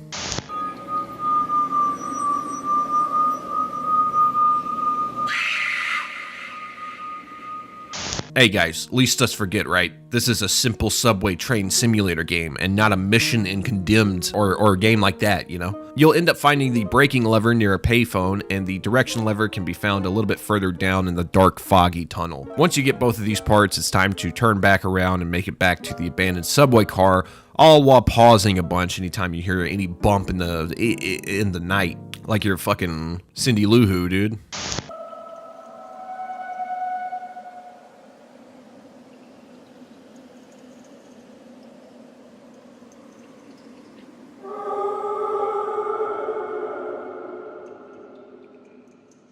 Once you make it back to the subway car you need to retrieve, you can power it on and escape the creepy tunnel once and for all. Overall, the mission isn't all that hard or anything, just kind of tedious, as if you're caught moving during these noises, you'll just get a game over and have to start over at a checkpoint. While the mission didn't go super creepy or graphic, because we were dealing with a serial killer here, it still presented a terrifying mission in a game that otherwise shouldn't have any of these missions in it, and in a game that probably didn't want to surpass the 7+ age rating, so it's really not surprising we don't see the actual serial killer or anything, but for what is here, it's pretty terrifying. I love the idea of like oddball games like this, like simulator games having creepy secrets in it, and considering this is a bonus mission, it's not like it's in the forefront of everyone playing World of Subways Volume 4, so it just works so well. Thanks for the suggestion, and to anyone who ever came across this mission naturally. I'm sure public transportation in big cities is a huge nightmare for you, so even more of a nightmare than it already is for everybody else. The Harvest Moon series has never been shy to take on some darker themes in their games and is something that set the games apart from other life simulators. One of my favorite Harvest Moon games is A Wonderful Life, which is filled to the brim with depressing and dark scenes, so I always enjoy seeing just how dark these games get. Nowadays, the Harvest Moon and, well, Story of Seasons series don't really play too much into the darker topics, but man, back in the day, you'd be hard-pressed not to find something a little bit off in a Harvest Moon game. Harvest Moon DS was no exception and might have the most amount of fucked up stuff that can happen in any Harvest Moon game. I don't know, jury's out. For example, the game can basically immediately end as your dog can attack the mayor and kill him in certain versions of the game. Yeah, he just gets his fucking shit mauled off, dude. Jesus. So yeah, Harvest Moon DS isn't messing around, but the specific secret we are talking about today is how to court and wed the Witch Princess, who is the evil version of the Harvest Goddess, who are both uniquely weddable in Harvest Moon DS. The Witch Princess can be found in the town near the mansion in a hut where you can find her occasionally throughout the day doing witch shit, dude. She's got a big brewing up in here, dude. She is, for lack of a better word, the Harvest Goddess's rival and even accidentally cast a spell turning the goddess into stone when she was just trying to simply mute her, which in my opinion is still pretty fucked up, but hey, at least you're not stoned, you're just quiet. Not only does she basically seal the goddess in a pretty horrible fate, she also encourages the player and other townspeople to partake in evil things, which can include quite a number of things, including gameplay elements even. If you would like to wed the Witch Princess, you will have to fully dive into the most evil mindset and complete different little milestones to even get the chance to see her heart events. Some of these things vary in degeneracy, but some include littering a certain number of times, trying to leave the valley a certain number of times, passing out a certain number of times, and by far the worst and the darkest, reaching a certain number of animal deaths on your farm. Not only morally is it pretty bad, but from a pure business perspective, you're committing a farm suey, dude. That's all I'm saying. If you're still able to look past a couple tins of cows and farm animals passing away under your care, then hey man, get ready for a fruitful marriage. Hell yeah. The number fluctuates from what I've seen online, but it seems the lowest number is at least 50 of your farm animals dead, but I've seen reports that it needs to be closer to 100. Yeah, man, imagine that. Killing 100 cows just to marry the Minecraft witch. Bro, it's almost like when you go for the Witch Princess, you were speedrunning the game over for the game, and it fits so well for this evil character they made. This is definitely third playthrough type stuff, as I couldn't imagine sacrificing my entire business for some witch. This is a fully unique secret to Harvest Moon DS, as besides a few hidden scenes or something, nothing directly ties to how many animals die in the series before. So this one seems weirdly dark, especially for a bachelor that you have to assume many players would have wanted to try to wed. I like the idea that to achieve something in the game, you basically have to do the opposite of what a successful farm would be. It's an interesting way to see the player's corrupt morals and a pretty chalk deal for all the farm animals in that game. Who knew you could be this down bad even in video games, dude? I'm sorry, cows. I'm so fucking lonely. Listen, I can hear the comments now, right? Stating that Twilight Princess is not whatsoever a family-friendly game. And hey, I'd mostly agree with you. Anyone who has played Twilight Princess realizes just how dark the game gets. But to be honest, unless you're looking under the hood, it's just another Zelda game, right? That's not to say that Zelda games aren't terrifying at times, but we should also take into account that, at least on the surface, these are family-friendly games. So, like, Grandma isn't gonna know the main villain gets impaled and explodes at the end like Norman Osborn. She's gonna see Link chilling with a cute wolf on the cover, and boom, that bitch is in your stocking. The overall tone and world of Twilight Princess is already much visually darker than any other Zelda games, but it isn't until you start to dissect the story and the events in the game that it starts to become pretty clear just how dark Twilight Princess really is. I'd argue that Twilight Princess is still the darkest in the series, but this is also coming from me who hasn't beaten Tears of the Kingdom yet. One of the big things that makes Twilight Princess so eerie and creepy is the main villain known as Zant, or rather the Usurper King Zant, if we're getting proper about it.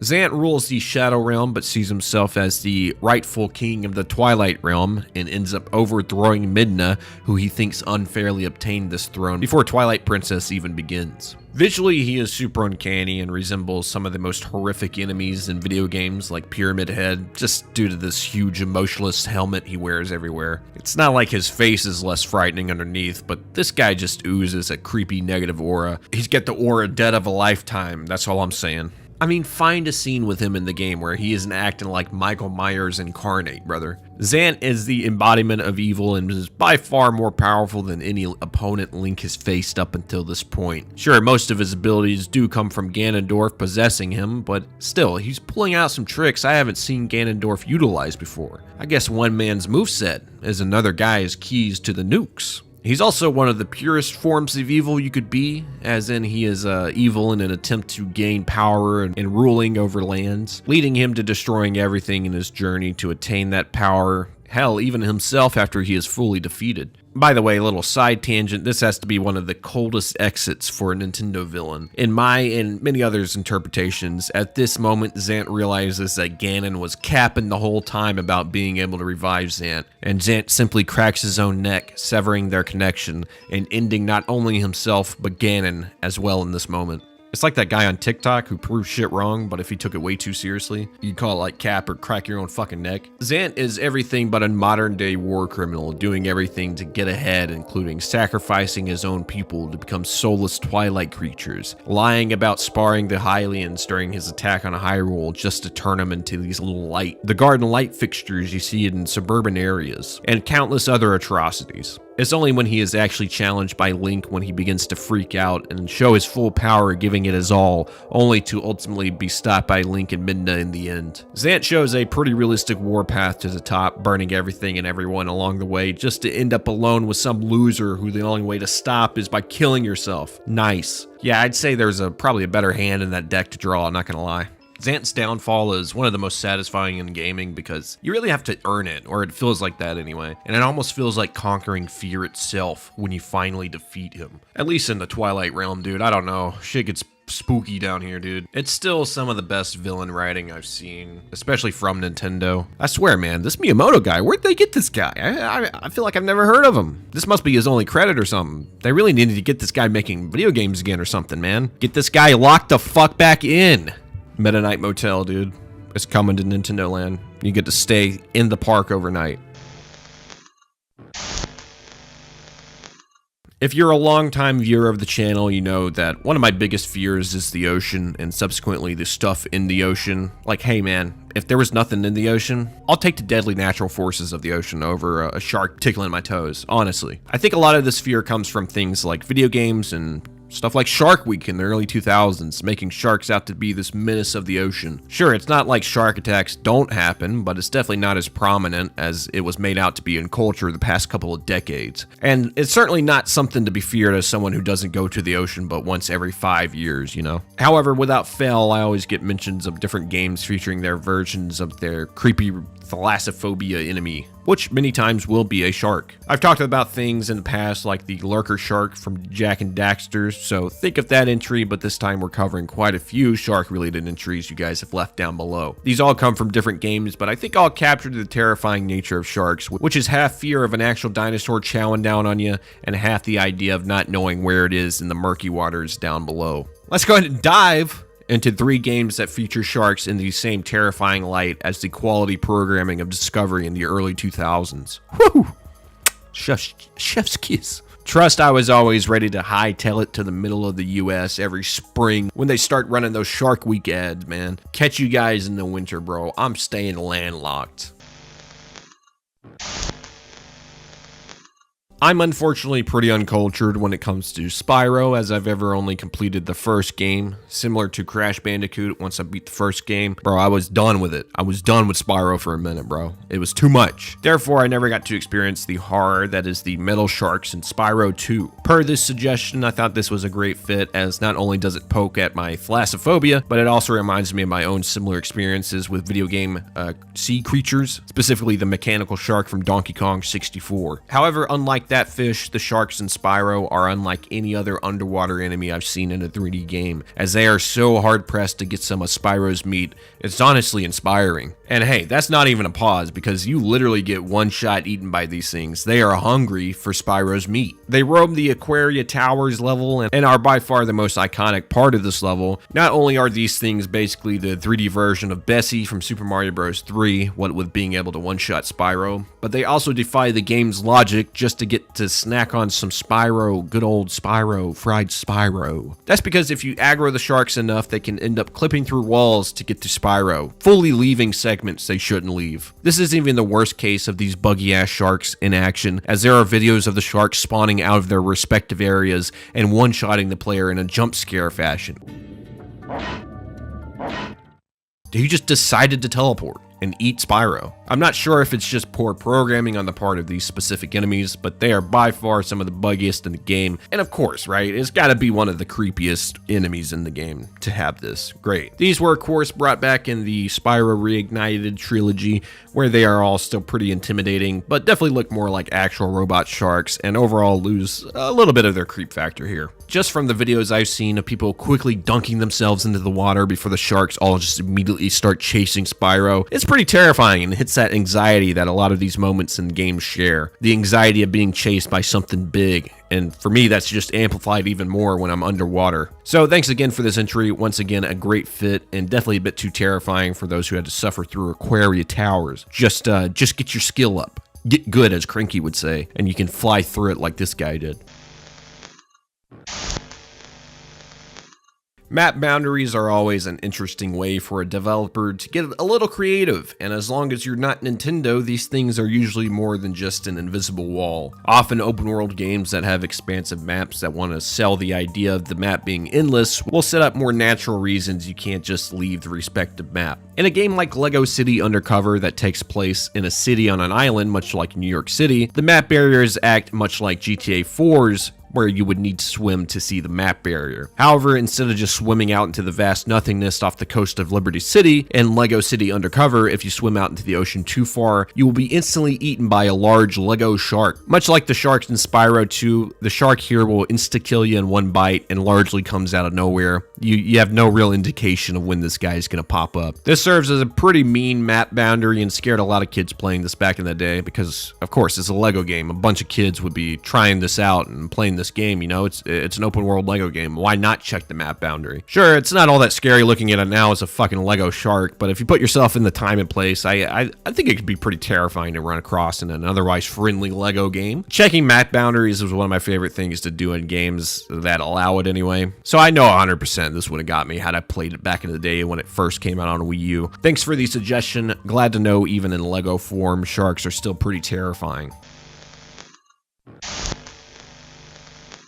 Somehow, some way, Disney and Pixar keeps making its way back into this godforsaken series. What can you say? They know how to make a really good horror game, I guess. The last example of a shark we have today is from the suggestion which brings up Finding Nemo, Nemo's Underwater World of Fun, a game I completely forgot existed, and I'm pretty sure I played it at some point at my cousin's house, I think. I don't remember getting super far into the game, at least reaching the point where the gang runs into the infamous Bruce the Shark. If you know anything about Finding Nemo, Bruce is already pretty intimidating in the movie, so most video game adaptations are going to be just that much more horrifying because they don't have that Pixar money for the animations behind them. In Nemo's Underwater World of Fun, Bruce shows up as a mini-game where you must bounce a ball of food into Bruce's mouth to feed him, keeping his hunger for marlin at bay, which the scariest part of the segment comes if you miss too many balls in Bruce's mouth. Just the biggest pause ever. I'll take a pause after that one. If you fail, the minigame will end and Bruce will basically jump scare the player as he darts out towards the player with the biggest, darkest pupils you've ever seen. Kind of like he does in the actual movie. Considering the player base and the kids watching the film, I think this scared a lot of kids back in the day. Also considering how many likes this comment got, seems like old Bruce caught a lot of us lacking back in the day.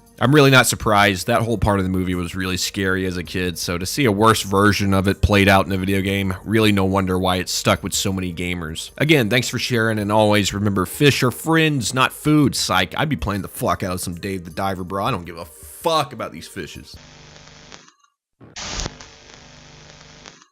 I think if you polled a lot of people, Family Feud style, they describe SpongeBob as a bad acid trip, but What if it actually was? Introducing SpongeBob Nighty Nightmare that was released for the PC back in 2006, when SpongeBob was in his heyday with several successful games at that point. To show the PC player base some love, Nighty Nightmares was developed as a budget PC title, released alongside this other SpongeBob game, which I forget the name of now, that saw 3 SpongeBob characters in an isometric view playing through different dream segments. You will play as SpongeBob, Patrick, and Plankton, respectively, with each having 2 dreams to play through total. Each character has both a good dream and a nightmare to play through, with all of the good dreams reflecting what the characters are known to like from the show. For example, Plankton's dream sees him as a huge kaiju version of himself terrorizing Bikini Bottom. Unlike other games we talk about where it's just a segment of a particular game or maybe an ending or something, this game as a whole is kind of the scary part. Once you start to look closer at the gameplay and cutscenes, you'll quickly start to notice what I'm talking about here. Firstly, all of the characters feel so lifeless with minimum amounts of animation done to their faces, and what is done is super uncanny. Not only that, but the animation style is what I can best describe as an Adult Swim cartoon that was turned down, never funded, never even picked up. Things like this scene, dude. I mean,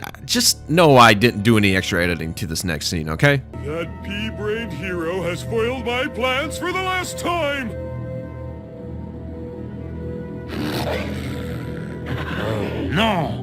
What is Bikini Bottom to do in this hour of need? Yeah, I don't think Patrick as the Left 4 Dead tank was on anybody's bingo cards today, but there you go. There's something new. Any number of the cutscenes from this game can be looked at as terrifying. I mean, like, what the fuck is Squidward on in the background during this, dude? Bro's off that chum bucket pack. Each level pretty much plays the same, besides maybe SpongeBob and Plankton's Good Dream, where you are walking around in an isometric level, completing a small objective. I must say the beat-to-beat gameplay seems kind of boring, but what other game lets you beat the shit out of a 50-foot Mr. Krabs kaiju as Plankton? I mean, I gotta give it some flowers there. Overall, if it were made in any other time period or with any more quality, it wouldn't even be a conversation right now, but the strange way the game was made, along with the artistic choices like putting the jank 3D models over stills from the show, is kind of insane to see in a finished project, and honestly pretty horrifying. You'd be pretty hard-pressed to find a stranger SpongeBob game than this, I think. And at the end of the day, it almost seems more like a SpongeBob parody project by Meat Canyon or something, rather than an actual Nickelodeon-approved game.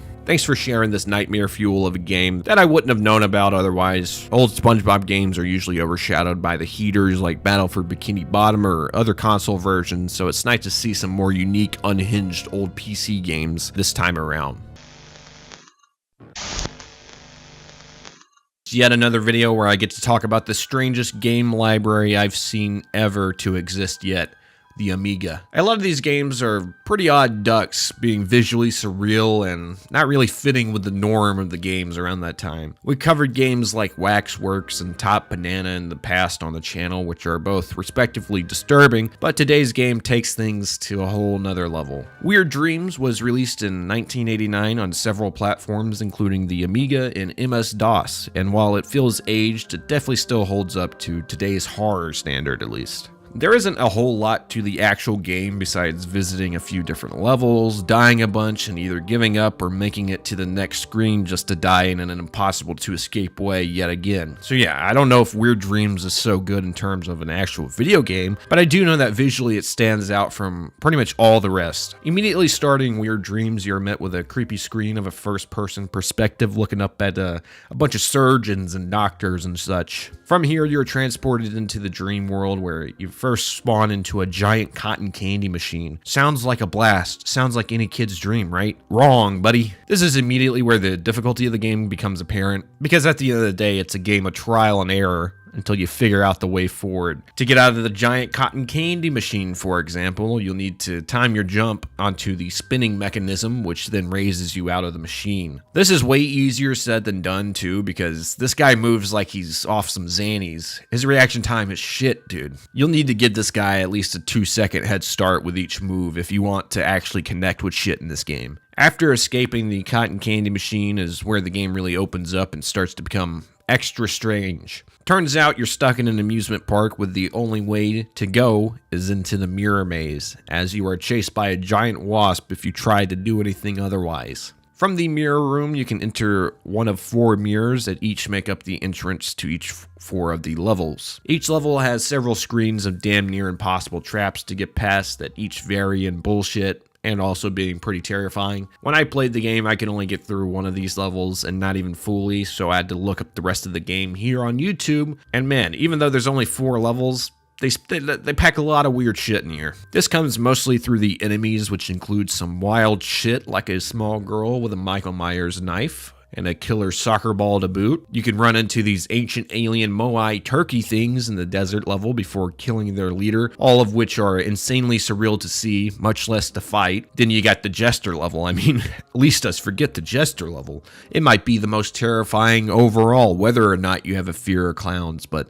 hey, that shit definitely won't help here. Overall, the level is pretty short, but once you grab the electric eel at the end, you'll be taken back to the mirror maze before the wasp from earlier breaks through the main mirror, and you'll have to fight it mano-y-mano with the electric eel. After defeating the wasp, the last level will unlock, which is by far the most terrifying, as it features an endless repeating hallway with 2 doors, and one of the grossest, most fucked up enemies I've ever seen. I mean, what the hell is this? It looks like if a Thanksgiving turkey grew a fucking wolf's mouth. After that atrocity of a level is over with, you will ultimately go back to the desert to fight a mother brain type of enemy as the final boss of the game, and that wraps up your surreal nightmare before you wake back up on the operating table. Congrats, you did it, right? One of the doctors will remove their mask and reveal a woman with a giant creepy smile and a knife before she lunges at you and the game ends. Yeah man, what a trip. I think the game captures the randomness and creepiness of dreams in real life to a T, and stands up there with games like the aforementioned LSD Dream Emulator. The horrors in the game feel like anything you could have dreamt of as a kid having a nightmare, and to play through it is very surreal. I think Weird Dreams visually represents the wackiness of the Amiga perfectly, and I'm glad I was finally able to cover this strange ass game because I've been looking at it a lot recently. I never personally saw the Coraline movie, but as I've seen other of Henry Selick's works, I can only assume this movie was a little bit creepier than your typical kids film. Not unlike your typical early 2000s kids film though, it did get a video game that coincided with the movie's release. I'm not really surprised anymore what random ass movies back in the day ended up getting video games, and this definitely isn't the weirdest one, but in terms of a time past, stuff like this is just a really strange time capsule type of thing to look back at. I think that's also why they make great entries for the series, especially Coraline in this case too, because the source material is already pretty spooky on its own. The game is a pretty faithful recreation of the film in terms of following all the same story beats, but the gameplay is pretty tedious and repetitive, leading to the game getting pretty average to poor review scores when it first released. However, with any niche game you talk about on the internet, I'm sure there's a lot of you who can look past the flaws of this game and only remember the good things about it. And hey, I get it, I'm pretty fond of Glover. Just like in the film, Coraline's family has moved into a new apartment known as the Pink Palace Apartments, where she finds her parents already preoccupied with work. And yes, this iconic meme has an obscure video game version as well. Check it out. After exploring the house a bit and meeting the neighbors, Coraline will find a mouse with some button eyes in which she follows into an alternate reality. This reality, much like the movie, is an alternate reality of the one in which Coraline was just in, and this is where the game starts to get pretty creepy. Coraline will meet the alternate versions of her family, including Other Mother, that resembles Coraline's real mother, but instead she has buttons for eyes. We'll soon find that everything in this alternate dimension has these button eyes, and it's revealed slowly that this is seemingly the ideal reality for Coraline, as Other Mother and Other Father are very attentive to Coraline, unlike her jaded real-life parents. However, this reality soon shows its cracks as Coraline has a nightmare in the real world of Wybie, the grandson of the Pink Palace Apartment's owner, running away from Coraline before he reaches a well and reveals he has button eyes as well, before being grabbed by a monster's arm that shoots out of the well behind him and drags him straight to hell. Okay, it's probably not to hell, but Jesus Christ, that's still pretty intense, dude. This causes Coraline to suspect the alternate reality and the button eyes, just all of this to be evil, and when returning to the other world, Other Mother offers Coraline some button eyes to stay there permanently. Of course, after this nightmare, Coraline refuses and escapes back to her realm, where the rest of the game will play out. However, there is a moment that reveals just how dark this game can get, in which if you get a game over in this alternate reality, you'll get one of the eeriest game over screens I've seen in a minute. Some doors should not be opened.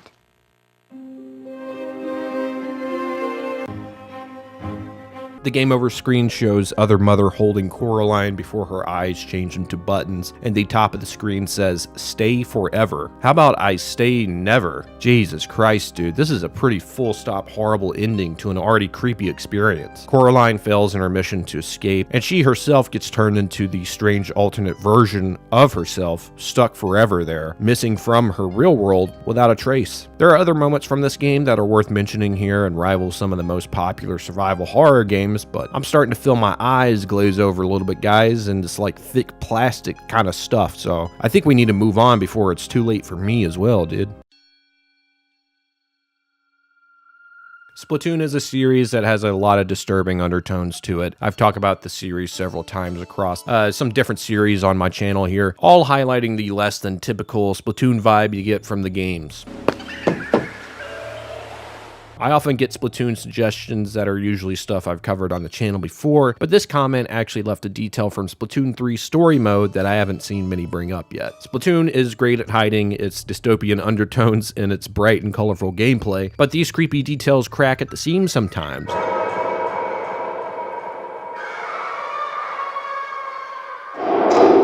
As it's all but been outwardly told to players, Splatoon's world is one that has evolved from a failed human race due to things like climate changes. We can find small hints at the past human civilizations in the games, but Splatoon 3 really plays at this angle a lot more, introducing the series' first mammal-like creatures, the mammalians. These are considered to be a corrupted form of mammal that went extinct over 10,000 years ago that have thus just seemingly reappeared in Splatoon 3 story mode. While these aren't outwardly humans, more just corrupted prehistoric mammals, this was outwardly calling out the fact that these mammals are largely extinct, besides those big old fat cats, of course. This context makes the next detail from Splatoon 3's story even creepier, as it shows even more context around the extinct human race, and shows the Splatoon developers are diving even deeper into the lore behind the Splatoon universe, no matter how fucked up it is. Throughout the story mode, you can come across certain areas where if you wait around a while, the typical music that is playing will cut off and be replaced by really eerie, distorted voices. We have T-minus 12, 8 hours, 4 minutes, 19 seconds. Almost on. Error. Anomaly within traffic.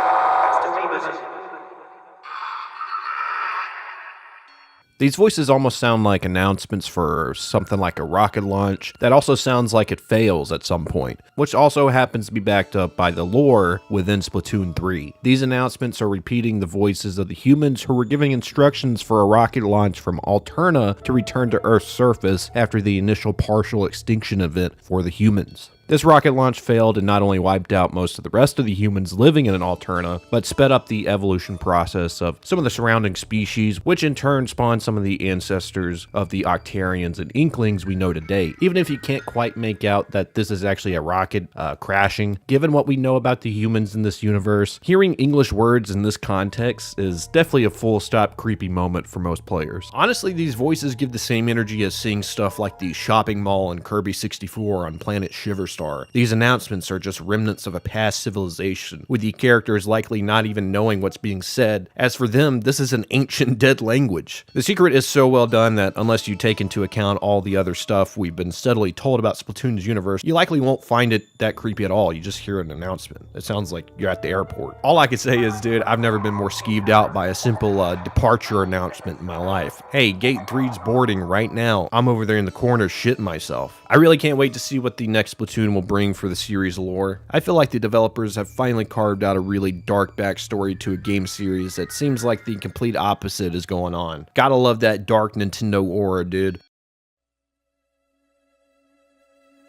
Alright, yeah, this is a pretty Nintendo-heavy episode. Pay no mind to my channel icon. What can I say? The boys in red know how to make a disturbing-ass game in sheep's clothing, dude. This comment brought to light a pretty disturbing event that occurs in Ultra Sun and Ultra Moon, Pokemon, of course, where the player can visit a wasteland of Howley City in an alternate dimension after traveling through a wormhole. Once arriving in this dimension, we come across a mysterious person in a hazmat suit who will partially fill you in on where you just landed. This world has been destroyed with the only only survivors we meet being this random homie in the hazmat, and who he calls Mr. Glutton, who is actually a large Guzzlord Pokemon who is often believed to be the cause of this disaster. While it's not outwardly stated in the game, playing through the ruin, you can find clues that this is indeed a destroyed future version of Howley City. Stuff like this rusted sign you can find that seems illegible, but is indeed actually a sign for Howley City, along with finding stuff like relocation notes in a portion of the ruins. From here, you can run across the side of collapsed buildings, slowly gaining on a Guzzlord whose attention is turned towards something else. It might just be because I watched this segment of this PokeTuber's video, but he has a good point in that this is super daunting and feels straight out of a horror movie or game, where the monster's back is turned towards you and you have to slowly approach from behind. Once approaching, you'll go into your typical Pokemon battle with Guzzlord, where he can either be defeated or captured, and after that, you can find that Guzzlord was munching on construction debris and other objects that make up this ruined city. In the Pokemon cartoon, the Ultra Ruin appears as well, where it's explained that the disaster event was directly caused by a combination of excessive construction work and Guzzlord itself, who had an uncontrollable appetite, to the point he ravaged the city and likely destroyed the nuclear power plant looming over Howley City. Seeing as this is the lore behind the destruction of the Ultra Ruins in the anime, many assume that this is the same case for the game's version. However, since the anime lore isn't exactly canon, there are theories out there that something else actually happened to this version of the Ultra Ruins, and Guzzlord might just be another victim to this disaster event. Whatever the case, everything about the Ultra Ruin and Ultra Sun and Moon is one of the creepiest in Pokemon history, not only due to the creepy-ass Lavender Town-like music that plays when you're here, that is actually just a distorted reversal of a theme heard in Howley City,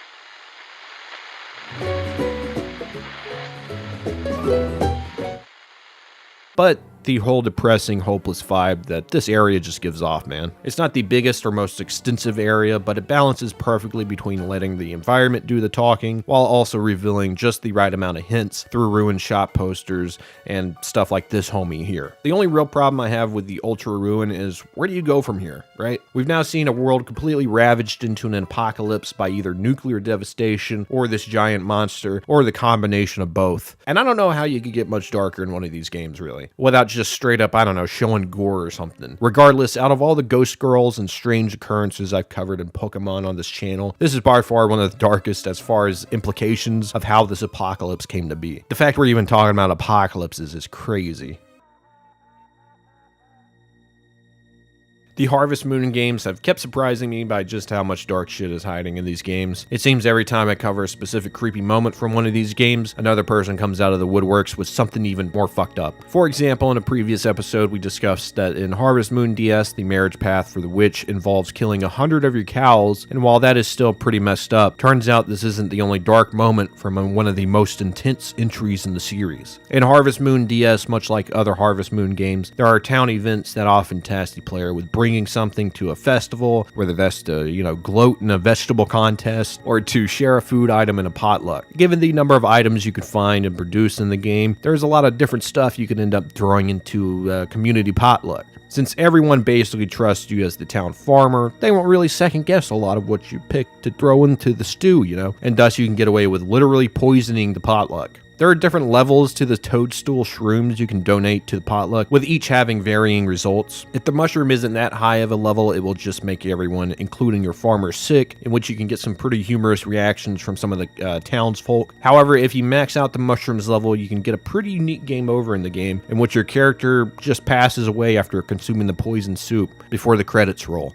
Luckily, the game will allow you to load a previous save, so it isn't like this is a permanent ending or anything, but it is particularly dark, especially if we consider that the farmer wasn't the only one who ate the soup. I've seen this sentiment from multiple places, whether it was the comment that suggested this or on forums, that it's likely the rest of the town also ate the poisoned soup and died, making this even darker. This turned into a Jonestown situation real quick. To be fair though, it is never shown that the rest of the town's residents actually consumed the soup, but if we consider the milder poisoning cutscene, everyone there ate the soup seemingly at the same time as a player, and perhaps the death animation of the player freezes the surrounding world, and that's why we never see anyone actually eat the poisoned soup. In a game like Harvest Moon DS, I wouldn't be surprised if they actually did all eat the soup and die in tandem. Mass poisonings, man, you just never know with this series, dude.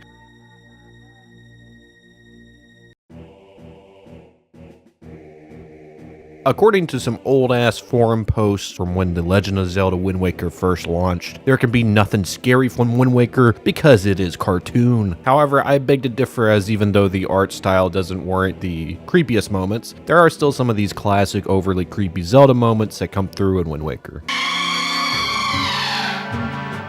The ghost ship is by far one of the creepier things you can run into while sailing the high seas, especially given how daunting the ship is when you first see it. It's cast in blue flames and is mostly transparent, and upon finding the ghost ship, the weather and music will change as well to a much more dreary atmosphere. Once inside the ghost ship, you have a battle gauntlet against Poes and Wizrobes, who can also spawn Redeads and Stalfos, so get ready for a pretty tough-ass battle. There isn't much else to the ghost ship besides the main battle room and the prize room where you obtain a Triforce chart in the original game, or a smaller Triforce piece in the HD remake. There is also, however, a strange but unassuming face on the wall above the chest in said prize room. The face is pretty dormant when you first enter the room, and chances are you're going to be looking at all that treasure, but if you bring the camera closer to the face, you will see it isn't actually the unassuming face you first saw when you walked in, but rather the face reveals its true form. A large grin with spiky teeth and deranged looking eyes stares back at Link if you get close enough to this face on the wall. Pretty normal to sleep paralysis demon. The ghost ship is the perfect place for a creepy detail like this, and it really gives off some of the vibes of some of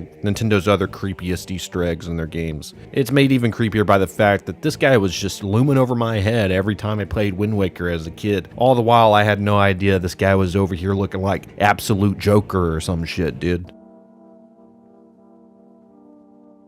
Nancy Drew has been a household name in terms of kids' books for what seems like decades now, debuting in the 1930s and still being semi-relevant to this day. Apparently, this was also translated to Nancy's game releases, as they've kept up pretty well with the book releases. The Nancy Drew game series was primarily released as point-and-click adventures on the PC, with a few games that made it outside of the PC realm, like the Wii and Game Boy Advance. These games date all the way back to the late 90s and just had its latest release in 2024, so I'd say Nancy Drew has had an unexpectedly legendary run in the video game space. I mean, there are some household video game characters we all know that have dozens of fewer entries in their series than Nancy Drew here, dude. Of course, these games aren't as complex to develop as other games, but still, over 30 games is kind of crazy. That's a hell of a resume in Nancy. These games were all developed by Her Interactive, who has just made Nancy Drew their thing, man. She's their Mario. They haven't done much outside of Nancy Drew stuff. With this incredible lineup to look through, there really is no way I can cover all the creepy moments from the series here, so I'm going to highlight some moments from the many comments I've received to cover Nancy Drew games from the series, along with a few from this video by Wizard Kitten, where they rank the 10 scariest moments from these games, so check that video out to see even more creepy moments from these games. It's within the nature of a book series like Nancy Drew that these games would be click and find games, but these being click and find games also lends itself to something a lot spookier, jump scares. Well, not only that, but just way creepier environments and vibes than I think anyone was really expecting from a Nancy Drew product. Listen, I never read any of these esteemed novels, but I'd assume she ended up getting into some strange situations in the books, but to see these brought to life in a low-budget early 2000s PC game, that's another story, and a story we're about to get into. Many gamers were traumatized the first time they ran into the Resident Evil zombie dogs from the original game, but what if I up the ante a little bit to ghost dogs? Okay, yeah, that doesn't sound quite as bad, but Nancy Drew somehow makes ghost dogs pretty fucking spooky. In Nancy Drew, Ghost Dogs of Moon Lake, Nancy visits her father's friend Sally McDonald, who recently bought a lake house property on said Moon Lake. The night Nancy arrives at Sally's house, Sally is actually missing, and you find out she fled her own house due to a pack of ghost dogs who attack her home every night. These dogs are said to be the spirit of the previous house owner's dogs that disappeared when their owner went to prison for being mobbed up or some shit. They now return and terrorize Sally, the new owner of the house, in some weird post-mortem territory dispute that these pups got going on. After hearing about these ghost dogs, Nancy hears a strange howl and runs into the house, where the dogs will then start to bang on the walls and shake the house as they try to get in, and well, you just naturally panic. The sound design in this part is specifically really well done and makes this part so much more terrifying than it actually should be.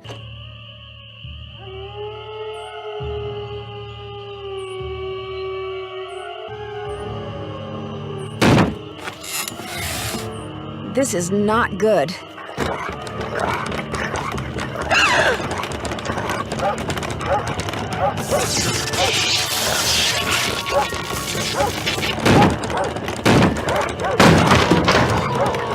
Not only do you hear these hellhounds, you can even get a peek at them when you get this jump scare staring out the window. Alright, sure, side by side, maybe these ghost dogs aren't as creepy, but I'm the one who made this stupid ass comparison, and the sheer panic from that initial attack, dude. It makes this moment the pinnacle of scary and ghost dogs of Moon Lake. Now, if you could just get it to where the player isn't expecting ghost dogs, then it'd be really scary. I just don't know what you could do to achieve that, though. I just don't know.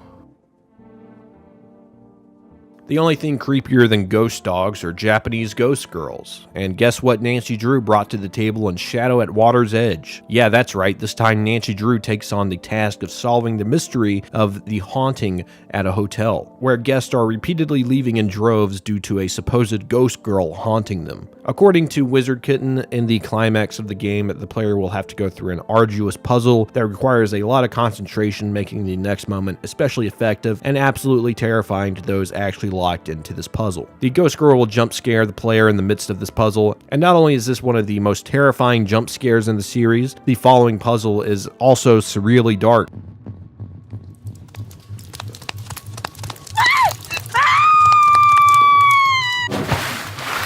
Oh no! I'd better find a way to cut these cords in half, and fast! The ghost girl will hold Nancy Drew in a net under the water, drowning her, all while you have to cut the rope away in its own little mini-game. All while this is happening also, the ghost girl watches you struggle to hold on to life. Yeah, this has to be one of the most frantic puzzles to solve in the game. You're literally fighting drowning at the hands of a ghost. I don't know how it could get worse than this. Well, for me personally, it does get a lot worse. The same ghost girl can actually jump scare the player in one of the most unexpected and creepy jump scares I've seen from one of these click and find games. In the same game, Shadow at Water's Edge, when Nancy first enters the bathhouse area of the hotel, this will occur.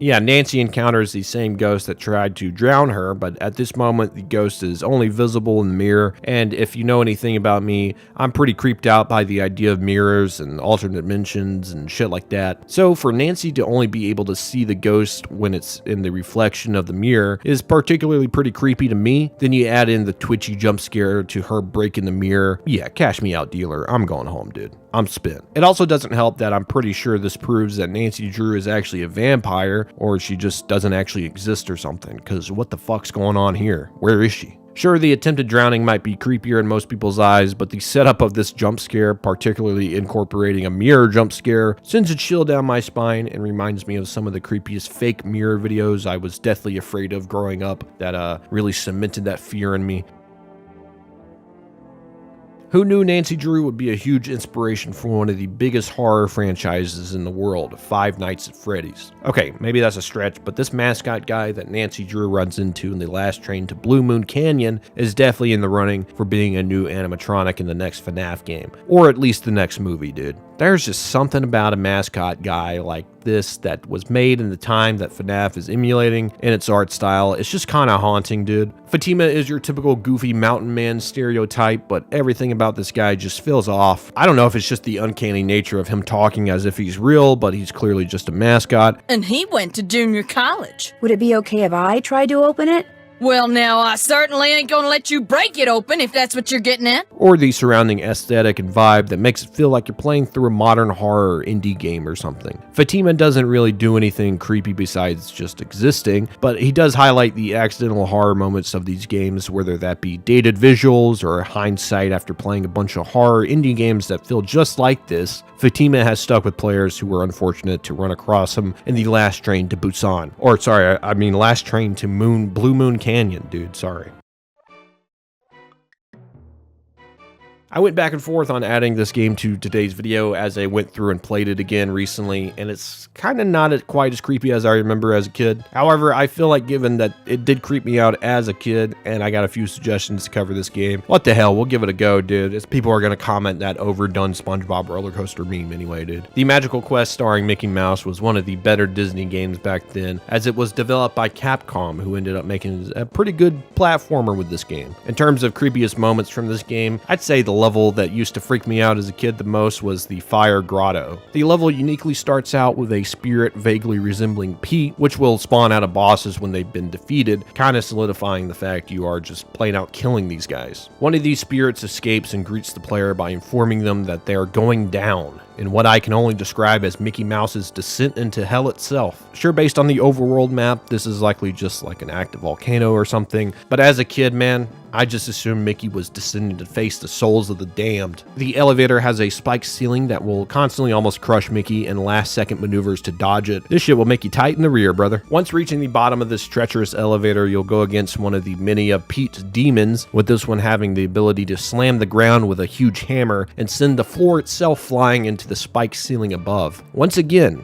I will say this, a surprisingly good platformer game, even down to stuff like unique boss battles. Luckily, Satan's sidekick isn't all that tough, and Mickey will then equip a firefighter's outfit to make it through the rest of the grotto. The remaining sections of the grotto are as intense as the elevator leading to it, as you are constantly surrounded by fire in every direction, and it makes you really feel like a firefighter. Yeah, that's just a shitty game review website joke. I don't think a 2D platformer starring Mickey Mouse comes close to what firefighters go through, dude, okay? I watched Spider-Man 1. I know what that shit's like. Fire Grotto's boss is a pretty unnerving wall face type of dude that will shoot fire at Mickey and the rotating platforms. You basically got to douse this guy until his flame goes out and his spirit goes to heaven, which is kind of ironic, I think. I think it would have had a lot less time to travel if it went to hell, because we're there. Overall, playing through the game again, it definitely was just the fact I was a scared kid playing a game simulating hell, but still, if you played this game at a certain time and place, I think the Fire Grotto is definitely a creepy moment from an already surprisingly kind of unnerving Mickey game. Again, another situation where this is just more intense than your typical Mickey Mouse game. I said your typical Mickey Mouse game, that's better.